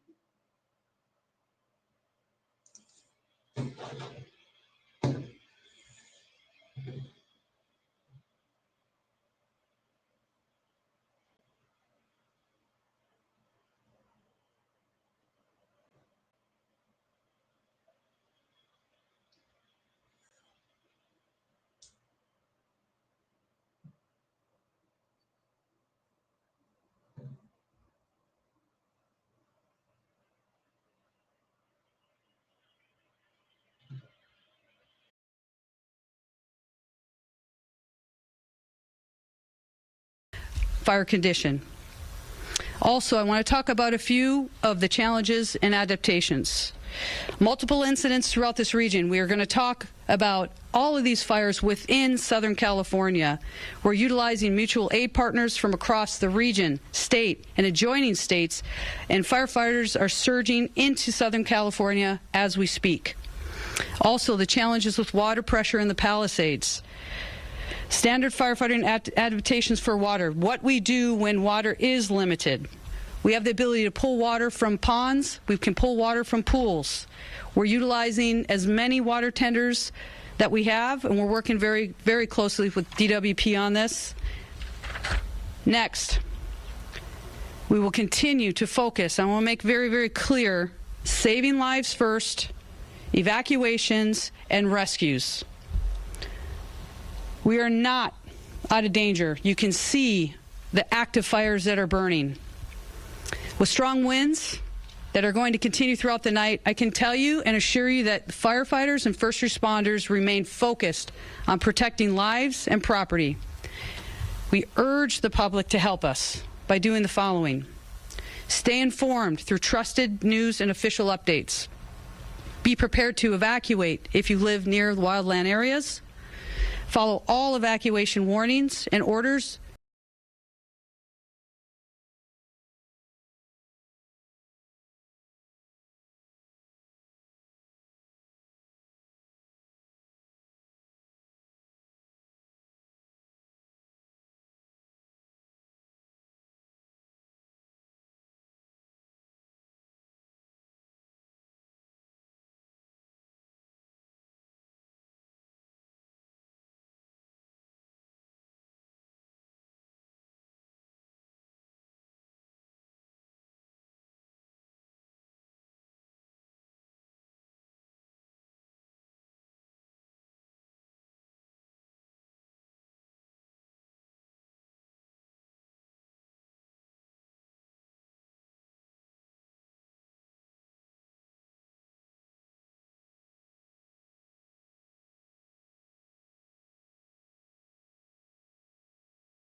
I dropped me, they got walked down and cooked with a fucking badge. Don't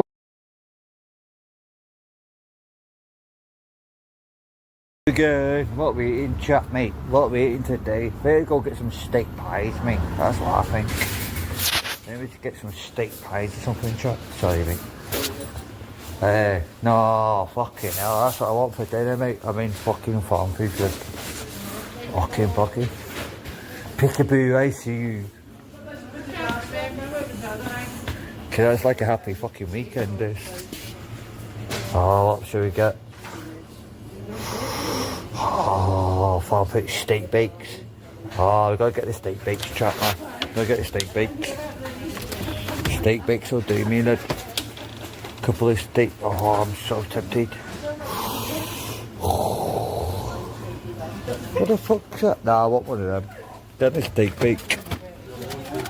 But medium and none of that. Fuck knows, mate. We'll do a bit of medium and none of that with dinner, chap. That's what we'll do. Medium and none of that. Something like that, chap, mate. Fuck knows, mate. It's like fucking busting good.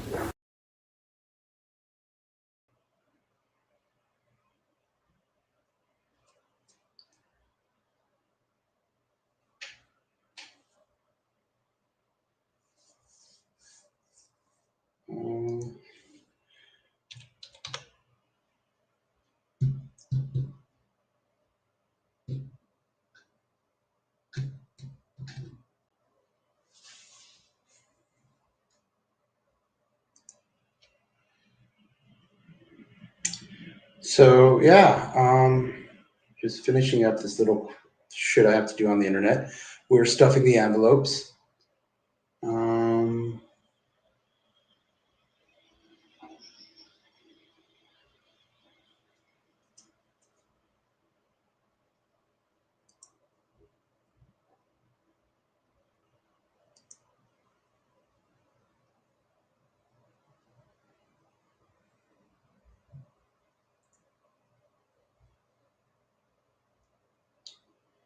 Yeah, I go to copy and paste this.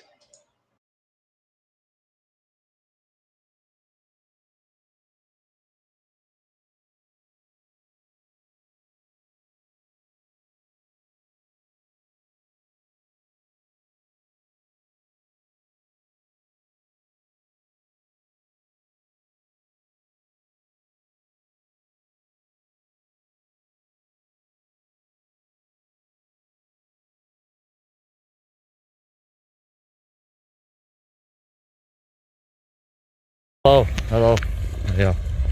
Yeah, go on, it stopped. It stopped, lad. Right, we're getting pulled, lads. We're getting pulled. Yes. Yes. What? I'm alright, I'm going this way, lad. What are you doing? Are you moving or what? I'm doing fuck all, lad. I'm moving, lad. I'm doing, lad. Follow me, lad. Follow me!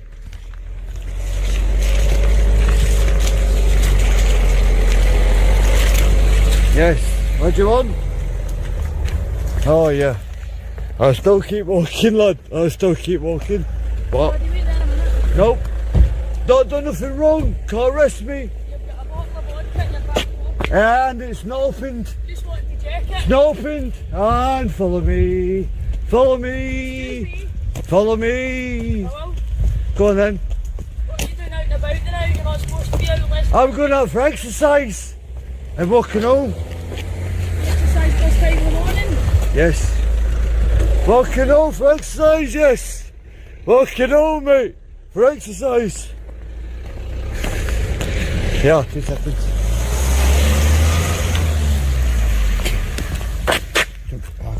What's your details? What's your name?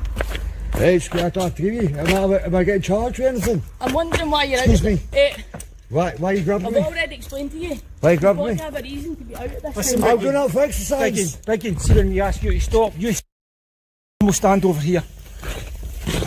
Begging, we don't want a hassle. We're just going to ask. I'm going to ask you both things me right. Basically, no! You're live on YouTube. Both of you are live. That's fine. You're live. That's I'm walking home The ball's not open. Why are you grabbing me? Because why are you grabbing me? We have asked you, are you okay? You've walked away from us. Well, we're because concerned the for phone's you. nothing. You're now standing in the middle of the road What? shouting That's and a bawling. So can you stand over here where it's safe? Can I just walk here? We need to stand on the pavement. Excuse me. Oh, help! Help! People are distressed. I'm getting distressed, mate. People are distressing me. I'm getting.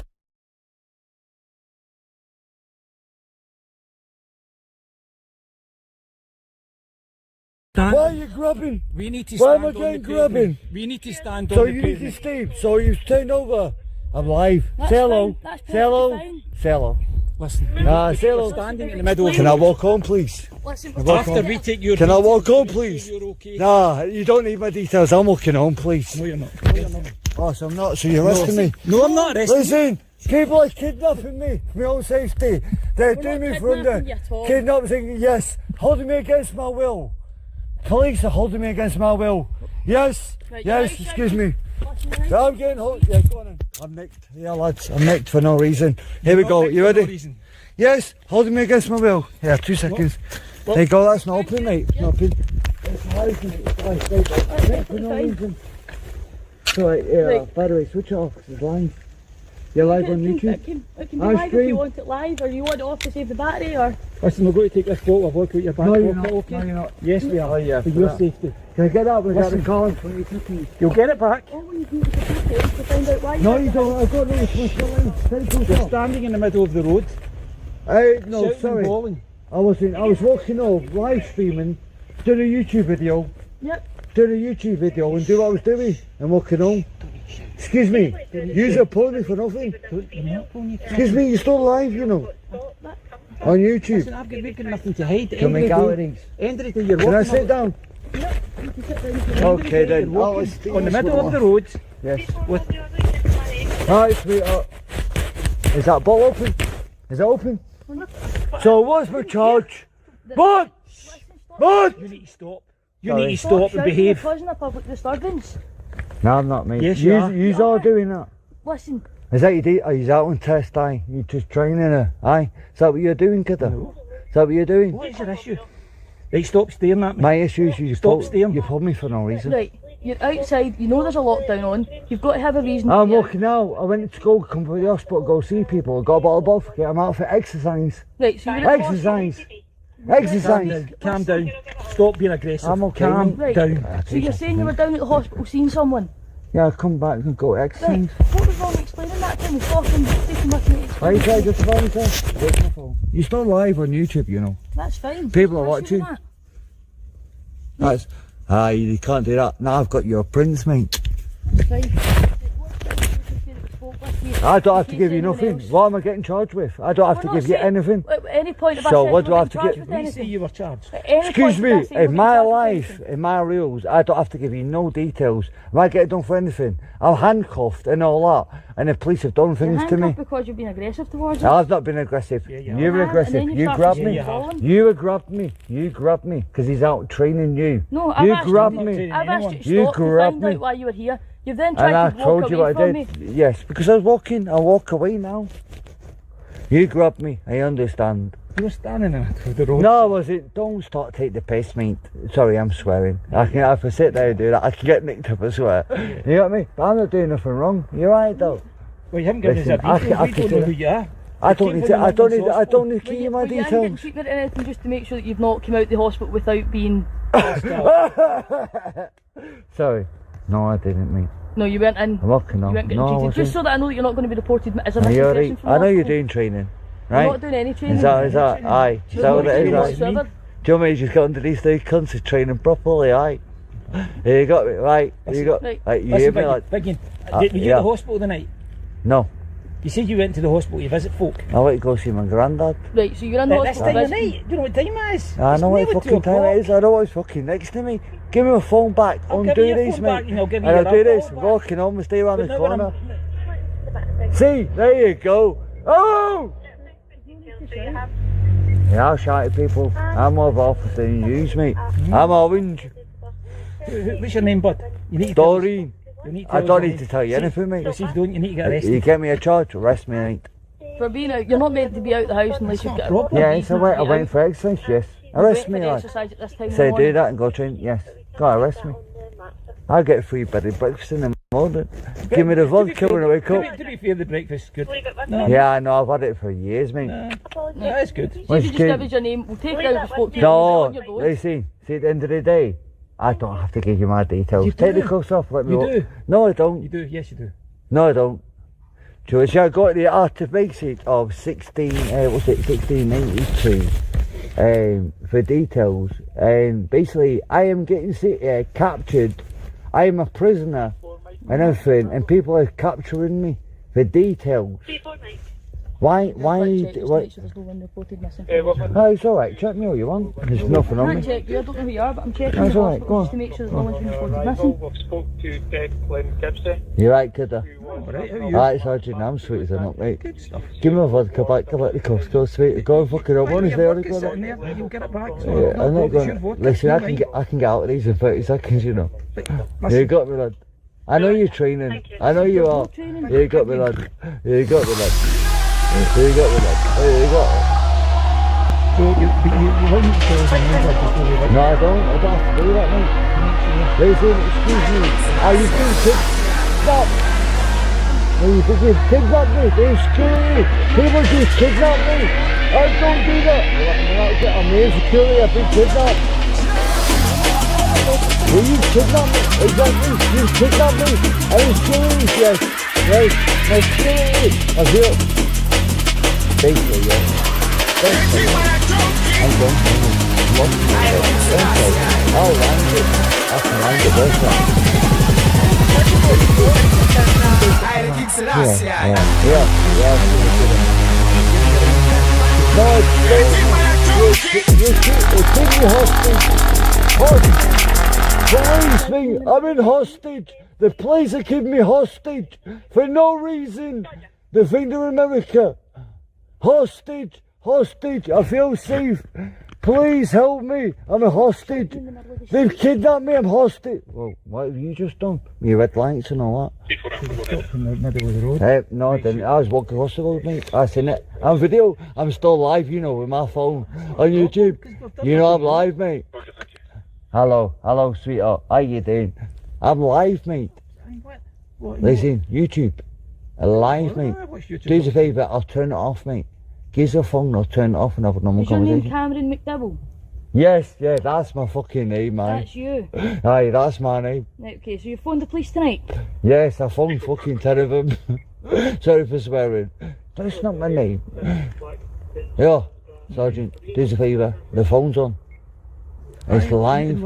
You not care, no? You came out of a party tonight? You came out of a party tonight? You know I'm just going to answer yes, don't you? Yes, I did, yes. Yes, carry on. Oblige. Mark yourself up when you get You need to tell us your name again. Did I? You see, I can't speak. Listen, sweetheart. Did I? Don't care, mate. I come from my dad's. Come out to no party. Do you know my name? Do you want my details? That would be perfect. Do you know my name? See ya. Perfect. Want to put a jump in this? Well, I didn't give you details, he's going to go with steam and drink. That's it. Stop the trading, man. Exactly, like most of. What? What's my name? I don't have to give you my name. The party and all that is nothing, mate. I don't care, mate. Just nick me. Do us a favour though. I care Let me speak. I care for that, to mate. make sure that you're alright. I just get myself out of this for a Shouting while. ball in the See, street. the call you're dealing with is a Walking in the middle of the road. Am I right? No, I won't say I'm making myself a cigarette. What was the result? I don't like I smoke. don't care. I'm doing this because you're only I fucking. care about you, you should care about me. I'm going to make me nick. You know, lads, I know they're doing the training. I'm trying to stagger home for a bottle of vodka. They're at it, they're doing the training. And see what they're on about? There's bollocks, mate. I'll speak to you normally. I know she's out in the training and all that. bit. I'm not a little bit. Bit Kinder Egg. I'm walking home. I can. Yes, what? I'm flipping home, walking home with a bottle of vodka. You got me? Well, she's on about. I've got no sympathy. Yeah, my address? No, I don't have to do that, mate. Yeah, I'll give you my address, mate. I get it, Sergeant. No, I don't have to. Oh, training, mate. Hey, listen, see, training's laughing, mate. I love it, mate. You got me? Yalla. Aye. Why should I, mate? No comment, mate. Nope. I get free bed and breakfast then. It's nothing to do with it. Yeah, right. Oh, then. Oh, then. I'll give you. Yes. You want to stand up, sir? There you go. You want to stand up for us? Details, Want to yes. stand up for us? Details, yes. Are you going to stand up? Yeah, this is where I stay. He said I lost the vodka. What? He said I lost. No, you've always supposed to. Yeah, there you go. Oh, no. Oh, You're don't. saying you want to give us the details now? No, he said I lost my vodka. Okay. What's your name? You can't do that, though. One No, name. we get him still lying. Okay, one name. Oh, go on then. I won't struggle. What should I strip over? What else you got on you? Sorry. Go on, You getting dangerous, no? Yes, my accent. After that.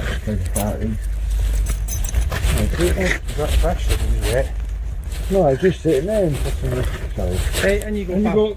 Head down, watch your head. You get that back and walk. Yeah, Jump in. Go. Yeah, watch, 2 seconds. There you go, good there. Hey. Yeah, 2 seconds. It's alright, sweet mate. Right, I'll get be slide alright. stuff, you sit down, watch yourself. You see. Attack. I don't know if it was something to do with the noise it contains to one low, but I'm assuming it can't. Like you say. That's switched off. See, it's still recording. Still recording, is it? Switch it off, fuck it. I'm trying to turn it off, but try to save the battery on it, so it's more. There's usually a thing, Samsung. There should be a button on that, there. Ah, right, okay. Just put it off. Power off, yep. I'll do this. It's just going to lose its battery if we don't. Oh, Exit down the cockpit. it's fine, we'll just take it anyway. Put it in his property, but can he save the battery on it?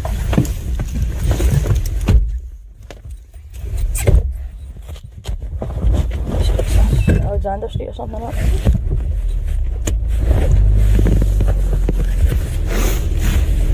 This, no, which street's this?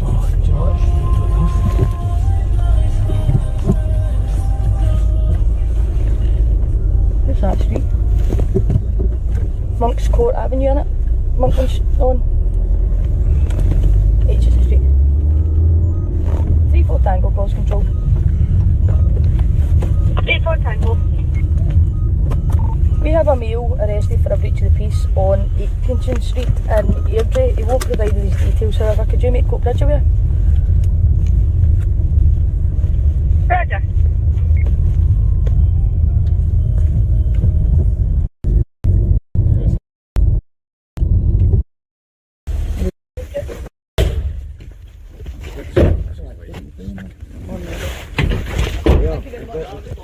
I did one thing, by the way. See the boy? It's got mobile phone. Okay. I know, I'm not very good at that. Listen, can you put my phone for? Right, go see the next bit of work. I got her on tennis.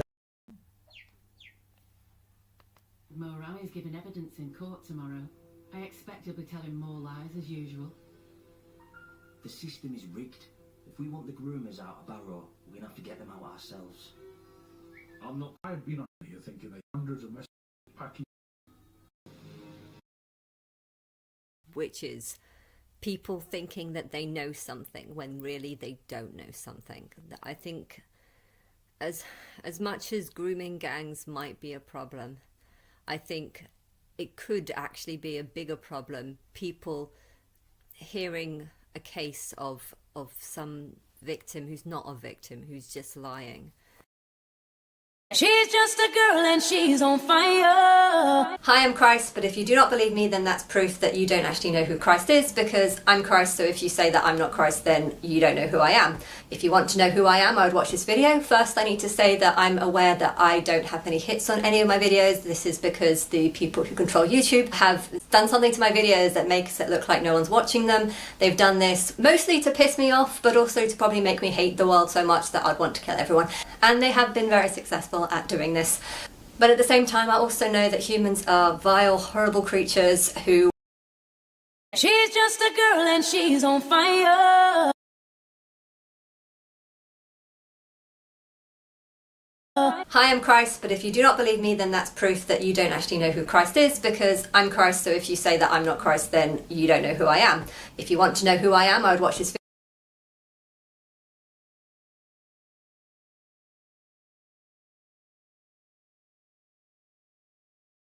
video. First, I need to say that I'm aware that I don't have any hits on any of my videos. This is because the people who control YouTube have done something to my videos that makes it look like no one's watching them. They've done this mostly to piss me off, but also to probably make me hate the world so much that I'd want to kill everyone. And they have been very successful at doing this. But at the same time, I also know that humans are vile, horrible creatures who would probably want me dead if they knew the truth. You know, I am God, and I have inspired the Bible, not written it, but Jesus is a fictional character that actually just represents the average person. So people who love Jesus, you know, really just love mankind, because that's all Jesus represents. He's just a fictional character that represents the average person. The average person dies, the average person rises again, because it's called reincarnation. When you die, your soul gets put into another body and you get to live another life. And this is the resurrection that everyone goes through, hence why so many people can relate to Jesus, because technically Jesus is just like them. So people who worship Jesus are actually just worshipping themselves.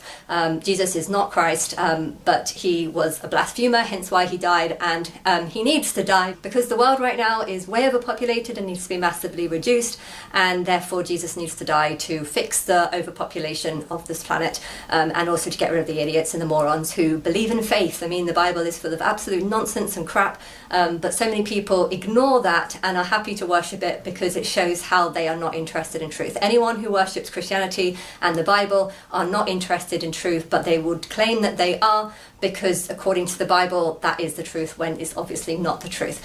I am God, I am Christ, my name has so much power in it, and in this video I'm going to prove the power of my name. I'm not an idiot, I don't believe in something that's not the truth, I only believe in something if it can be backed up, and this is what this video is. I am Christ, but I'm also God, so my higher self has designed Christianity and loads of things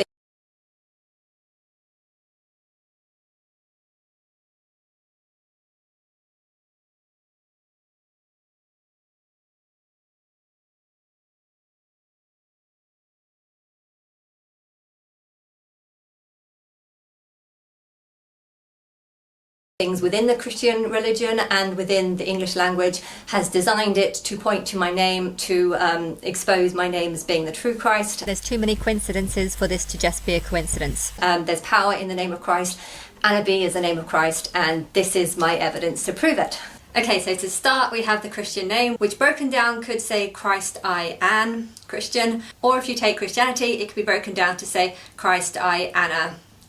The name Christianity does suggest that Christ is called An and not Jesus. Then you've got anarchist, which is someone who rebels against the traditional ways. It can break that down, it says Anna are Christ, and I feel like that is exactly what this Christ is going to be. You know, everyone's thinking about Jesus and the devil and all these lies and stuff, but you know, an anarchist is someone that just wants to change the whole system, change everything around, and I feel like Christ wants to change everything around so that people aren't worshipping nonsense and lies and fairy tales, and rather just see these stories as fairy tales that all point to her. You've got an analyst, you know, someone that studies lots of different things, and Christ is going to be like an analyst, but yeah, analyst broken down says Anna's list, like this is a list of things that she's found, and I feel like when she comes she's going to be a bit of an analyst and she's going to do proper research into this and lay it out really well so that people can believe her. An anagram could be a hint of Anna's diagram, e.g. a Christ called Anna is going to come to earth and find lots and lots of clues that point to her as being the true Christ, and then she'll kind of like put them together and show the evidence to people, and after a long time of trying to prove to people that there's something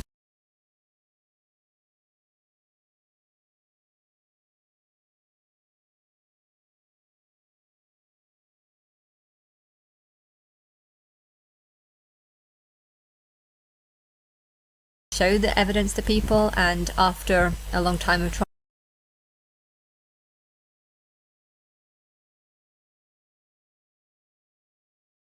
trying to prove to people that there's something to her name, she will be successful. And I feel like Anagram could be a name that she has got humans to use when she was a god, so that when she comes down as the name of Anna, people might believe her that there's something to this. That's just one example. Then you've got the word Nirvana, which is kind of like heaven. And yeah, break it down, it says Nir Anna. You've got heaven, which could say Havan. You've got Canaan, which is supposed to be the promised land, the land which God has promised the people. And well, if you break that up, it says See, Anna, An. God says you need to go to the land Cana, but the spelling of that says See, Anna. And I feel like this is the actual promise, not a land, but a person who's being disguised as a land because no one wants to believe.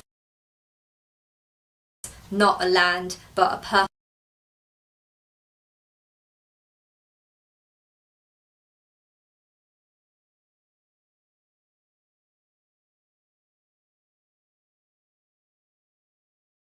Who's being disguised as a land because no one wants to believe that this Christ figure can be a woman, because people were really sexist in the past and no one believed that. I also believe that God can't do everything, and people on earth just want to believe in a God that can do everything. And so by telling people that the promised land is this amazing Jerusalem, God is feeding the people this deception that God can give you this big paradise, when in reality this Jerusalem is actually just a woman. And God has to lie to you about what this Jerusalem is, because she knows that by feeding them this lie, this is the only way God can get people to think that they like God, when in reality they probably wouldn't see God if they knew that she's actually just a woman with no real supernatural power. And that's all you're going to get, a female Christ. Me. I believe God helped set up this Jesus Christ figure, not because Jesus was actually Christ, but just because God was going to come down, me was going to come down in human form at some point, and she needed the world to believe in a Christ. So by making out that Christ has already come, done the sacrifice, she can prophesy that this Christ is going to come back. There's also stories about the Canaanite, and that's supposed to be like the marriage night. If you break that down, it says See Anna night. So it's pointing to the marriage of the Bible being about Anna, the night that you see Anna. There's also a strong catchphrase, which is that you're saved by grace, and while the name Anna actually means grace, so I feel like this is actually just saying that you're saved by Anna, because people say you're saved by Christ or the belief in Christ, and they also say that you're saved by grace, and grace doesn't mean anything. I mean, how can you be saved by grace? By some sort of graceful movement? No, but if grace is just a sort of code word for Anna, so that when this Christ called Anna comes, she can use this as evidence, that actually this is evidence to point to her rather than anyone else.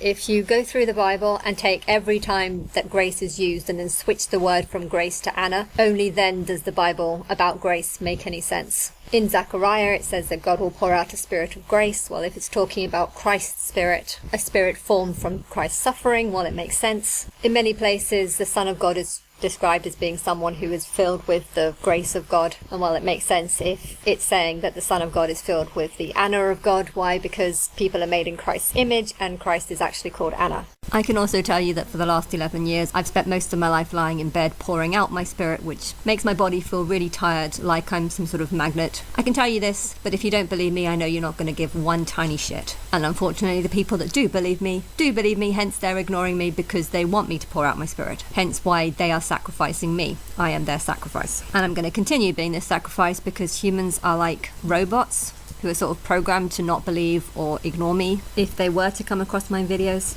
But if you don't believe me, don't worry, just know that I'll be really happy on the day you die. A lot of Christians believe and preach that when Christ comes, if you don't believe in Christ, you will go to hell. And well, I really hope that you do go to hell, because I'm Christ and at me lies the test. The Holy Spirit is an evil spirit that comes from my suffering and pain and rejection, basically. And you've also got manna, which is supposed to be the bread that the Israelites were fed when they went into the wilderness. They followed Moses into the wilderness and they were fed manna. Manna can be broken down to say Anna, so it's almost like it was Anna's light who fed the people of the past. And I feel like this is the hidden meaning behind the story. I know say these are all just English translations of it, but I believe that a long time ago people couldn't connect with God, people couldn't hear God, and only as time has gone on and people have been reincarnated more and more times, they've become more and more connected to God, more and more similar to God, and therefore they can hear God, and God has channeled down the English language so that at a later date when Hebrew gets translated into English,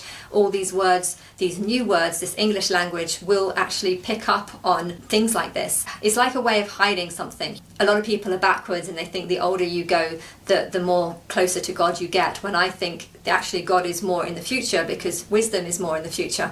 People are getting smarter over time, not dumber. Okay, you can argue that's not the case, but our range of knowledge is so much wider than it was. So we are getting smarter despite what people may think. But yeah, I think as time goes on, we'll get even more smarter. And I feel like this translation was done to point to Anna. I believe that humans are made in the image of Christ. Not so much the one in the past, Eve, but rather the one in the future, which is Anna. And I feel like people are inspired by a light that comes out of this Christ, and that's influences us to be a certain way. It influences women to be more like her, and it influences men to be more like her son. And I feel like people are over time being fed by Anna, just in the same way that back then people were fed by manna, which physically isn't true because you're not just going to get manna out the air, but yeah, I think it's actually supposed to be pointing to a female Christ called Anna. Then you have the word Hosanna, which doesn't really make any sense. When Jesus went into the Temple of Jerusalem, they were supposed to have cried, Hosanna, he who comes in the name of the Lord. Why Hosanna? What's with that name? Why did they choose that name? I noticed though, if you add a silent W to the beginning, it actually can be broken up to say Hosanna. Who's Anna? She who comes in the name of the Lord. That makes sense. When Jesus came through, they waved him with olive branches. But if you break up olive, it could say olive or it could say evil. And I feel like one person who does this will be a false Christ and one person who does this will be a real Christ. But yeah, who's Anna is what it's actually supposed to be saying. And I feel like that's the deeper meaning behind why that name was chosen. Okay, it's different in the Hebrew language, but I feel like, as I've said, the English language was inspired and created by God so that these hidden things, such as the name of Anna, can be hidden, not within the Hebrew language, but within the English language. But when the Bible gets translated from Hebrew and English, a lot of people will be believing that the Hebrew one is the more important one, where I would say that the English version of the Bible is actually the more important one. Anna also means me or I in Arabic. So is that God talking through the Arabic language, knowing that one day Christ is going to come in the name of Anna, and this is her way of communicating that Anna is actually me? E.g. God, who's helped inspire some things in the Arabic language, such as the word me. God knows the beginning from the end. If that's the case, then God knows how the Bible will be translated, and I believe she's calculated things so that whatever's written in the past will be translated in a certain way to form the English Bible. Don't stop me now, don't need to catch my breath, I can go on and on and on. If you weren't quite able to understand what I was saying in that video, you have common phrases such as listen to me, which can translate as listen to Anna, this Christ figure. Give it to me, e.g. give it to this Christ figure, give the power to this Christ figure maybe. If God is smart and is called Anna, well, that could be a reason why me is called Anna. So when people use these phrases, it kind of hints at how Christ is actually called Anna, and you have to listen to her. And Anti also means you. And well, I believe that Jesus is code for Jesus, as in all people. And so it's basically you versus Christ, which could explain why Anna means I and Anti means you, because it's Jesus, e.g. all of you, because none of you know who the real Christ is. You all think she's a male or non-existent. I feel like that's the end result. That's God talking. That's not what man's done. That's what God has done by.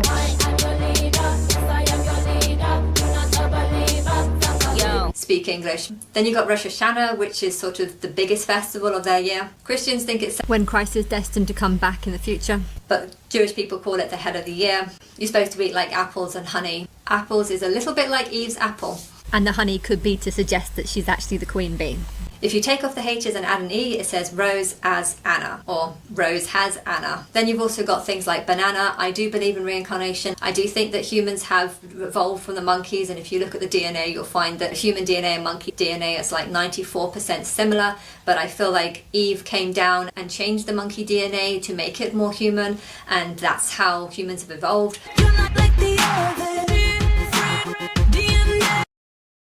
Eve came down and changed the monkey DNA to make it more human, and that's how humans have evolved. And well, it might just be a coincidence, but monkeys mostly eat bananas, and if you break down the word banana, it says B and Anna. So I feel like it's God's way of saying that the monkeys ate bananas and then they went on to be and Anna. Because as time has passed, people are becoming more and more like this Christ figure of the future.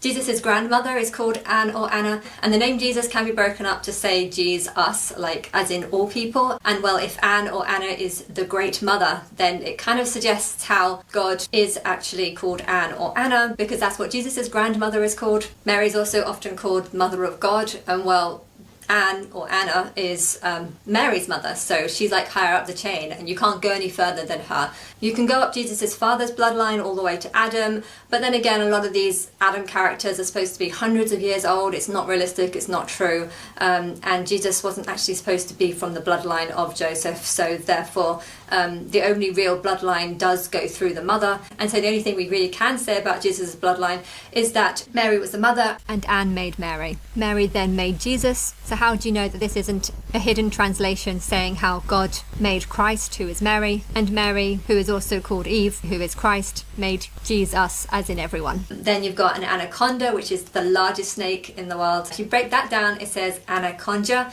and the snake has a big sort of part in the Adam and Eve scene. It was supposed to be the snake that deceived Eve into eating the apple.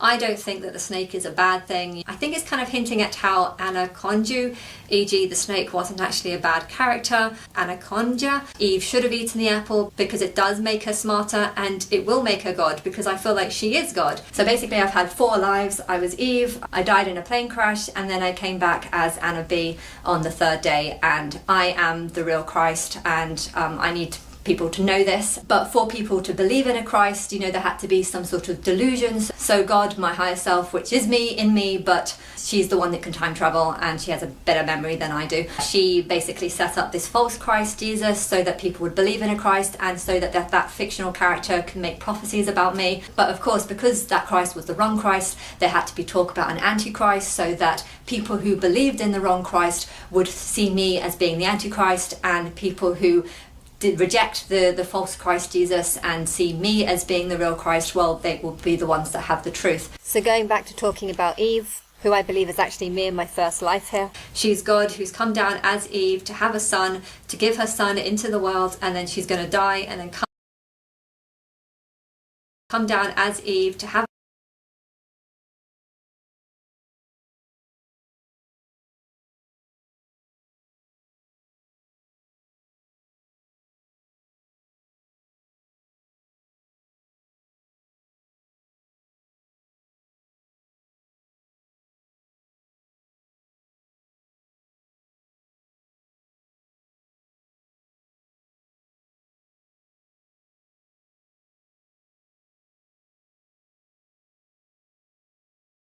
a son, to give her son into the world, and then she's going to die and then come back at a later date, meet this son, and she will be like God. So she taking this apple, even though it's not a physical apple, is a good thing, because actually she should have taken it, because taking it is how she's going to come back as God. The apple represents knowledge, and it's through this kind of knowledge that she will be seen as a Christ figure or God. Next up, I'm going to talk about Anna the prophetess. There's very little said about Jesus' childhood, but one of the few things that are said is that he went to the Temple of Jerusalem, and there he met a prophetess named Anna. She would preach night and day about the redemption of the temple and the coming of the Son of God. Now, everyone thinks that she was preaching about Jesus. Nowhere does it actually say that. It doesn't say much, but it says that she gave thanks to God and spoke about the child to whom all was looking forward to the redemption of Jerusalem. You might think that that child is Jesus, but I believe that the child is actually the child of Eve. Basically, I believe that Eve has something special in her blood, and the only way she can pass that something special on to humans is to have a son and for him to have loads of children, hence causing the human race to be formed. Okay, it doesn't say my theory, but it doesn't say she's talking about Jesus, nor does it talk about what she actually says. So it's open to interpretation. The Bible, though 2 verses down, does go on to say, the child, he was filled with wisdom and grace only after meeting a woman called Anna, a name that's supposed to mean grace. And it's strange how very little is said about Jesus' childhood, but she is one of the few people that is mentioned. There's another character called Annas. Now, he's supposed to be the father of the caliphate, the guy who killed Jesus. After Jesus was arrested, they first took him to Annas, and I feel like this is a prophecy saying that for the fake Christ to die, you have to first go to Anna's. Why? Because Anna is the real Christ. I believe that Jesus represents three things. So you've got Jesus, us, as in all people. You've got Jesus of Nazareth, which is like the fake Christ. He's a character who came a long time ago with a bunch of deceptions to deceive people, but to trick people into thinking that he's Christ so that everyone would worship him. You know, without Christ supposedly being here, how would anyone know that he's real? Whereas if they think that he's been here, they're more likely to think that he's real. You know, I think that the real Christ has been here. I think she was Eve a very long time ago, but there's no evidence. People couldn't write, people couldn't read. There weren't houses or anything sort of back then, so there's no real evidence. Whereas Jesus, okay, there's no real evidence that he was here, but there's a book about him, so people think that that's real evidence. In reality, I feel like the real Christ is actually a prophecy of someone that's going to come in the future. But I feel like the prophecy of Anna's is actually just a prophecy saying that if you want to kill the fake Christ, the Antichrist, you first need to go to Anna's house. So you need to find this female Christ called Anna, go to her house, talk with her, and then you can set up this plan to kill Jesus, just in the same way that Jesus of Nazareth died. You know, there was two of them. One was called Barabbas or something, and the other one was called Jesus. Barabbas actually means son of the father, and it's interesting how Anna is actually the father of the guy who got Jesus killed. So it's almost like there's a little tie there pointing to Anna, because Barabbas, the guy with the name that means son of the father, you know, he was the one who survived. Jesus was the one who's died. And I feel like this isn't something that's happened in the past. It's something that's going to happen in the future. And this Jesus character needs to die so that the real Christ, called a different name, a name that's hidden, which is Anna, you know, that can be exposed. But like in this story, I don't think Anna is actually going to be the one that kills Jesus. It has to be the people, or the leaders of the people, who sort of back up the evidence to prove that she's Christ and not Jesus, and they'll present this evidence to the world. For the info, the plan is to get the world to hate me, reject me, mock me, and then they're going to present the evidence that I have just presented with you, which is the power of my name, the magic behind it. Plus they're going to add a lot more evidence. Believe me, I'm inspiring the whole music industry and the whole film industry. And then people are going to get shit scared, because they're going to be like, shit, her spirit really was inspiring thousands of films and millions of songs. And they're going to be left feeling like shit, because their whole Bible and their whole religion is about not rejecting Christ, not turning away from Christ, and yet for a couple of years, that's exactly what the elites are going to get them to do. And I'm not going to give one shit, because at the end of the day, all I want is a nice house and decent living. So as long as I get that, I don't give a shit what people think about me. You might not think that what I've told you is that bad, but if you knew that I've been trying to preach this for 11 years and I can't get one person to give a shit, not even my parents, not even my family, no one. You know, people are going to be, for the rest of the timeline, feeling shit over what they did to God. And if shit happens to them in their life, they will have to live with the consequence of knowing that God does not give a shit, because she is looking down on your life and just thinking, well, your life is a fuck of a lot better than mine. People know that Christ suffers, but people relate it to the tiny amount of suffering that Jesus did.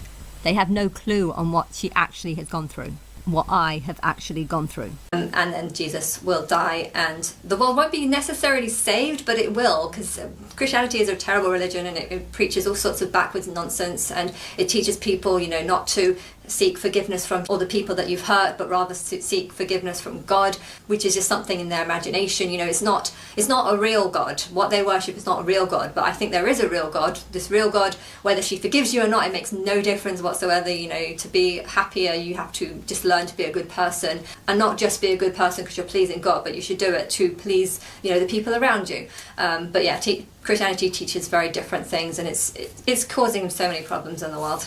Then you've got another character called Hannah. She had a child. There was prophecies around that her son, if brought up in the church, would end up growing up to save the church. And so she wanted to fulfill these prophecies, so she gave her son into the church so that he did grow up and save it one day. And according to the Bible, God in the same way did exactly the same thing. God gave his only son into the world so that the world can be saved through the son. And so the story of Hannah is exactly the same story as the story of God. Only one's called Hannah and a human, the other one's God. But I feel like this story is the same story as God, not because the story is necessarily true, but rather just because it points to how Hannah is actually the name of God. You know, I do think there's truth in the story. I think that Hannah is also actually Eve, or I call her Dala, but whatever. Eve came down as a human with more human DNA inside of her. She had a son, and then her son went on to have loads of different children with lots of different tribes, because guys can do that. So in that same way, the world was saved through her son, but the only way the son could be existing was if she came down and had the son. You know, I do think there's two characters, there's a mother and her son, and it stems from Adam and Eve. Eve was actually the mother and Adam was the son. She gave birth to Adam, and Adam went on to have lots of children with lots of different tribes, and that's how the world was saved. There's another character called Joanna, which was one of the women in the tombs when Jesus ascended. According to the Bible, the story goes, Joanna and Mary went to the tomb looking for Jesus, and there they saw two angels. One of them said, "Why do you look for the living amongst the dead? He is not here, he is risen." Okay, yes, this story is about Jesus, because this is who they're looking for, but Jesus is a dead guy at this point in the story. They've gone to this tomb because Jesus has just been killed, they watched it happen, and this is the tomb where he was laid. So why would angels question why they're looking for Christ there amongst the dead, hinting at how Jesus has actually died, but that they shouldn't be looking amongst the dead, they should be looking at the living. And well, the only living people in the room at the time were Joanna and Mary. Some people say there was 3 women, but we don't know who the third one was. But anyway, I feel like there's a hidden link in this, which is to tell the reader that if you want to find Christ, you need to look amongst the living, e.g. not look at Jesus who is dead, but look at Mary and Joanna and think that maybe there's a code behind their characters. E.g. I believe that Christ is Eve, who like Mary had a son who went on to save the world, and Joanna, another living character in this story, her name could actually just be code for "Oh, Anna," hinting at Christ's real name when she comes. That's my theory. The Bible then talks about how, don't you know that Christ is risen on the 3rd day? For me, for someone to die and rise again, it's not talking about someone who's died and then is resurrected, but rather someone who's died and then reborn through reincarnation, meaning whoever Christ is, I think they'll be born on a 3rd day of the month. When it comes to Jesus, though, we have no idea when his birthday actually is. But yeah, you got amazing. If you divide the M up, it says Anna Zing. Okay, zing isn't really a word, but it's kind of like zest, and you know, zing is, I don't know, it's got a lot of energy to it. Abba is a name for like God the Father. If you change the 2 B's into N's, it does say Anna. Is there something to that, saying how the Father is actually the mother or God? Technically, when she's a god, she's genderless, she's not male or female, but I think she has all the qualities of a female, being more emotional, and I think she thinks more like a woman. And I think when she comes as a human, she can only be female, so that's why I keep referring to her as a female. Oh, and of course she's me, and I don't have a penis, so God does not have a penis. At the time I made this video, I'd gone through 7.5 years of people ignoring me, and I couldn't get one person to believe anything that I said in regards to my religion. That I'd even started to stop believing in myself. That's how fucking low this world has made me feel. If you're religious, just to note, I absolutely hate you because you're a sort of person who has decided to believe a couple of things that you've heard in an old book based on faith, which is basically belief in something that can't be proven. And well, if you're happy to believe in something that can't be proven, that means if someone comes along with something that can be proven, why does that matter if you're happy to believe something that can't be proven? If I came along and told you that there's lies in the Bible, a person who's strong in faith will reply by saying, that's not what the Bible said, because that's how stupid faith is. And it's interesting how a lot of religious people say, you know, you must come together, which you should, but yeah, if you break up together, it actually says to get her. So come together to get her.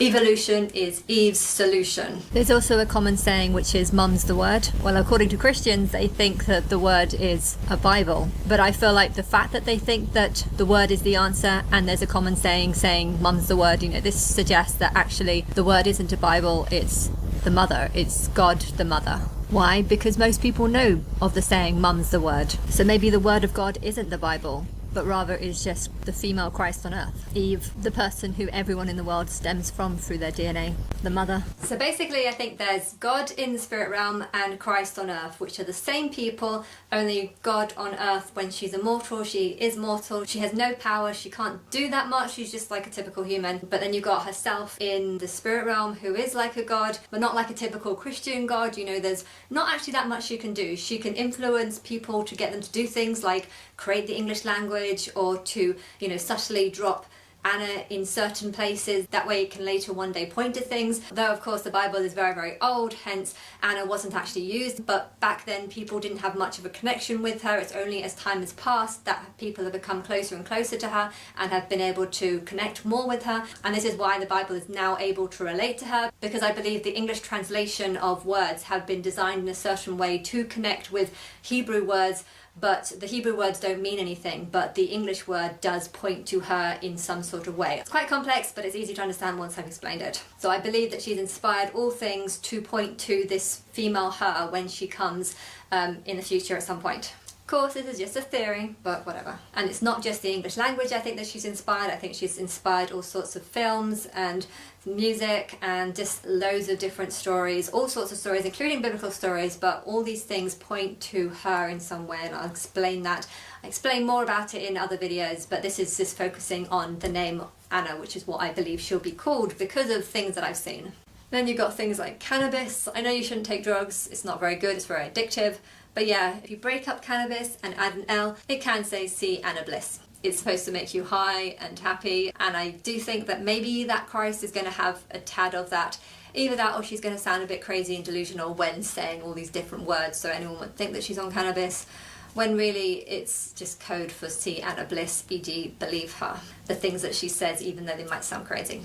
Okay, now I'm going to go on to names that aren't based on Christianity, but you know, you've got Britannia, she who rules the waves. If you break that down, Brit Anna, so maybe Anna, this Anna in the Christ in the future is from Britain. You've got Anna, if you change the H into an N, it says all Anne, so it's kind of saying how God could be Anne. You've got Quran, which can be spelled with a Q or a K. If it's spelled with a Q, it could say Queen our Anne, so it's kind of suggesting that, you know, God is a queen. Or if you spell it with a K, it just says K, your Anne, which again points to God or a Christ figure as being called Anne. Then you've got other famous goddesses like Athena, which is the goddess of wisdom, which can be broken down to be at Anna. You've got Diana, which is like a birth and moon goddess. You can take off the D and it says I, Anna, so it could be saying how, you know, Anna is Diana. Or it could be saying Diana as in like dye colours in the world, like Rainbow Bright. I was a big fan of that character when I was younger. Gaia is supposed to be like Mother Earth goddess, and if you break that up, it says G-I-A, maybe it's an A for Anna. Inanna is the name of a fertility goddess. Inanna.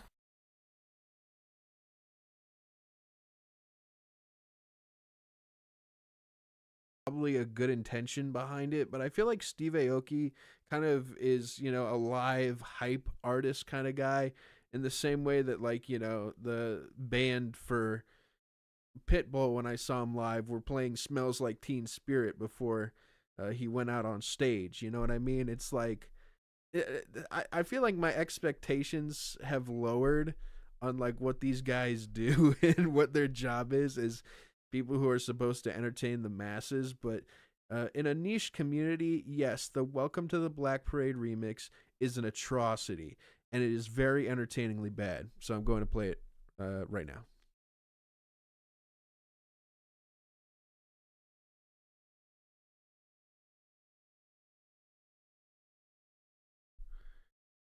Jesus Christ.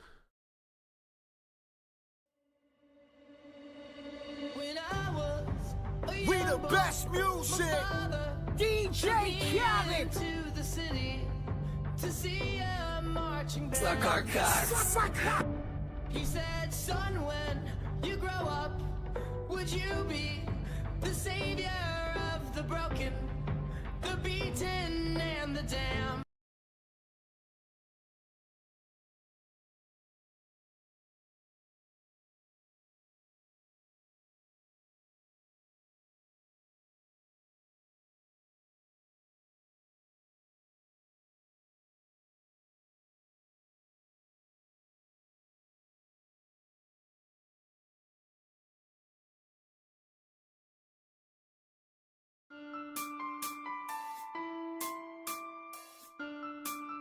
Hi, welcome to MassageTheUK.com, a directory that will help you find a therapist anywhere within the UK. We promote therapists from all around the UK. We have been running for many years, and we have a large client and user base.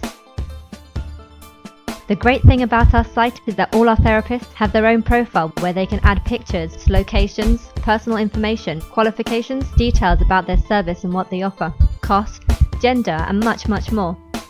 On top of that, the most unique thing about MassageTheUK.com is that we give our therapists the option to put a video on their profile as well. By doing this, you can get a clear idea about the type of service that they offer and what the person is like. These videos will allow you to establish a contact with the therapist before you meet them in person, so that you can know more about what to expect. Massage is a personal art. To be able to get the most of it, you would need to bond or click with the person that provides it. So how can massage benefit you? Not only can it relieve muscular tension, lower stress and anxiety levels that occur from work and everyday life, but it can also help your circulation and health and help you sleep better at night. It gives you a better concentration, mental awareness, and in many cases, it enhances your self-esteem and self-image. Our therapists are all trained, experienced, professional, discreet, and waiting for your call.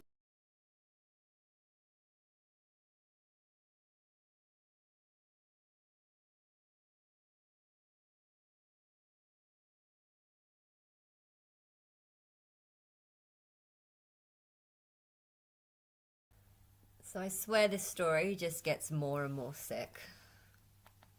As it's being used to gain attention, so it, you know, it's unusual. Today at the Eleanor Williams trial, police showed how she created multiple social media accounts to send herself threatening messages in the names of Mo Rami, Jordan Trengo, and many other men. So as you can imagine, I was seeing all this, I was hearing all this. It was like me apparently admitting to raping her, and if she told anyone I was going to rape her again and make sure I killed her. I just felt disgusting. The jury heard how the messages were sent from Ellie's home address, proving that they did not come from the men she had accused. To me, that's how sick it was.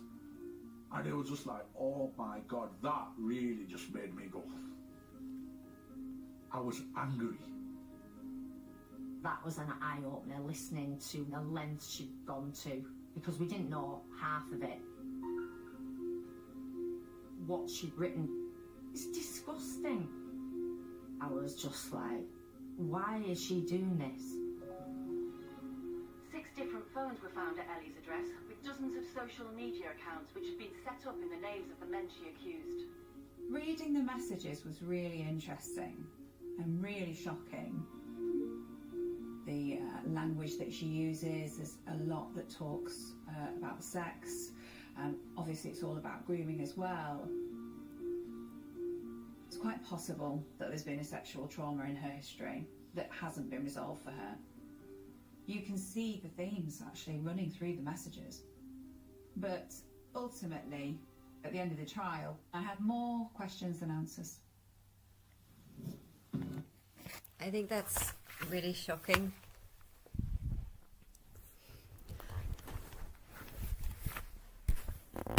I think that's absolutely shocking. It's almost like I don't believe it, but I do believe it. Someone wanted to be a victim. She wanted to be a victim so badly that she created false accounts pretending to be her perpetrators, writing nasty things about her, calling her a slag, saying she was up for it, saying all the things that you would expect a rapist to say after having a one-night stand and doing it so that she can try and put these guys in prison because she wants herself to be seen as a victim. I think this is an ultimate desperation. She obviously wants lots of attention. She likes the idea of people thinking of seeing her as a victim, even though she's not, and she's the one who's just destroying people's lives and going to. It really does show that we're not just dealing with liars here. We're dealing with people that would fabricate stories and try and back up their stories with lies.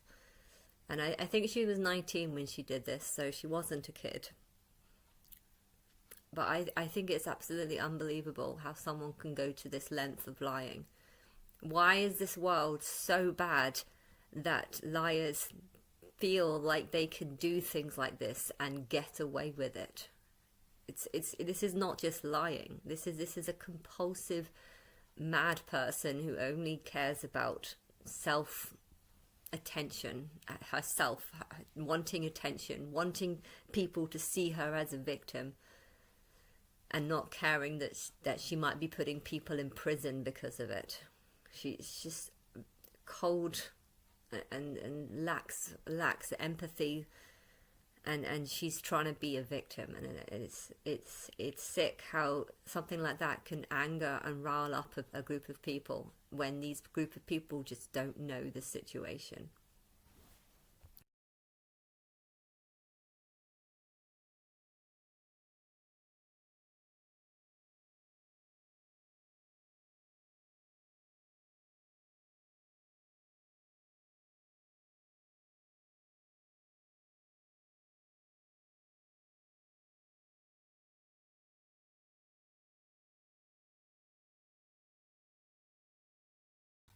So I've just watched a really interesting thing on TV that I just want to talk about, because I guess it's a big issue that's just come alight about grooming gangs and Asian grooming gangs, and people, kids getting involved in this, and it's being a big problem. But yeah, this is called the fake grooming scandal on Channel 4, and it's very interesting because it shows the other side of the story, which is it's not a girl who's actually been groomed by a bunch of people. It's about a girl who's been self-harming and using the self-harming as a way of lying about what other people have done to her, and she has named she named one or two people, one person particularly, and I think that guy's completely innocent. He seems like a very normal, to me he actually seems very similar to just a white normal person. Like if he was white, I wouldn't question anything. He just seems very English is the word, and I don't he doesn't seem whatever the standard of what Asian people are like. He just seems like just a total normal English person, and to think that how someone being accused of running some sort of scam or operation, sex trafficking operation, and be accused of something just because you're Asian, but by some silly brat that wants to hurt herself and blame others just to get attention. I think it really does it really does show the importance of not accusing people of things that they're not responsible for doing. The fear that people go through knowing that someone has accused them of something, and that the neighborhood might hate them because they believe the little girl rather than the adult man who's just trying to run a business and doesn't want these little kids pestering, saying lies. And that is the case in this case. I know that it might not be the case for every case. It's definitely, I'm sure it has happened, but at the same time there are 12-year-olds that are not innocent, and they lie, and they don't care. She actually went into a program where they a protection program to protect her from this grooming gang, and apparently she walked out halfway on one of the occasions and made up stories about how she'd gone to Blackpool and was trafficked in a hotel. And well, they got footage of this hotel that she was stayed at, and she was alone the whole time. She left the room. The phone tracking on her phone, tracking to see what she was doing, proved that she was just on the internet the whole time, and that she was ignoring calls and stuff. And I don't know. And there was this white guy who was accused of raping her and stuff, and she'd made false allegations against that person too.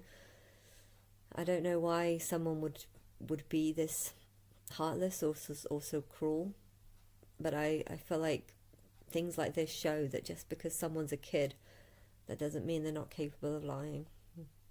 That doesn't mean they're not capable of making up stories. And if someone wants to hate Asian people, they could take someone's story like this and just say this is proof that they're not handling it properly. think this shows the truth about why you shouldn't just believe every story you hear. And, you know, the idea that a white 12-year-old is innocent just because they're 12. You know, I don't even know how old this girl was. But just because someone is underage, you know, she's been posting tons of pictures of her being battered or having severe injuries. But they've also got the same footage of her actually purchasing a hammer that she used to give herself a black eye. And it's awful to think that she gave herself a black eye using a hammer and then tried to throw the hammer into the bush whilst claiming that someone else had done that to her, when really the police officer found the hammer and didn't find anyone else. I think it's sick that someone could do that and just have so little regard, you know. And it's sick to think that that even after a 2-year investigation proved that this girl was lying, once they came out and said that this girl was lying, the public just used that as proof that they weren't investigating it properly. You've come up with a conclusion that we don't agree with, and now we're going to say that this is a false investigation and that you're all covering it up, when really you know, and the lies that people say online, oh, we've heard this isn't the truth, you know, we know the truth, we have evidence. No, you don't. But then again, I know that sometimes it might be the truth.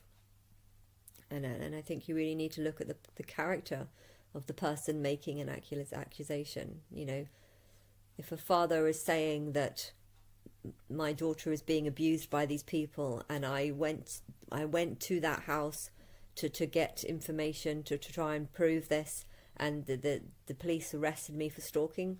Well, how do you know that you weren't stalking? How do you know that your daughter isn't just shit stirring, and you've gone around there to try and get evidence, and you can't get evidence? You need to know. You need to know, like, who's doing it, and if their stories collaborate. When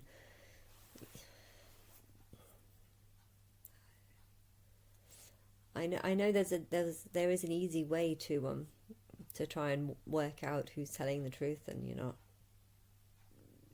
Like, I'm God. If I announce this, that I am God, you know, I'm going to piss off every single Muslim who believes in God and believes that I'm not God.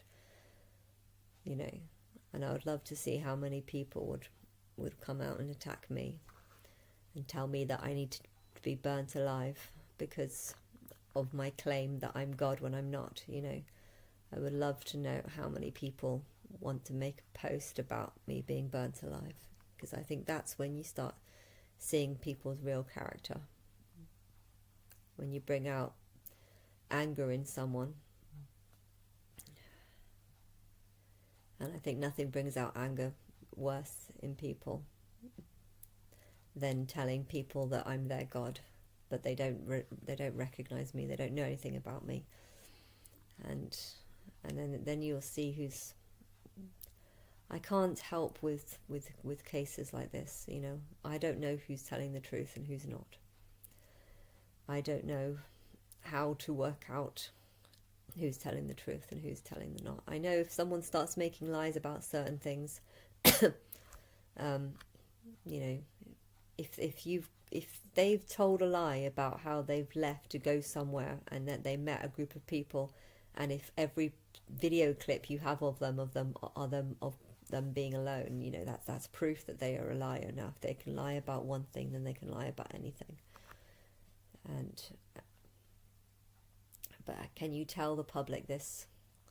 Can you tell, sorry, this 12-year-old is lying. She hit herself in the eye with a hammer. I mean, how many people would even want to believe that? What? A 12-year-old hit herself in the eye with a hammer until it was swollen? I mean, that sounds ridiculous. But the fact of the matter is there are 12-year-olds that do self-harm. There are 12-year-olds that do have problems with Asian people because they've heard people speak up against them. They've heard stories They've just chosen to have this dislike, and they know that they can use their whiteness and their age as a way of trying to prove that they're innocent, because a lot of people think that 12-year-olds are innocent. You know, I don't think 12-year-olds are innocent. You know, I can make the claim that guys that like the idea of having sex with 12-year-olds are thinking like 12-year-olds, and you might think, oh no, that can't be true because 12-year-olds don't like sex. That's bullshit. The only time I've ever been interested in sex was when I was 12. It was when I got to 13 or 14, I realised guys were shit and weren't worth having sex with. So the only time I've ever been interested in sex was when I was 12. So to think that 12-year-olds know nothing about sex and have no interest in it, I think is completely naive. It's a very naive thing to think. Because if anything, I think it's the other way around.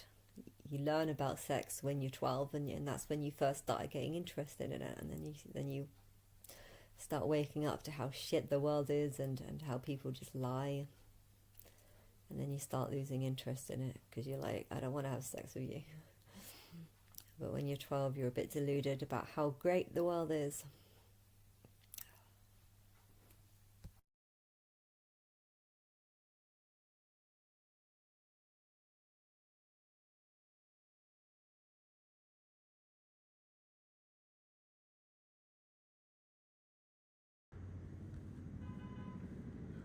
They said they sent reinforcements from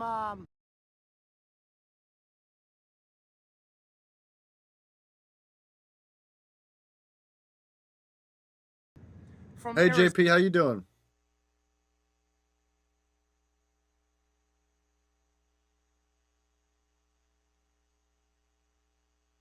There's a dual view of the water drop. I missed the dual view. Fudge.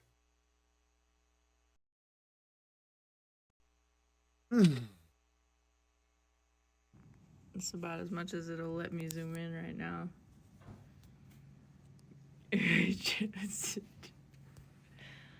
Yeah, we're like two peas in a pod, two juxtaposing. Oh, look at that! Look at that! Whoa!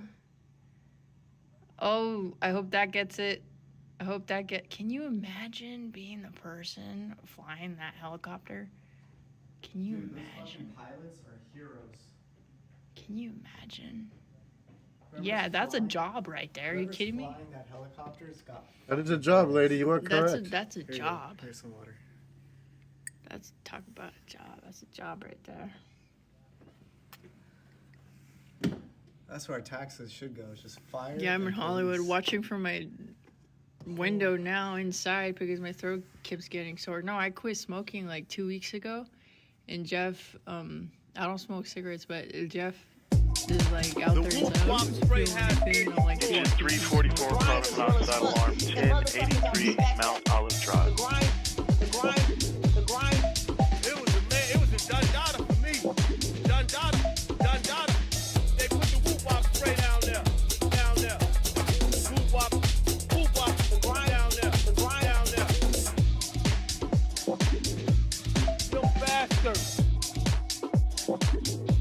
Them bastards.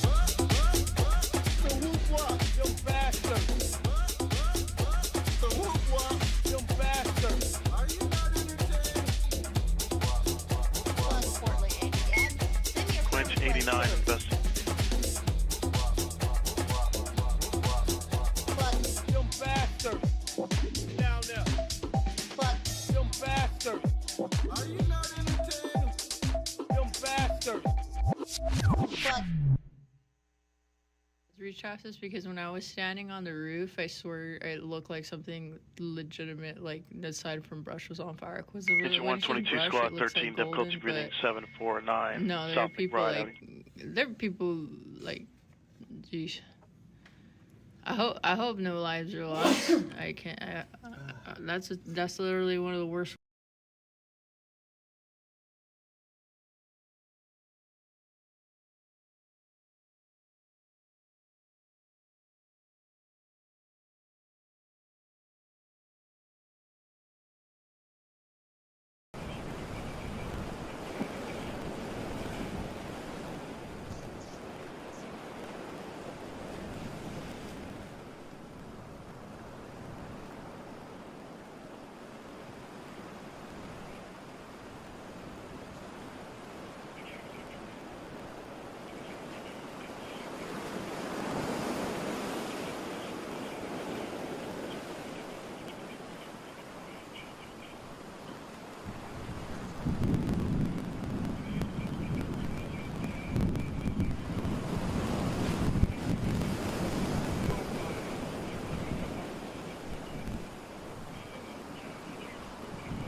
right.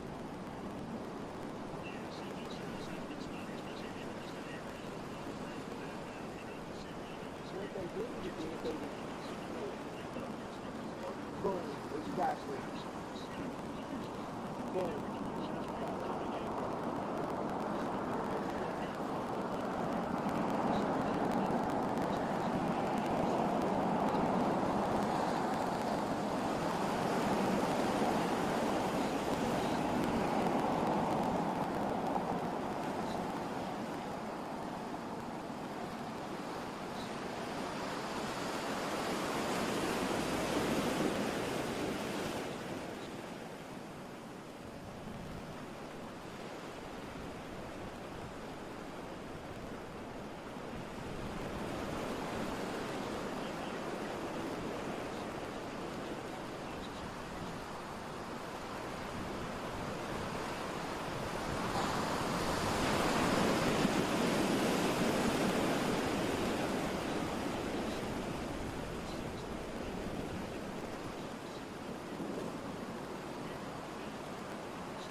something inside of that caught, and it might have been some kind of gas because we could hear it burning, see those flames explode, and that just did the last little job on the rest that garage door. And so a lot of flames exploded coming out of that garage. Just intensifying as we stand here. And if you look inside, it is nothing but flame. Nothing but flame on all sides of the garage. And that's one of the explosions we get talking about. That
say it's an idea for you to go around live streaming crime scenes.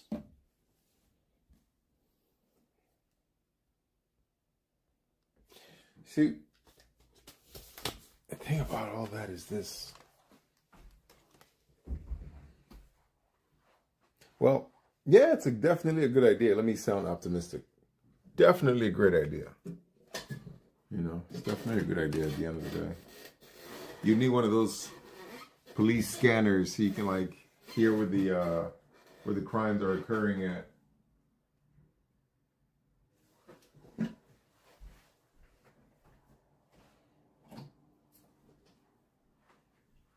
You know?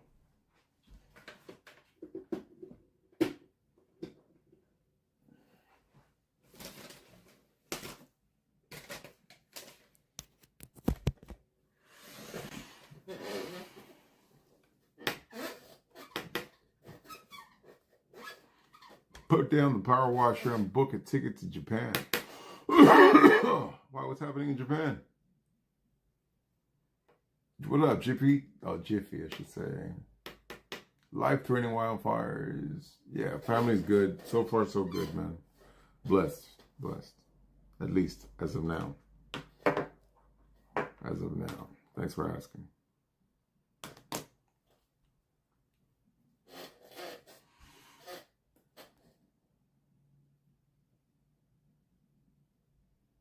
Did you see the clip of the videographer that scammed you in New Orleans? No, what? Tell me about it. What is it? I didn't see it, so tell me about it. What? Eddie set the KCIP for people in Japan to $300 an hour? Don't tell me about it, man. Don't even tell me about it. At the end of the day, I just got to deal with it.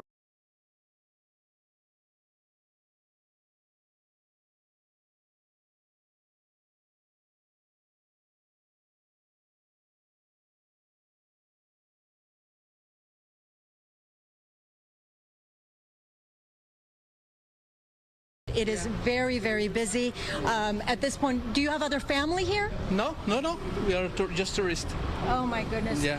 You've been paying attention to all of the fires, right? This is the fifth fire in LA County. Yeah. Here, just in the morning when we just arrived here, we hear about the fire. What's your reaction, sir? Oh, I'm scared. My daughter is scared. She's 8. Oh, the little girl's crying. Yeah. So. Yeah, it is scary. I understand that. Yeah. What were your plans? We are looking something for Anaheim. Actually, we came just for 2 days here, and we plan to go Disneyland, but let's see.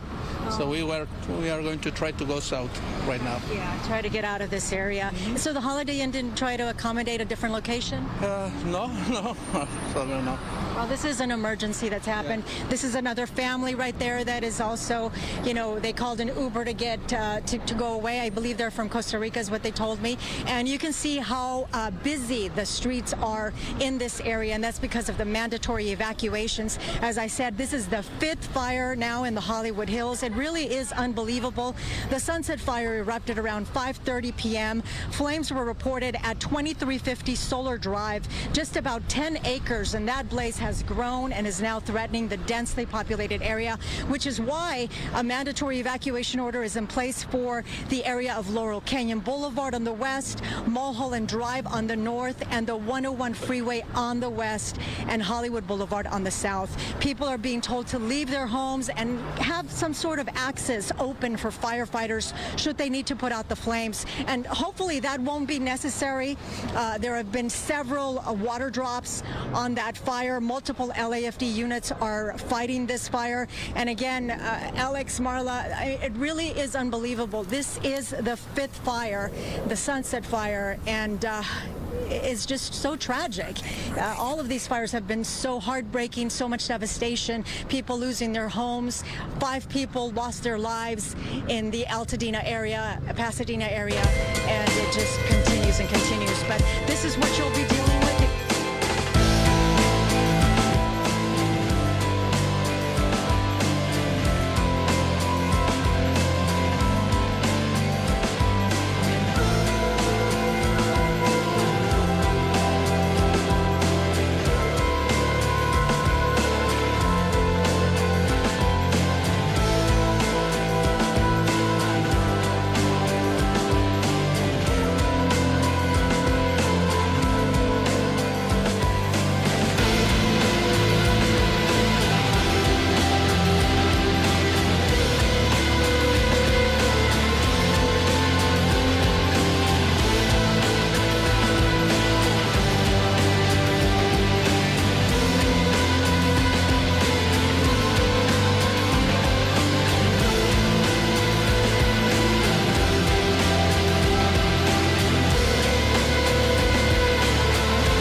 keep smoking cigarettes on cigarettes, and mama says it's hurting on my health.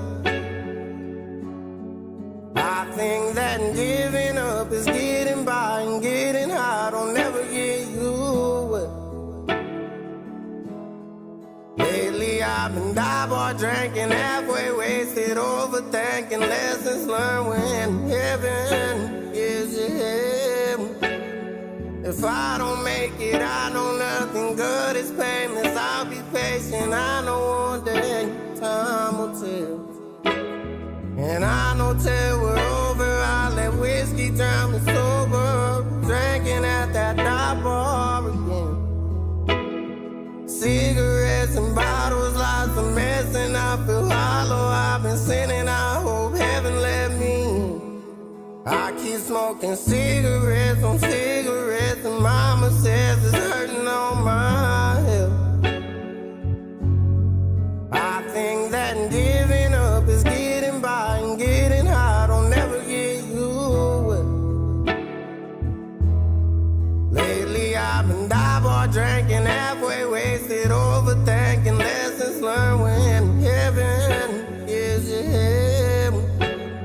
If I don't make it, I know nothing good is painless. I'll be patient, I know one day time will tell. And don't ask my mama if I've been okay, 'cause I ain't tell mama I'm down the drain. Wasted away, liquor it pours. And don't ask my mama, 'cause she won't be sure. I keep smoking cigarettes on cigarettes, and mama says it's hurting on my health. I think that giving up is getting by and getting high. Don't never get you well. Lately I've been die-bar drinking, halfway wasted, overthinking, lessons learned when heaven is your heaven. If I don't make it, I know nothing good is painless. I'll be patient, I know one day time will tell.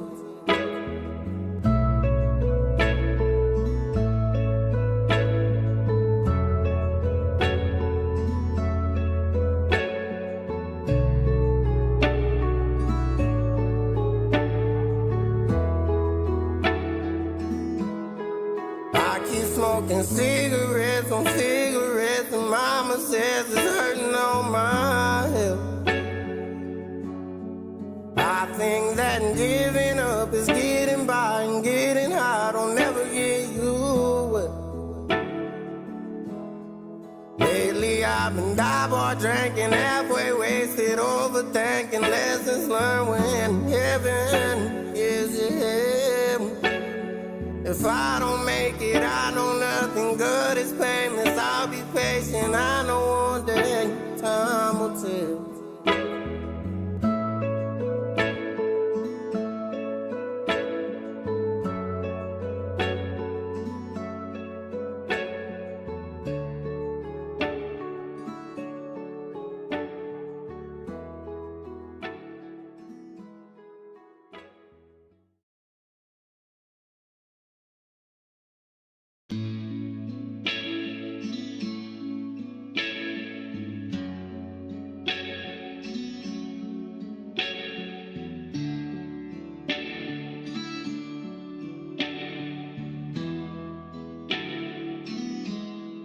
I keep smoking cigarettes on cigarettes, and mama says it's hurting on my health.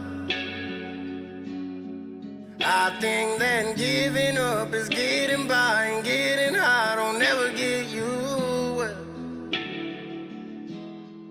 Lately I've been die-bar drinking, halfway wasted, overthinking, lessons learned when heaven gives you heaven.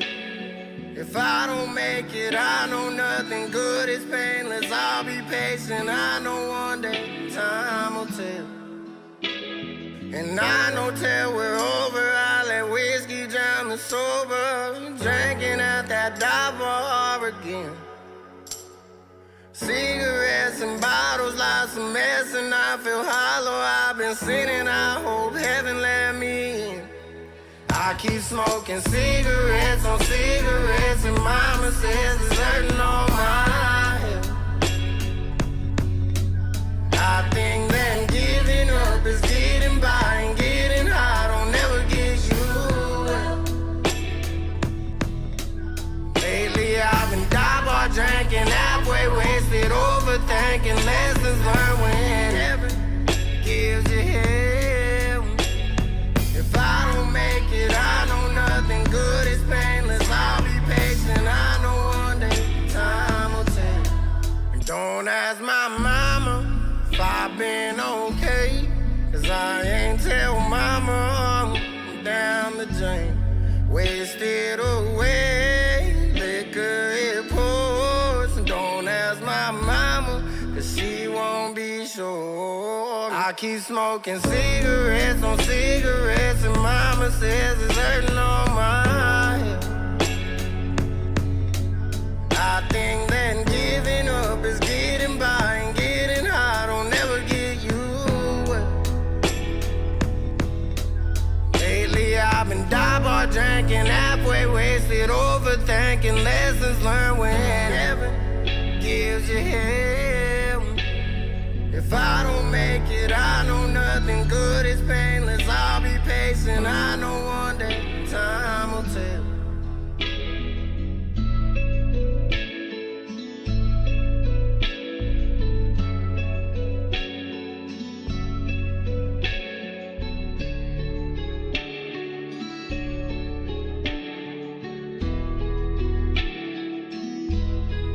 I keep smoking cigarettes on cigarettes, and mama says it's hurting on my head. I think that giving up is getting by, and getting high don't never get you well.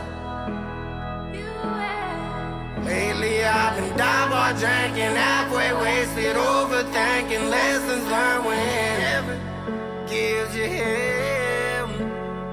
If I don't make it, I know nothing good is painless. I'll be patient, I know one day time will tell.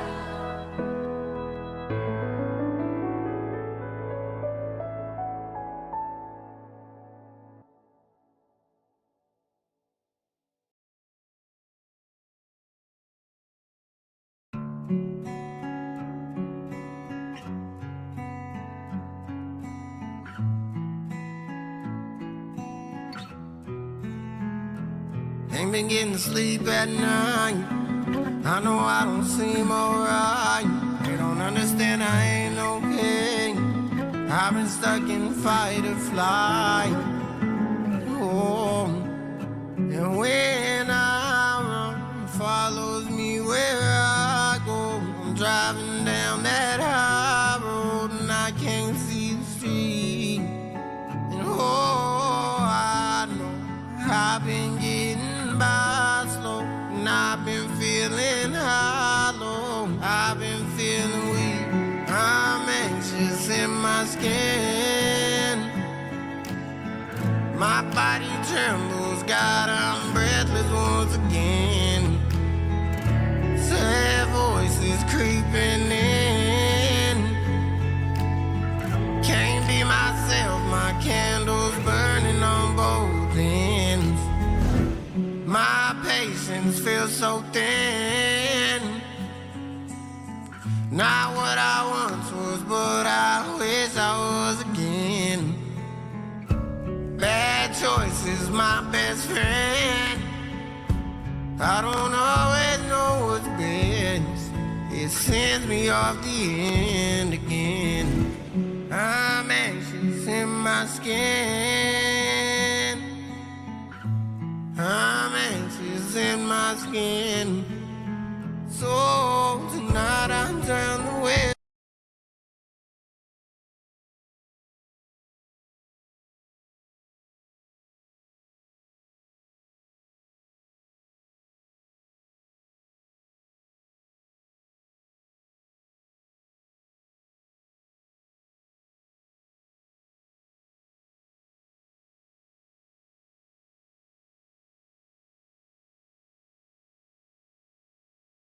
Hey, you see me?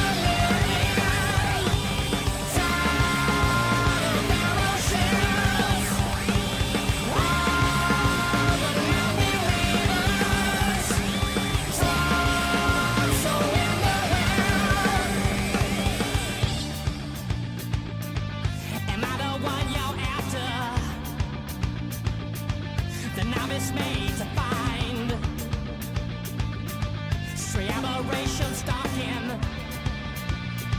Plans have forgot me 99 times. The only thing to alter is standing around you. I want your crimson to feel the bullets of the team.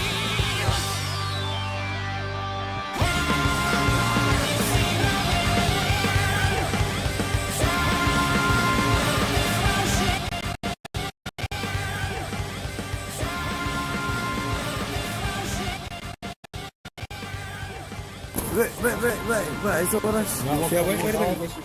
Is that getting fed in live? Chet? Live? Yes, it's live. Getting fed in live? I want to blow up my brains like Kurt Cobain, Sentiment, I sell fucking guess it just rather hang, don't get me wrong, revolving through crazy. Motherfucker, check my guys, beans flying, motherfucker, check I'm crazy, cause it's definitely me, because I like to swim shady. With my reason my dad, cause my mom's a nice shit. I grew up in the East with the music is retro. Nowadays my whole bad boy fucking men, fucking but I didn't got disrespectful. I the bars me slaves with the days who the same cut up, Mr. Nowadays fucking bad boys keep and I take real wins, and I take proof wins. I've always said the bar from the get-go, so I thought that shit, I wanted to get up my horn, so I digging my grave there, British fucking job. Proof man, fuck whoever disagrees my opinion of this, but they can see it, so yes that. Yes, thank you, yeah. Let's go. Yes that. Carry on. Yes, thank you, yeah. Let's go. Carry on. Yes, thank you, yeah. Let's go. Carry on. Yes, thank you, yeah. Let's go. Carry on. Yes, thank you, yeah. Let's go. Carry on. Yes, thank you, yeah.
Superman founded in a telephone booth. Shards of teeth, ice pick abortions, orgasmic depths of womb. Let's not scream and black God save that. I can see the smoky form. Hearts will stop, brain cells pop, apocalyptic eye. She screams bloody brother and they chop off her herself. This is how it feels to die. But it's okay.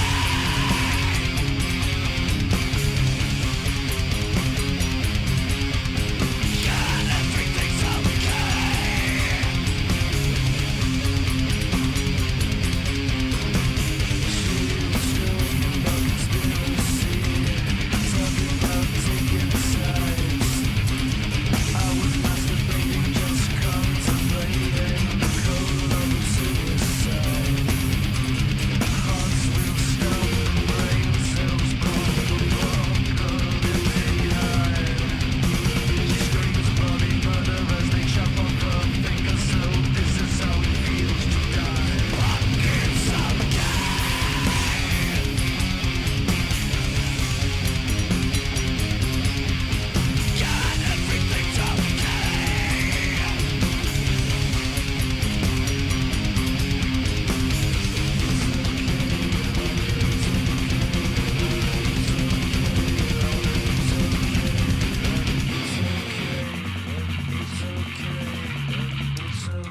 I don't know. I just took that knife and I cut her from her neck down to her anus.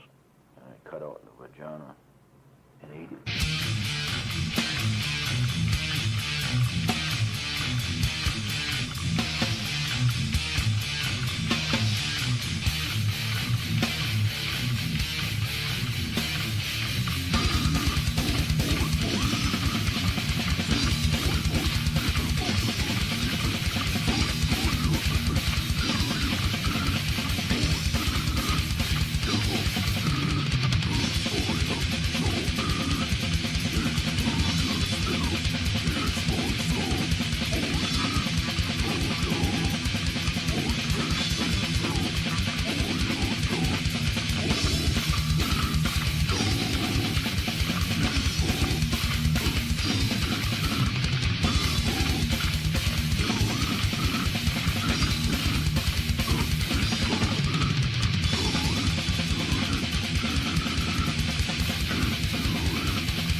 They're extra-dimensional beings that an earlier precursor of the space program made contact with.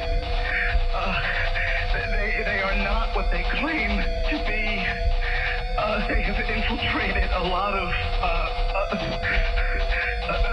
aspects of the military establishment, particularly the Area 51.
fucking much.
Try to